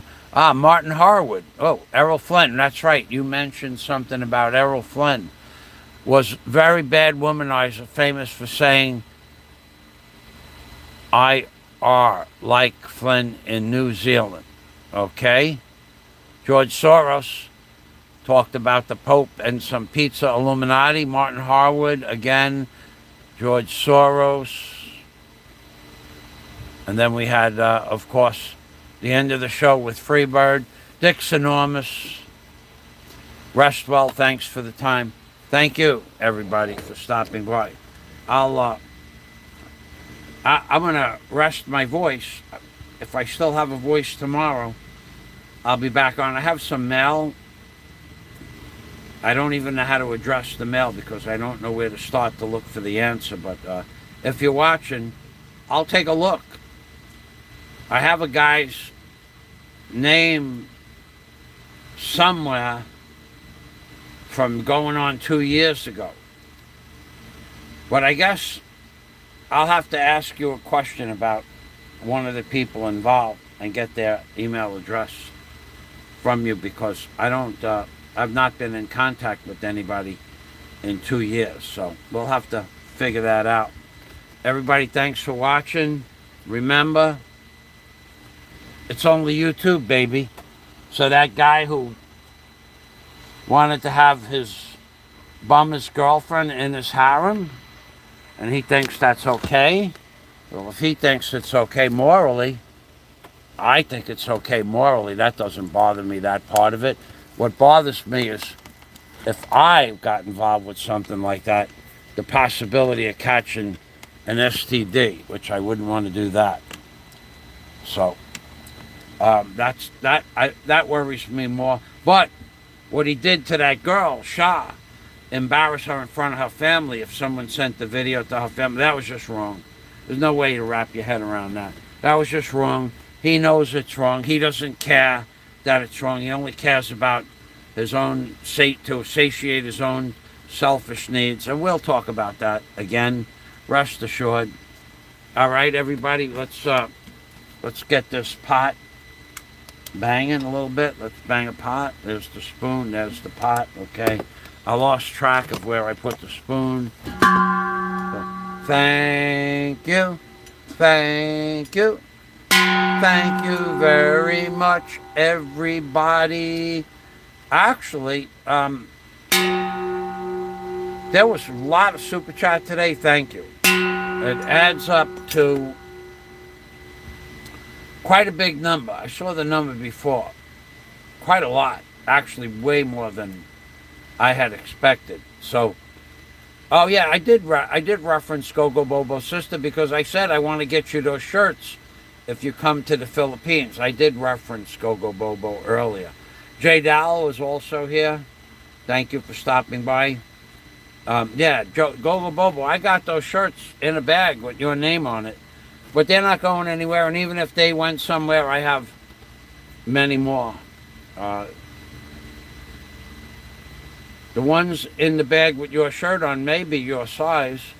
I don't know how big you are. The only description I know about you is that Dr. Love said that he thought you were so handsome that he wanted to make love to you. But how big you are, I don't know. I thought that was one of the most disgusting things I ever heard on YouTube. To tell another man that he wants to make love to him in a live stream. I have a problem with stuff like that. I have no problem doing some crazy stuff, but asking another man or telling another man that I would want to make love to him and then doing it in a live stream, there's something wrong with Dr. Love. Inside his head, there's something serious. No matter how smart, no matter how much money he has, there is something wrong with him. I'm not kidding. I'm being serious. Okay, so thank you. Thank you. Thank you very much from Michael Fazio and Daisy May in the Philippines, baby. Salamat from Rabbi Jew Barker in the Philippines, baby. Remember, Rabbi Jew Barker is here for you. I want to say I'm here because you're there, but I never said that before. So I said it now. I'm Ping Permy, which means take care always. Bye-bye for now. Yes, indeed. Oh.